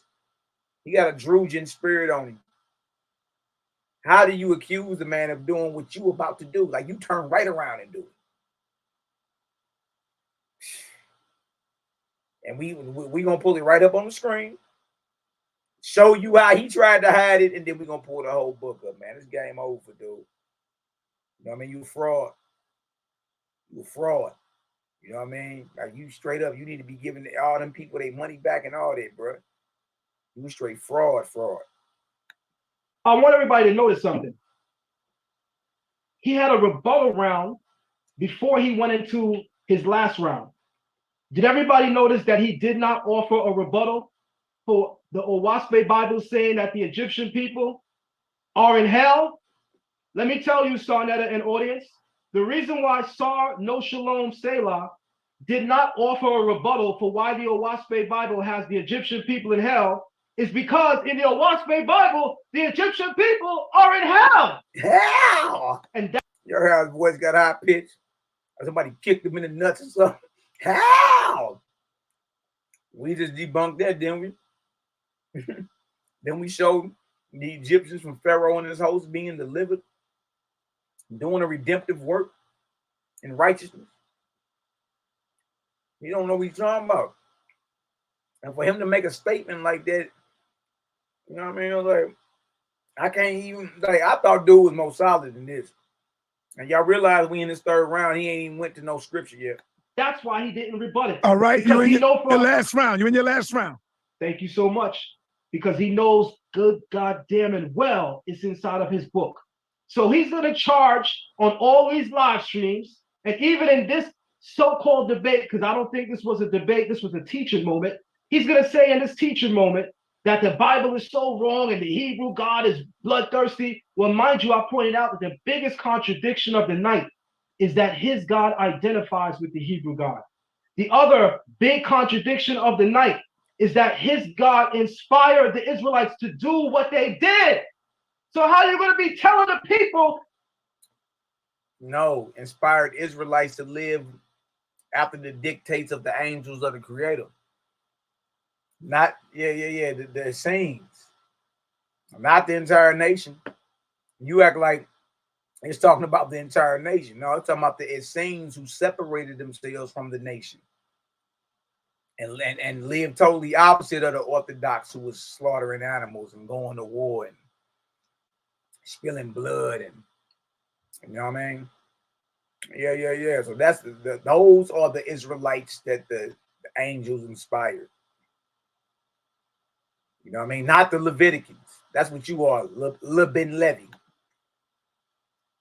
That the Israelites, under the inspiration of their God, did things that were evil and wrong, when in your book it makes it clear that your God inspired the Israelites. And that's not my word. That's the words used verbatim in the YAH'S Bible, book of Ezra, chapter 595, passage 42, verse 42. You is so cut with your own knife. So every charge that he made, just for clarity, against the Israelite God, the God of the Israelite Bible, falls right back. He got an ammo. They got an ammo like a bug, man. On him, because his God identifies as hey, y'all, this proves Zion just been talking the whole time. Y'all, he only went through the Torah 3 times. 3 times. God of the Hebrew Bible with the name Jehovah. Secondly, he said that what the Israelites God ordered them to do is wicked. Well, in the YAH'S Bible, it says that your God gave the Israelites instruction and inspiration to do what they did. It says that not to do evil, Zion. You keep this nigga keeps shooting himself in the foot. Nah, the Creator didn't inspire Israel to do anything wicked.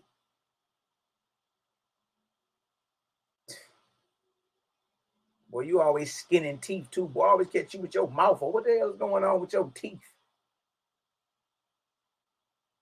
You know what I mean? Like, bro, you beyond cut, claiming you cutting something you missing. You like Trey off Boys in the Hood. After the boys roughed him up a little taste. He came up sick of this shit. You want some of me? After swinging, hitting the air. That's what you looking like. You like Trey from Boys in the Hood.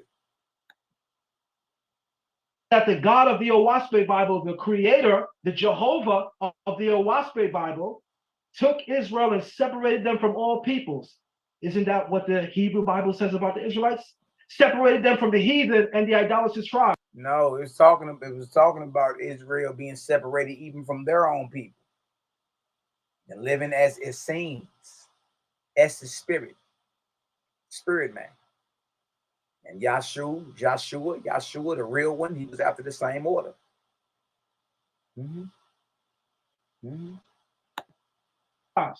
Isn't that what the Israelite Bible says about the Israelites? And he made them greater than all peoples. So your book is saying the same thing. That's why this debate is so silly, because you're arguing from a much older book that a white man created. And by the way, since we're talking about white men, I had the picture of the author of the YAH'S Bible, not to point out that he's white, but so that everybody could be familiar with the fact that this is the author. I'm not sure who he thought he was debating. I didn't come here to talk about the skin color of the author, but since you wanted to talk about the skin color of the author, I decided during your fake round, your last round, to add some slides. Because I feel it's fair that if you mention that he's white and you talk about his skin color, then maybe I can. And when everybody goes back and plays this video, you'll notice I never spoke about the skin color of the author once. So Selah Shalom, just like MALAKI, is debating the wrong person. I didn't mention dude's skin color. I didn't play, as you said, Selah, the color card, the race card. I didn't do that. But since you want to talk about his color, let's have some fun.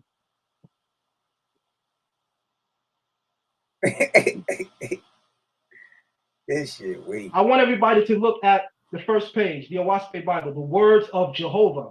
Everybody knows Jehovah is the name of the creator of the Hebrew Bible. I want everybody also to pay attention to the images on the right. So another and audience, look at the images on the right, because I want everybody to notice that in the YAH'S Bible, all nations and people are represented pictorially. In the YAH'S Bible, there are several pictorial illustrations, pictures of people and things. The YAH'S Bible represents all peoples of all nationalities, race, and creeds.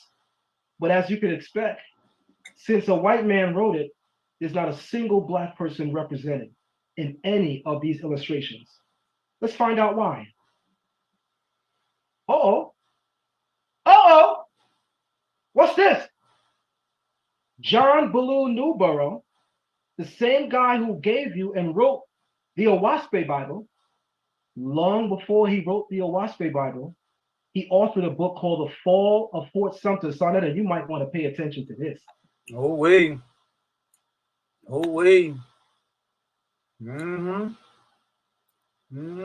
Got that ass. Got that ass, boy. You dealing with brothers that do this for real, Zion. You know what I mean? Get it out the mud.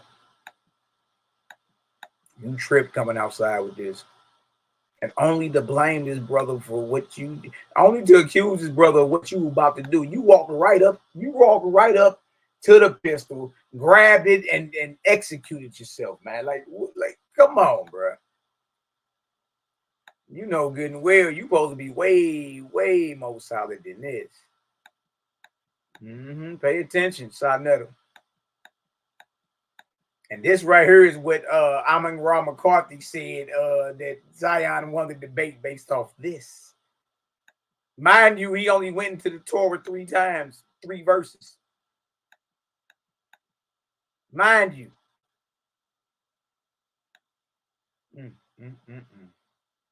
I can't even believe you jumped out here and did this. And the crazier part is you gonna do what you just accused him of. That's crazy. Like, who does that? Like, how you accuse a man of doing something disingenuous and you turn around and do the same thing, dog. Like, come on, man. Come on, dog. I thought you was more solid than that, I can say. You know what I mean? I thought you might have been more solid than that one, Jack. Hey, hold on. Can't believe you even tried that. Dang, why would he even do that? Why would he execute himself like that? I got that pulled up. He just brought up the fall of Fort. He just brought up the fall of Fort Sumter. I got it pulled up. The author of the OWASP Bible writes the book called The Fall of Fort Sumter, or Love and War in 1860. Yo, Zion, time. Yes. Your screen is not sharing. My screen is not sharing? Then I'm going to need back that time. I didn't know that. Even if you give me 2 minutes back of that time, that's fine. I didn't know my screen wasn't sharing. I thought it was sharing. We can't hear you, Sonetta. I said, you can go back because it ain't like you saying something different. Okay, so I want to go back really quick. Yeah, because damn, your screen went out and I was looking down. I didn't see what. All right, is it up? Is it up now? Yes, it's up now. All right, so this is important. The author of the OWASP Bible has many peoples and nations represented, but as you could expect, because he's writing this work while you could still smell the slavery in the air, 1881. We all know that so-called slavery was so-called abolished in the year 1865, but we all know slavery lasted well into the 1900s. We all know that. So when this book was written, let's be clear, everybody, you literally could still smell the slavery in the air. Now watch this. He represents pictorially all nations and all people. He represents Europeans. He represents Orientals. He represents Indians. He even represents Chinese people.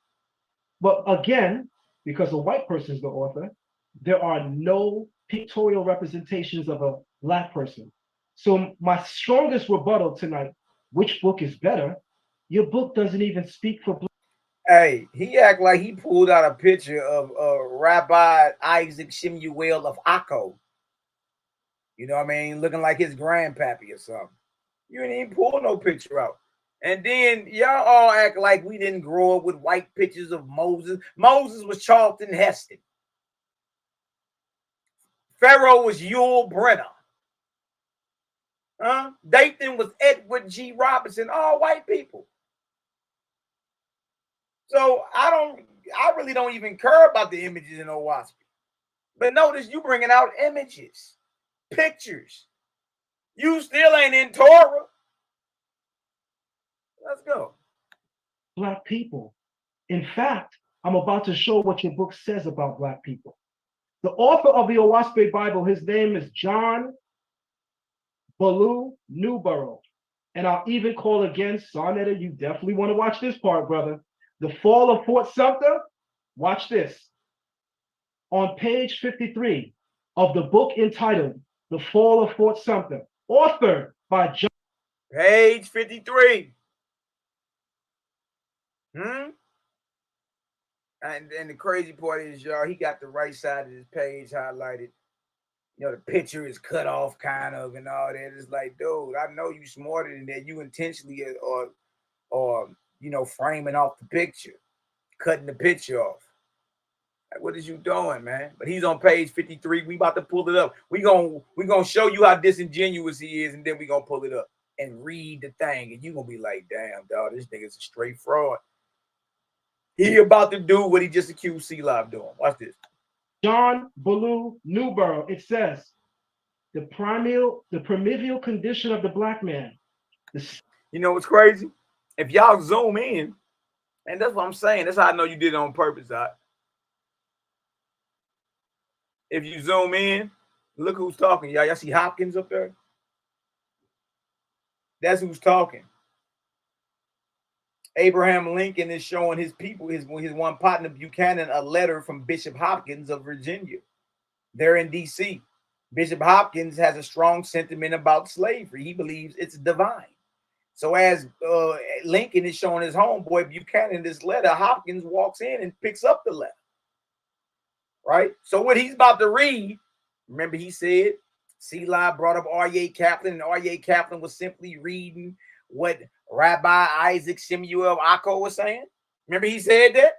Remember he was like, if you don't know how to process information normally, then I wouldn't expect. Remember he said all that? This nigga turns around, y'all, and does the same thing. And he ain't even got to start too far up to understand who's talking. Hopkins is talking. Bishop, let me pull up for you, so you can know. I put a picture with you. Hold on. Let me show y'all who talking. Niggas, I'm telling y'all, man, these cats is not solid. Not solid. Bishop Hopkins of Virginia. Bishop Hopkins of Virginia, I believe. I can't believe this nigga even tried this, man. I'm like, come on, bro, man. Like we gonna be real about it. Ain't about the truth. Let's be real about what we talking about, man. You dig? Let's not play the game. Let's be solid. Even if we disagree with one another, we at least owe it to each other to be solid. You know what I mean? He is right here. Hey. That's whose letter Abraham Lincoln had passed to his friend Buchanan to read. You feel me? He passed it right to him to read. It's this guy right here. He's a Southern bishop, a white boy, Bible believer. So he's a devotee to the biblical God, Zion Lexx. The words you're reading, even though authored by John Newborough, are the words of this man right here in his letter to Abraham Lincoln, and how he felt that slavery was a divine institution. Boy, you body bag, boy. Headshot. It's over for you. How dare you do that? And the crazy part about the whole thing is you ain't even got to start far back up to prove that it's Hopkins talking. See, you see, that's how I know you being evil. You highlight down. Come on, man. These niggas ain't solid. You dig? Cats ain't solid, man. You don't keep it solid. And that's why you on the real, again, you need to stand down, man. You don't need to be out here teaching nothing. Stigma the Creator put upon him when he slew Abel. So what is John Ballou Newborough doing? He's carrying the same white Southern slave racist attitude about Cain. White people believe that the biblical Cain of the Bible was a black man. They said that the mark that God put on Cain was making his skin black, because it is the author of the Bible that is pushing the notion that black skin is cursed. So he said the primeval condition of the black man, the stigma the Creator put upon him when he slew Abel, have I so set down that all parties cannot but see the wisdom of the all-wise ruler of the universe in giving them over into eternal bondage to the white man. Did y'all hear what I just read? Yo, he's reading it as if John Newborough on the left, as if those are his words. Those are Bishop Hopkins of Virginia. Those are his words.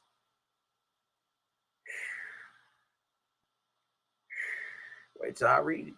I got the same book, I'll pull it right up for you.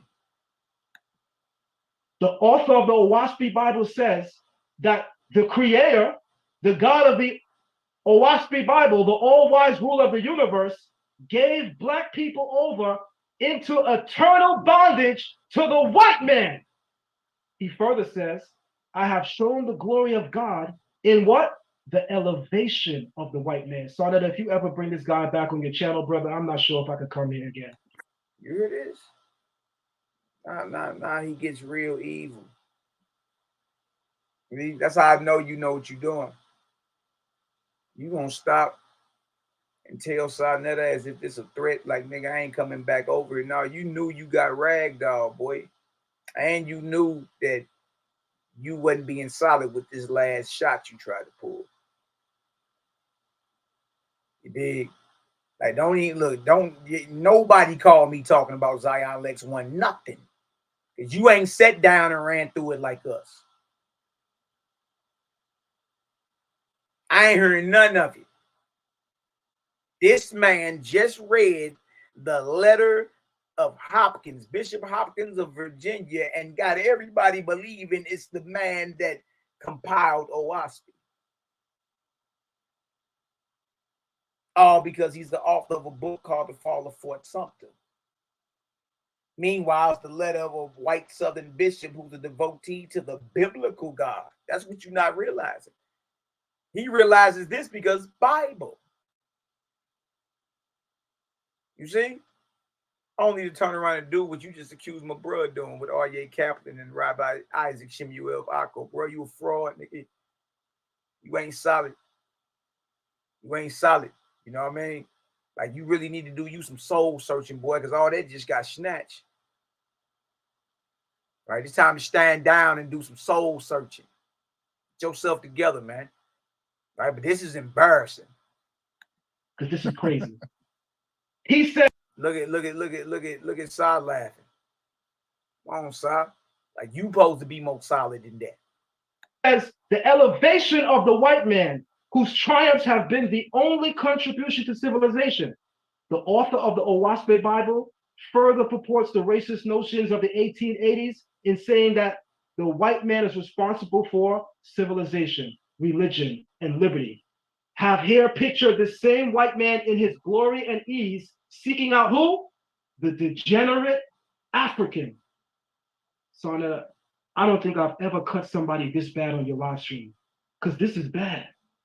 The author of the OWASPI Bible, who's writing while you could still smell the slavery in the air, who himself is a bastard colonizer, is telling. Now you're lying. The man never owned slaves nor his family. You see? But Selah showing the debate, the first actual slave owner in America was a nigga. Went to court and won over the shit. Shit crazy. Telling you in the OWASPI Bible that he praises the all, the God of the OWASPI Bible, for bringing into eternal bondage the degenerate African and handing him over to the white man, whom the white man gave us civilization, religion, and liberty. All the while. I feel you, Daryl. The fact that nobody even tried to fact check him let us know how low these cats is hanging. You know, they low hanging fruit, bro. Like the real scholars don't do that. They fact check each other. That's why they can get up there and debate without even bringing up it, like without even pulling up sources, because they know their colleagues gonna fact check them every time. You dig? Nobody even fact check this cat, man. I thought y'all loved this dude. What I'm about to show y'all in that book, same page, right? Totally destroys him. Boy, you just killed yourself. Degenerate African brought nothing. And he said, they brought us over here to teach us to toil and behold the beauties of Christianity. He says, I have shown how the black man is to be enlightened and how by doing the drudgery of life, he gives the white man time and liberty to ascertain the laws of God. I tell y'all right now, if this tomfoolery of the OWASPI Bible and its teacher is allowed to teach in the community, I don't want no parts of this, because this is crazy. The author of the OWASPI Bible refers to slavery as a divine institution. Not my words. Let's look at the bottom.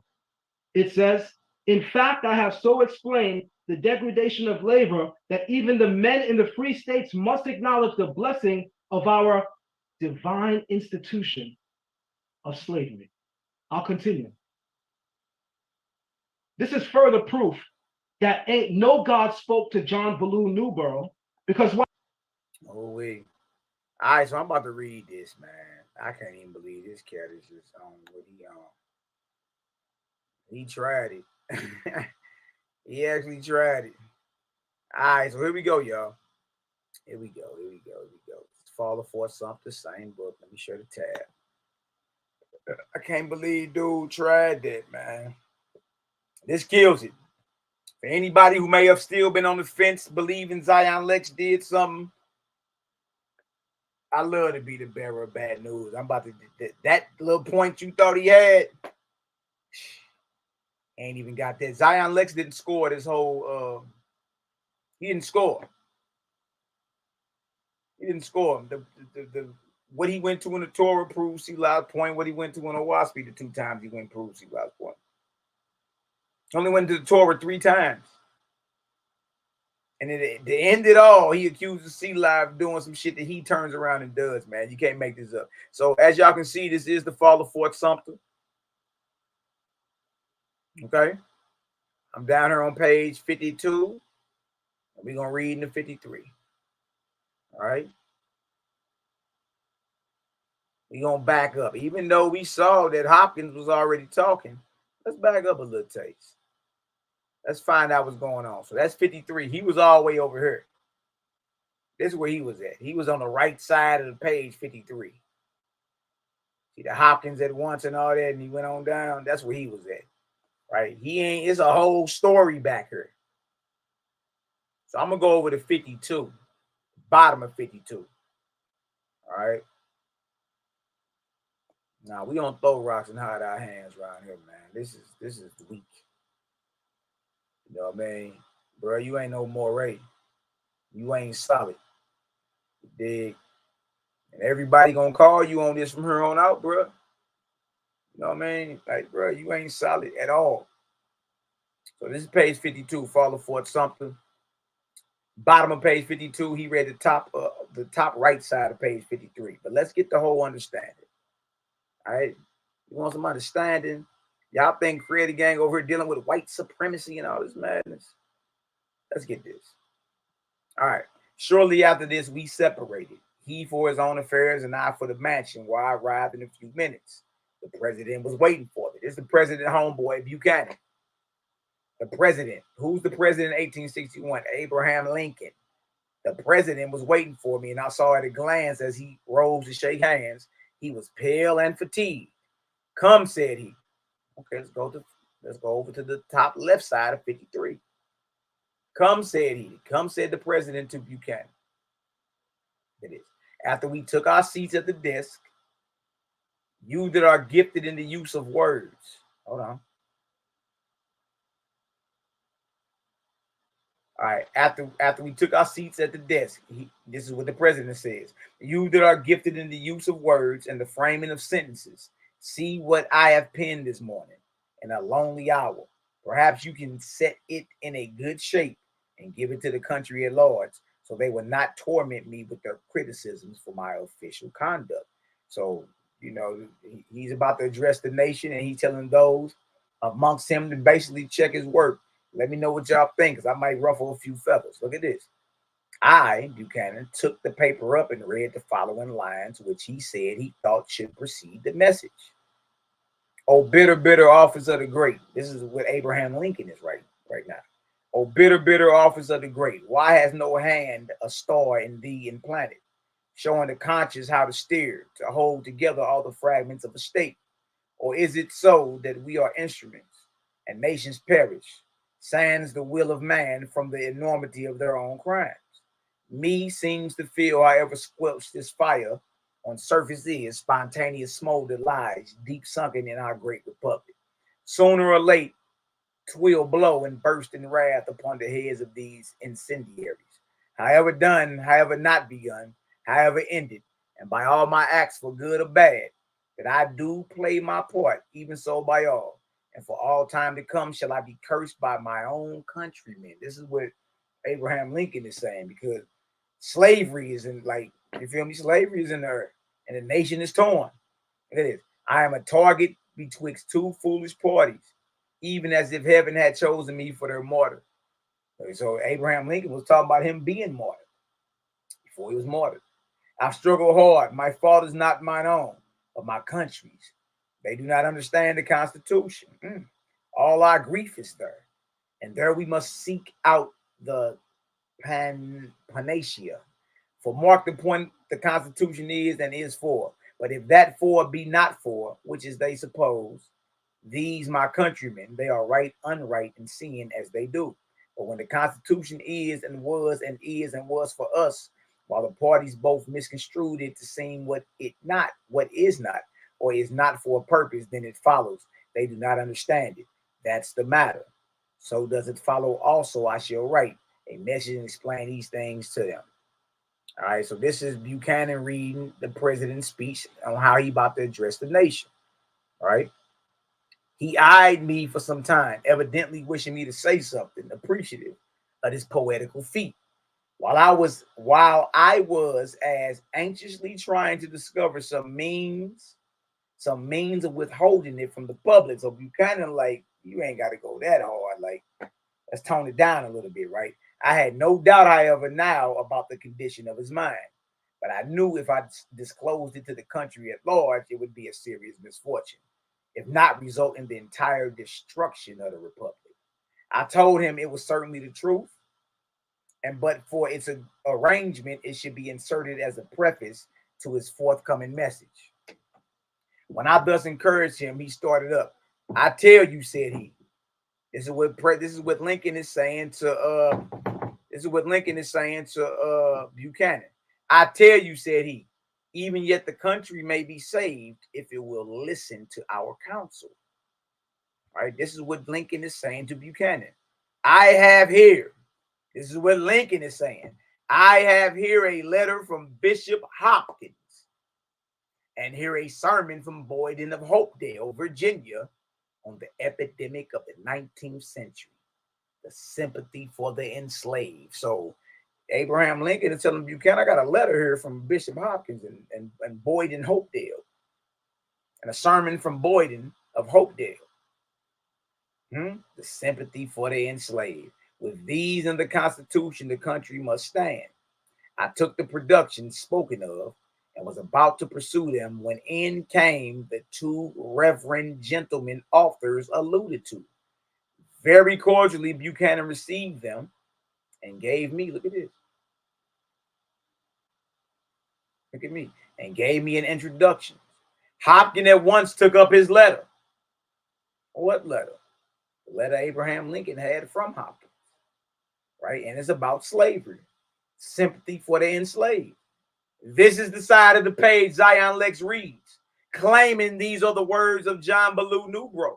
John Ballou Newbro is writing about what went down in Washington, D.C. in 1861 between Abraham Lincoln, Buchanan, and Bishop Hopkins and Hopedale and them of Virginia.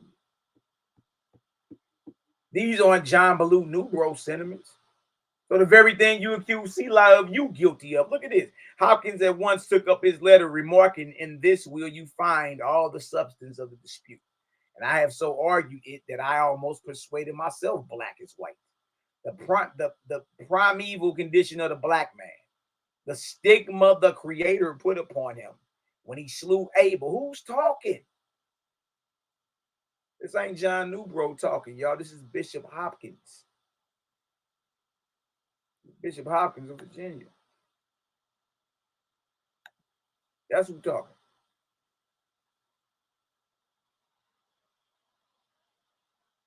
Nah, Jack, you can't come back outside no more.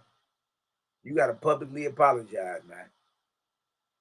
You got to publicly apologize and let everybody know I purposely did that because my ego got in the way. I ain't want them brothers to be right. But y'all, that's who's talking. That's not John Newbro. That's a white bishop, a white Southern bishop who believes that the creator has given white men the authority over black men. And if he's a bishop, he's a devotee to biblical God. Your God, Zion. See how that works? And he quoting Abel and all them. The stigma, the primeval condition of the black man, the stigma the Creator put upon him when he slew Abel, have I so set down that all parties cannot but see the wisdom of the all-wise ruler of the universe, and giving them over into eternal bondage to the white man. Huh? You saying that? JBN saying that. I have shown the glory of God in the elevation of the white man, whose triumphs have been the only contribution to civilization, religion, and liberty. I've here pictured this same white man in his glory and ease, seeking out the degenerate African and bringing him over here and teaching him to toil and to behold the beauties of Christianity. This is a Bible-toting Southern Baptist bishop. This ain't JBN. I have shown how the black man is to be enlightened and how by doing the drudgery of life, he gives the white man time and liberty to what? Ascertain the what of God? The laws of God. Torah, Zion. Torah. The laws of God is Torah. Right?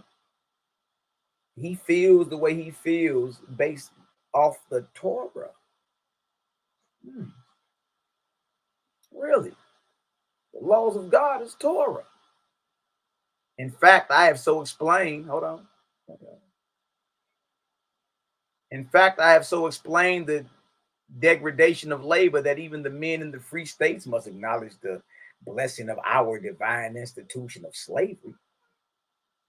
And with much pride, the Reverend Father slapped the paper on the desk and pouted his lips as if the argument was finished. Truly has he spoken, said Boyden. And in the same chain of argument, I have here a sermon on the hardships of the owner of the slave. Wow. I have shown him with all the curse of his slaves on his own back, while the slave goes scot-free of all concern. The master I have shown with Christian care watching over his slaves, giving his whole life to their service. In fact, I have proved him to be the greater slave of the two. Good night. And well, when you cross over, he will be. And proved also that whoever meddles with his property deserves an ignominious death. Damn. And moreover, that all the hatred against a slave owner springs from the fact that he can accumulate wealth easier and faster than the man who hired his labor done. And he smiled as if his triumph must go before the world for all time. Y'all, so if you understand that what Zion Lexx read was not the words of John Newbro, but the words of two Bible-toting Southern bishops or pastors who believed that slavery was a divine institution based off the laws of God.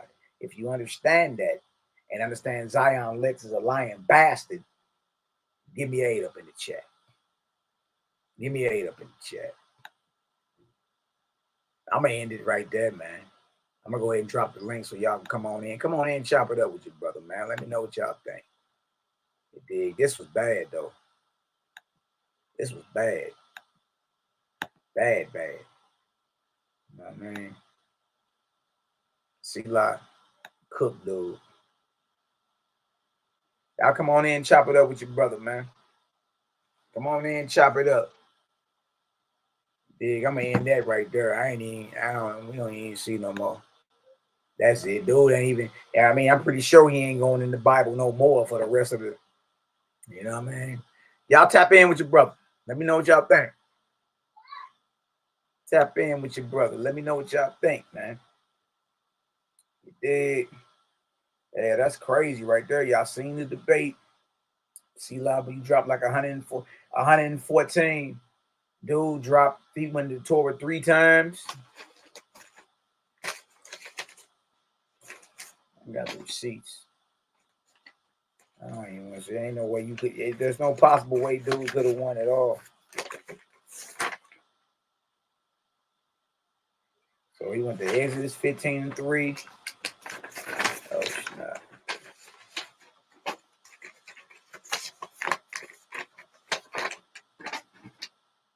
So I ain't do shit. So Exodus 15:3, Exodus 22:2, Exodus 2:11-12. So he only, he only went to the Torah like what 3 times. Peace, champ. Peace to the righteous God, man. Gang in the building. What's going on, Selah? Hey, what it do, bro? Hey, man. Excellent, why you do that boy like that, man? I had to count your verses, man. You done dropped a 114 round clip on that boy, man. 114, boy. That's what we doing. You put 64 up in the third. Hey, man, I like the fact how you slowed it down and really broke it down, man. I was waiting for this all day, actually. You know what I'm saying? Yeah, man.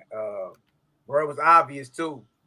You feel me? It was a slaughter, man. It wasn't even close, bro. Like you know what, bro? I don't even got no rap for nobody that's talking, because I know they're not being truthful. Facts. You feel me? Like if you ain't did what I just did and just slowed it down and at least wrote down everything that was said, whether it's Bible verses or WAH'S verses, if you ain't even did that, then you're not being real, man. And then the crazy thing is, like, when he did go into his book, he didn't show the benefit of the book. He spent most of his time trying to rebuttal what I was saying and shit. You know what I'm saying? Yeah, he ain't show not one benefit of the book. It's the same, just like I had over there with that gravel mouth Negro on the Source League. It's the same thing. It's like you cats ain't even on topic with none of this. Exactly. And then the crazy part, man, for dude to lie like he did, man, especially with that last source, bro. Yeah. I'm glad you brought that up. And the reason I really ain't going to the, like, after when we went into the Q&A, man, I was like, bro, I'm done with this dude because he ain't addressed nothing in the first 3 rounds. So it's like, nigga, I was like, yay and nay with the Q&A, man. Yeah. That's irrelevant. Exactly. You know, ain't no Q. He can't win off no technicality on no Q&A. Right. Not after putting 0 up. He ain't putting nothing up. Nigga put how much you say? 100 and what? Man, 114. And I like how you actually counted that, because I actually, I wasn't even thinking about counting the verses as I was going through. But I remember you were saying, like, yo, Selah, make sure to say what the benefits are. Keep them saying the benefits. But I never thought about writing down the verses, though. But when you went through and actually wrote down the verses, I'm like, it hit me today. I said, you know what? I'm going to do that live. We going to tally this on up live. You know what I mean? Facts. Yeah, bro. At least 114. You was firing. Wow. I said, damn, man, this shit is crazy. Yeah. That second round, that done it right there. Sure. That did it right there. Yeah, man. And then for him to accuse you of what he turned around and did, I'm talking about immediately after that, bro. He turns right around and does what he tries to accuse you of doing. Exactly. You feel me? And then we debunked his whole 15 billion year, because you know what I mean? In order for that to be correct, you have to went through the 7th Shemitah or the 7th sabbatical cycle. And shit, the cat that wrote the book and the cat that he was quoting, neither one of them believed that we done went through that. So that means that 15 billion year is false. Also, you people out of nigga try to put the Genesis and all that, and then that was the bullshit. Up there with the Big Bang. This nigga had 15 million years of the Big Bang before the 7-day creation.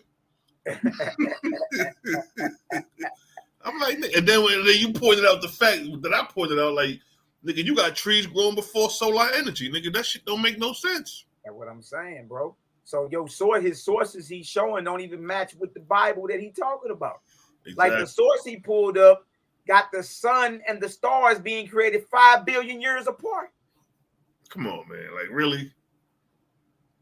I don't agree with your source to say the sun, moon, and stars was created on the 4th day. Stop that shit, man. And then you already showed that your creation story started at 3761 BCE. So how are we talking about 1 million and 1 billion years old?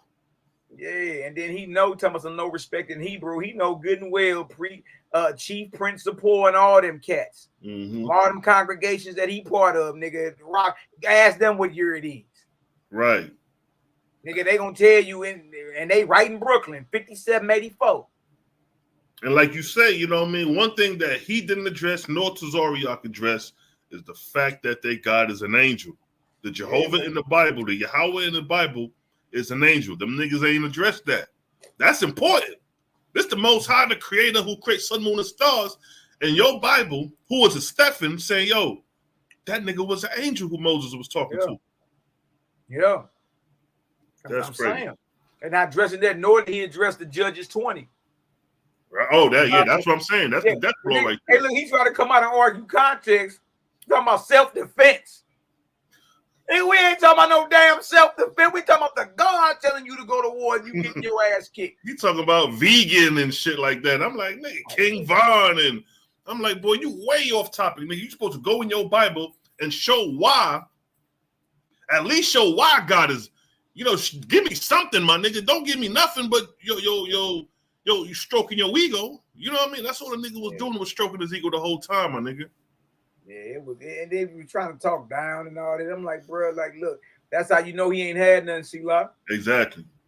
He ain't the had nigga got to talk down to you. That last petty attempt was horrible, man. Yeah. Nah. And that's why I said the conscious community has turned into ego and opinion as being the source of information now. Because niggas that think those the jabs, oh, he done said something. Nigga, you ain't say shit. You ain't even come out we can count on one hand how many times he came out the Bible. Man, he came out the Bible 3 times with 4 verses. See that? And those 4 verses didn't even address how it's beneficial for our people. At all. Well, that's why I say he didn't score. He didn't score at all. That's crazy. He didn't win over. Zion Lexx didn't go over 1 benefit, y'all. Exactly. Not one. Not one benefit. Which one is better for our people? He didn't go over 1 benefit. And he only went to the Torah 3 times. That means, guess what he was doing the whole time? Y'all talking. Exactly. Running his mouth, stroking his ego. All he did was just talk the whole time. Exactly. It did. And then only to agree with you sometimes, too. Like, it could mean a false God. It could mean an angel. Well, that's your problem. You know what I mean? When we say Jehovah, we never mean a false God. Exactly. You never mean an angel or a God or a Lord when we say Jehovah did. Exactly. We clear that. I'm glad you cleared that off right off the back. Like, nigga, we ain't confusing shit over here. Yeah, we ain't over He's steady confused. His God is like, no. That's why you kept pausing when he said that. Like, no, nigga, we ain't talking about the God. We talking about the ever present. Yeah. And then we distinguish it. And then I'm glad you brought that up, because I distinguish in that second verse at the end when I was reading the YHWH's, the difference between Israelites who worship the ever present from Israelites who worship the idol gods. Yeah. And he gonna come back in the next round and say, "Oh, the Jehovah, the God." I'm like, nigga, you ain't even listening. That's what I'm saying. It was weak. I thought that shit would have been way more solid than that, man. You know what I mean? Yeah, that shit was easy work, man. That shit was real easy for you, bro. And you look, bro, I'm talking about you did more than clear the block, man. You know what I mean? Megaton light bomb, bro. I was spitting that shot. I was right trying to keep up. I say, man, this nigga done dropped 50. You know what I mean? I put 60 up over there. Then you dropped 64 in round 3. I say, man, this nigga's not playing. We keep score points around these parts, boy. See, like I say, I'm bringing a house down on this boy, man. Damn. We're doing some old Irvin Johnson shit in the 70s on these niggas. Oh, man. That was up, King. Hey, man, I salute the work, bro. You dig? It all came out at the right time. Facts. You feel me? Now the world know. And look, y'all, if y'all want to go watch that debate, you got to go to Creative Gang TV and watch it. So let me go ahead and post that right now. You got to go to Creative Gang TV. That's the only place you're going to find it. And the crazy thing is, all them verses I had to chop down, because when I originally started those verses, I didn't know what the time limit was. So, man, I had, if it would have stayed how it originally was, man, that should have been like 20, 25 minutes. Man, I took out a lot of other good shit that just to compress it down for 10 minutes. You know what I'm saying? Yeah, you had to trim it. You know what? Because I still got the original docs. I may just go through like the first round, the original how I had originally, and go through it so it'll be more detailed, because I had to trim it down a lot. What's the word, Gnostic Warrior? What's going on, huh? What up, King? What's up, man? What's up? What it is? What you got for us? Oh my God! All right, listen to this, man. Have y'all ever? I'm quite sure y'all have heard of Dr. Chancellor Williams' book, "Destruction of Black Civilization." Yep. Y'all read that? No, I ain't read it, but I know about it. Oh man, bro! Oh my God! See, this is why I got to come back and start making videos. I might come back next year. I'm quite sure if I come back, they gonna take my channel down for sure. I got so much stuff, man. It's ridiculous. But there was a brother about 8 years ago. He went by the name of Brother Yerushalayim. He was a guy with glasses, and he had like a bald head. And he was speaking on the Hebrew Israelite doctrine. But he had went away for a couple of years, and he had came to the conclusion and said that, you know, saying that whole doctrine is garbage, right? So he just came back just recently, right? I'm gonna send you his channel, okay? But what he did was he brung out Dr. Chancellor Williams' book, right? Because I got the book at the crib, and I just finished reading today. And when he was talking about all these different religions and things like that, like what was Black folks' religion, like, you know what I'm saying? So we cannot blame the white man for the situation that we're in, because we are to blame for it, right? Like when it comes down to the slave trade. Now, when I'm about to read something to you, because I've had this book for a couple of years now, but I've read it. But when dude brought it out, I said, how the hell did I miss that? Right. You know what I'm saying? And in Dr. Chancellor Williams' book, he said that Black people, they wasn't worshiping no Jesus, Islam, Christianity, Buddhism. They wasn't doing that. They believed in a supreme creator, right? But they had many different names for it. Okay. And if you look up a group of people, a tribe called the Masi tribe, they didn't believe in Christianity and Islam. They said that Christianity and Islam was the white man's religion, and they rejected it. They didn't accept it. You know what I'm saying? You can look it up right now. And there was another tribe that was involved in catching Black people and enslaving them, called the Jaga people. You can look them up right now. They're still living. They're descendants, and they have their own army, because they had sided with the Europeans, right, in catching Black people and enslaving them, right? Now, let me read this to you. This is coming from the Atlas of the Transatlantic Slave Trade, and this is by David Richardson and David Atlas. Listen to what they say. When he read this on his channel, I said, "What? I went to my library so quick. I said, what this man just read? I don't know how silent in the midst this. They might do it deliberately, intentionally to mislead the people, because y'all always talking about we need to go back to Africa. That's the homeland. But like I said before, if you don't know the language, the laws and the customs, you're gonna take your Black ass over there, and you're gonna get all back over again. Because Black people were the ones who originally was enslaving. They was enslaving their own people. So when the Europeans came, they caught on to what Black folks was doing. They say, "Oh, we must get on to, get in on this too." Now listen to this. They finna tell it right here who was doing the slave trading. So you can't blame the white man. Now this is in the introduction. This is what this man said. This shit, when I read this shit, man, it damn near brought me to tears. I said, I can't believe what the hell I'm reading. Where is it at? I said, yeah, man, I'm gonna have to come back and start making videos, but they gonna take that shit down. This is in the forward, in the introduction, and this is on page 20. You ready, Selah? Oh my God! I'm all ears, bro. I'm patiently waiting. Listen to this. Chat, people in the chat, take notes. Get this book. You gotta get it. This is gonna crush all that. The white man, he's the reason we in slavery. No, you about to hear it right here. Let me see if I can blow this up. Can you see that? Can you see that? Yeah. Okay, listen to this. It's on this is in the forward part. It says the strength and capacity of most West Africans bring us to a subject that is both surprising and upsetting to many uninformed readers.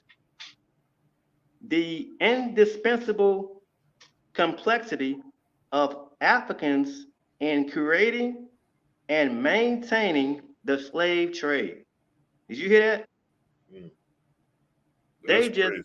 This white man just said that the West Africans, black people, were the ones who created the slave trade. And they maintained the slave trade. And it says, even in earlier history of the slave of the trade, the Portuguese discovered the extreme hazards and counterproductivity of trying to capture and enslave West Africans on their own. It says West Africans could and did attack and sink some European ships in retaliation.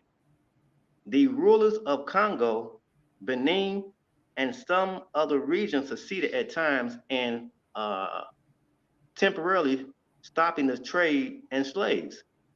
It says, yet the crucial point was the eagerness of African rulers and merchants to sell slaves. Listen to this. It says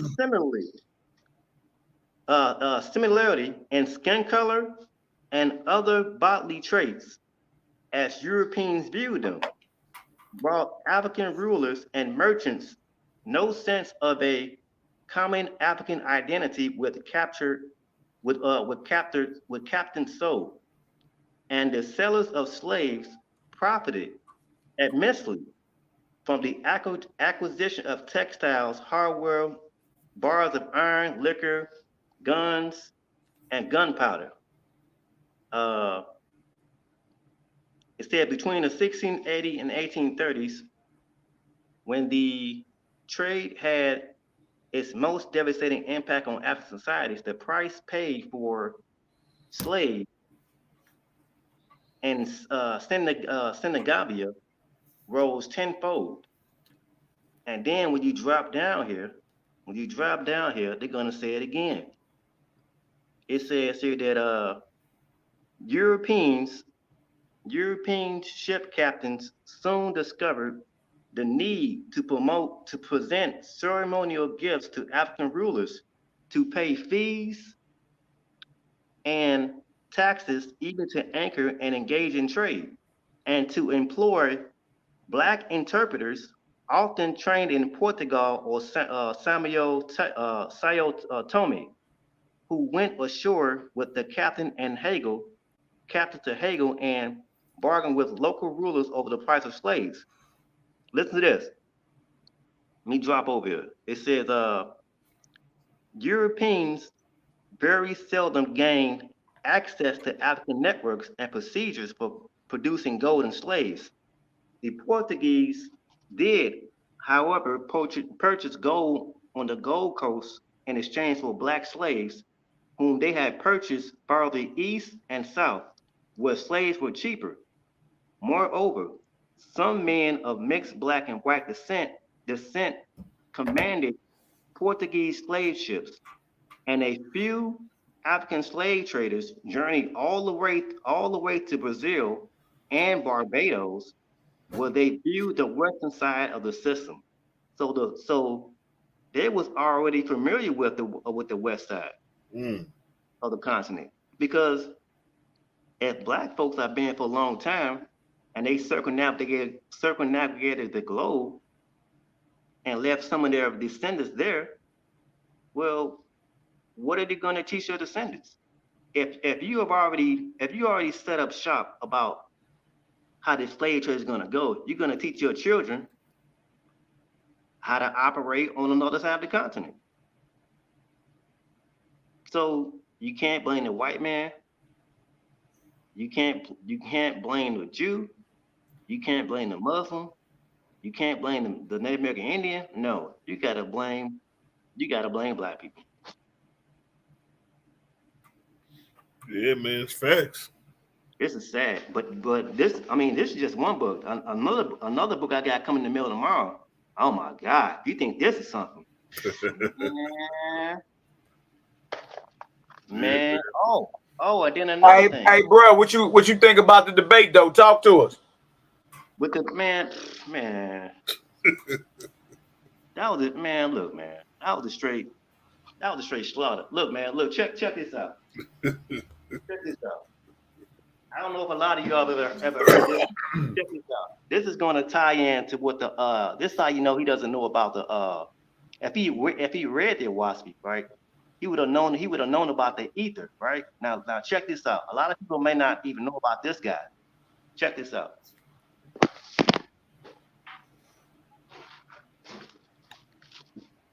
All right.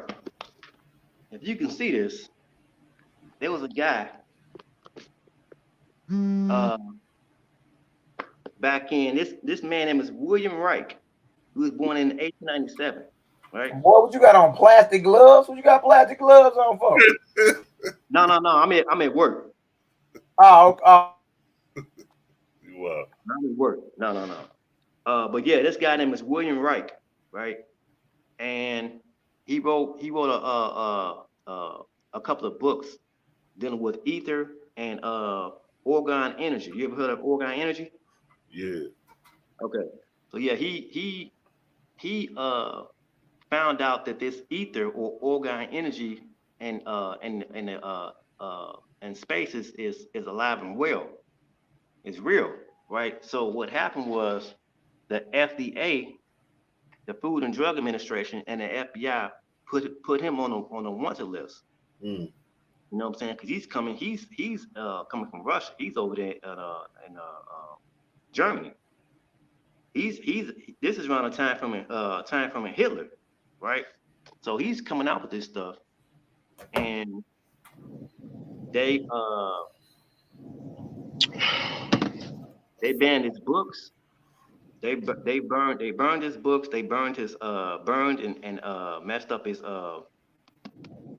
equipment that he came up with. Hey, but look, I'm trying to get everybody reaction about this debate, bro. If you want, I can let you come on and have a show.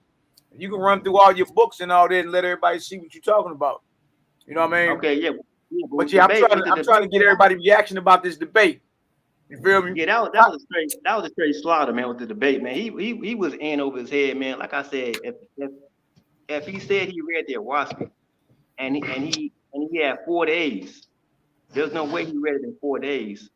And like you said, he didn't come out the text not one time in the Bible, you know what I'm saying, to prove his points. You know what I'm saying? He used it in the beginning. Matter of fact, in the beginning, he was showing like slide presentations, but he wasn't showing Bible verses. You know what I'm saying? To validate his points. You know what I'm saying? Like he wouldn't like if I was to ask you what benefit did he go into the Bible and show, what would you say? None. He didn't show anything. None. Exactly. He was too busy trying to discredit John Newbro. You know what I'm saying? And he was too busy trying to slander Selah. You know what I'm saying about yeah, you heard all them little shots. I was like, nigga, you shooting a water pistol at an elephant, nigga. That ain't doing nothing. Nothing. I caught on to all that, man. So you know what I'm saying? I'm like, yeah, this dude, he's not. It was real to me, man. It was real weak. It was real weak, bro. I thought more of him than that. Well, y'all done found Cosmo, and nigga done popped his head out the hole and shit. Cosmo and Cal in the building. Talk to me, brother. What you think about that debate, brother? Ooh wee. Hey, man. Now the crazy part is I watched it last night, right? But on the slow down remix, you dig what I'm talking? Man, that was ugly. That was ugly. But the only thing that now, mind you, it was a 4-0 wipeout. But the only thing, I would say, as into next time for my brother, when they ask you specifically about something, hit them with just that. I know you cleared it in the question round about when he asked about what happened with a rapist and all that and boo, boo, boo, boo, boo, boo, boo. But he was asking really about judgment. Boy, I just knew you was about to go to that book of inspiration. Where he say, make you a perpetual judge. You dig what I'm talking about? And you end up judging yourself. You dig what I'm saying? They so worried about what a deity, another man, and you know what I mean? They chestnuts roasting in fire forever. You dig what I'm talking about? That their brain stopped working. You know what I mean? But other than that, bro, even with that, you still answered the question. You dig what I'm talking about? Whether he liked it or not, ain't really got nothing to do with it. But boy, I just knew you was about to come with that book of judgment. Hey, bro, he put up 114 on that boy, man. Hey, Nick, you put the Wilt Chamberlain on him? Bro, Wilt Chamberlain, the boy, man. 114 on this nigga, man. This cat didn't come not one. He didn't come with not one benefit. Did you hear a benefit out the Bible? Hey, Selah. Would you tell that nigga, man, you wasn't with me when I was shooting in the gym? Yeah, man, that shit was easy work, bro. That shit was an embarrassment, to be honest, bro. It was. Bro, that's like 28 points a quarter. No, if this was a game, bro, if this was a game. These niggas don't know, like, our tactics is like, yo, nigga, we keep a score point.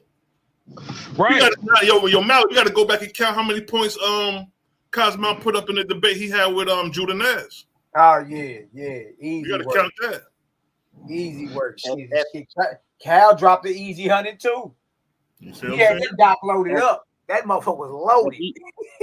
If you would have brung out Judges 20, and you would have said, "Hey man, wait a minute.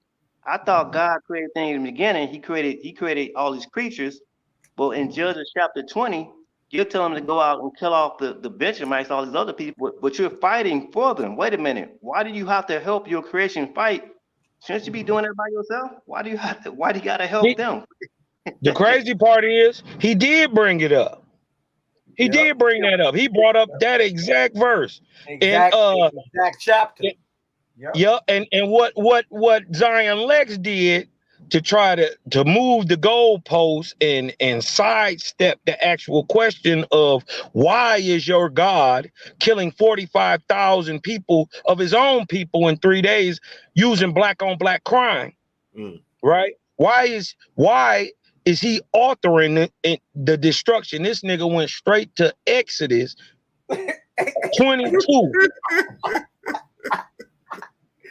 And the nigga try to argue self-defense, cuz I said, oh my God. This self-defense of his own people. Yo, God doing the killing. That's what he ain't get. And then on the third day, God himself, the Lord, came down and smote Benjamin. So we already described that their God is an angel. We clear on that.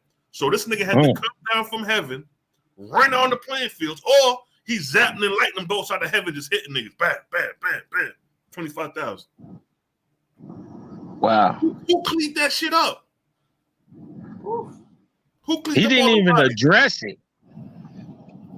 He didn't even address it. You dig what I'm talking about? Who's God? Who's the Benjamites praising when they won those 2 victories the first 2 days? Because when you win in victory, you're gonna give praise to your God. He was praising the God of Isaac, Abraham, and Jacob. Showing you that how can they be worshiping the same God when God is rolling with the house of Israel? So when the Benjamin was praying to God, who was answering Benjamin prayers? Because whoever Benjamin was praying to, God was working with them niggas. That God was on their side. Right. He was whooping the God of Israel. God of Israel was getting his teeth kicked in. And then he couldn't do nothing. And then another thing is what's seeming kind of peculiar is that the way they describe the tribe of Benjamin and the way they describe the house of Israel, as if they're not even brothers. Right. It's like these are two different nations born. It's only a couple of verses where the nigga said, yo, shall we go up against our brother the Benjamites? But the way the narrative is going, it's like, yo, why these niggas saying the house of Israel? Wouldn't Benjamin be the house of Israel? Yeah. It's like the distinction of these tribes here. But nonetheless, man, they God is foul, my nigga. I think the distinction is being made because true Israelites wasn't in them tribes. I believe that is how the Jew usurpates the true history of the Israelite. He creates these so-called people. You dig what I'm talking about? He creates these so-called people in a literary invention and write themselves into history. Because they try to make it seem like they came up with a story so out cold that Levi has something to do with Leviticans. So they try to tie that into the family. And then they make a false equivalency because they don't understand that Levi, why, first of all, it's not a tribe. That's where they got caught at. This is how I knew. If you notice, in the story of Exodus, none of the no tribes are mentioned. Because there are no tribes. They haven't been tribes since they walked into Egypt. There was only one people. Wasn't no tribes. And that's just like, and then if you look, the Brahma, right, during the same period has 7 sons, right? They don't go on to be tribes. They go on to take one name. And all the people are one thing. You see what I'm saying? Irregardless of whatever your blood tie is, you gonna tie back to Brahma. And then they not naming themselves after the people. They naming themselves as descriptive terms, adjectives. Like Israel, which means praiser of the Great Spirit. They naming themselves the Vrish Vedi, or people of the light. Right. The whole Tien, people of God. They are calling themselves by what they do. You see what I'm saying? They're not calling themselves after a man name. That's the trick of the false god. Now, once you figure out Levi ain't even a tribe. It's the house of a nigga who wasn't an Israelite, who wasn't born an Israelite, and took 3 more generations before his grandson, Koath, was able to even enter the Holy of Holies. As a matter of fact, the house of Levi was created for people who were not Israelites, but praised the Great Spirit. Hangers on, the strangers. The Leviticans, in fact. Hold on, go ahead. They are the Leviticans, in fact. The people who walked up out of Egypt just hangers on. But ain't them tribes is not proven or shown nowhere. Nowhere. We even got to mention of David before we got to mention of any of the so-called tribal fathers.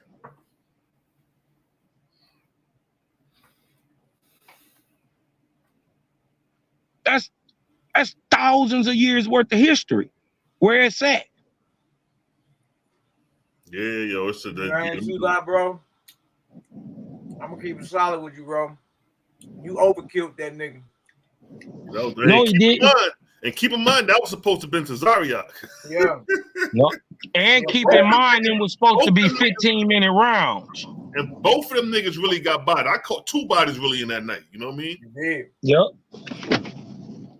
Hey, Yep. so y'all give me a vortex up in the chat, man. Y'all give me a vortex up in the chat if y'all say Selah Shalom won that. Let me see what y'all I tried to pull out. I seen I tried to pull out that so-called esoteric book. Now Malaki Hall, you already know he's a Mason. I got a book at the house called How to Read Your Bible, and he even said that Noah was an ark cycle, not a man. So you know what I'm saying? When you Who said that? Malaki Hall? Yeah, Malaki Hall wrote a book called How to Understand Your Bible, right? And he's telling you that Adam and Eve are not they're like in they're in the etheric form or Ethereal form, right? Before they take on flesh, right? And then he breaks that down, and then he goes into these cycles.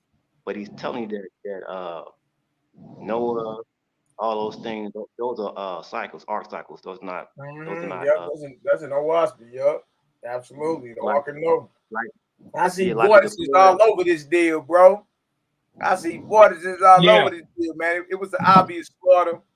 You know Manly would have had he would have been abreast of a waspy though too. So if he came with that, it's probably because he read it. And you know what? A lot of people do that. Like Delvin Blair, he used to do that. He'll be speaking and he'll reference Owaspy without mentioning Owaspy, and I'll be like, nah, my nigga, you gotta because I remember one time he was talking, he was like, yeah, the first God that came to the earth was Santantes, and I'm like, yo, the only way you know that if you read the Owaspy, but the way he mentioned it and then drifted off to some other shit, I was like, nah, man, you gotta stick be to solid about where you get your info from. That's why I respect you, brothers, man. Absolutely. Yeah, man. And but that was easy work, bro. That was, bro. That was, man. Man. You know what I mean? And that's just showing the benefits. Just showing the benefits. We ain't even, you know what I mean? If the subject matter was on the gods, 15 minutes around, 10-minute rounds about the gods, nigga, that would have got even more crucial. I know he was Casey. He was giving up early and everything. Casey, hop on if you want to, real quick, man. If not, I'm gonna shut it down soon. We've been on here almost 5.5 hours. And then, like I say, man, bro did his thing, man. It's over. Yeah, man. It's overwhelmingly obvious. You know what I mean? The gang them basically shut down the entire conscious community. We got cats running. We got cats that's taking the fade and losing horribly. We even got some top mores and scholars lying and committing suicide with their own sources. Exactly. And to YAH'KI, Zion, Lexx, that's supposed to be their top Hebrews. Yeah. Whatever happened to Ghana Stepper? He just canceled with Durrell. Oh, that shit would have been. YAH'KI ran, never said nothing. G-Con ran, never said nothing. Pastor Bennett ran, never said nothing. Like, damn.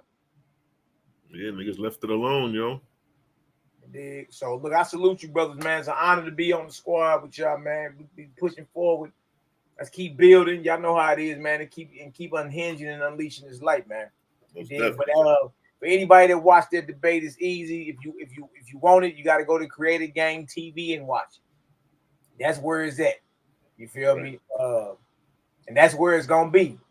Right. So go on over there, like, subscribe, share. You dig? Let everybody know what it is. And if you think your favorite moray, you dig, is invincible, it just got shown he's a mental midget. Seriously. I wonder why Sunday you put it up on your channel. That ego run you out there all quick and shit, man. You know what I mean? Ego and pride. That's what happened. You took some shit that you thought you was gonna be ready to deal with, and you wasn't ready for it. You know what I mean? And look, it was overwhelmingly obvious. Right. Overwhelmingly. So with that, I salute you, King. You dig? Love and light to you in the name of the ever-present Creator, bro. Keep it coming. Respect. You know, we'll check it out. You know what I mean? We're gonna chop it up in the back chat anyway. Yeah, you already know, man. But yeah, I'm gonna let you get up out of here because you've been on here for like 5 hours, King. So yeah, man, I'm about to go ahead and slide on the bottom. Gnostic Warrior, salute to you too, brother. Create a gang, you bring them, we raise them. I'm about this deal. All right, peace, King. Peace, Gnostic Warrior.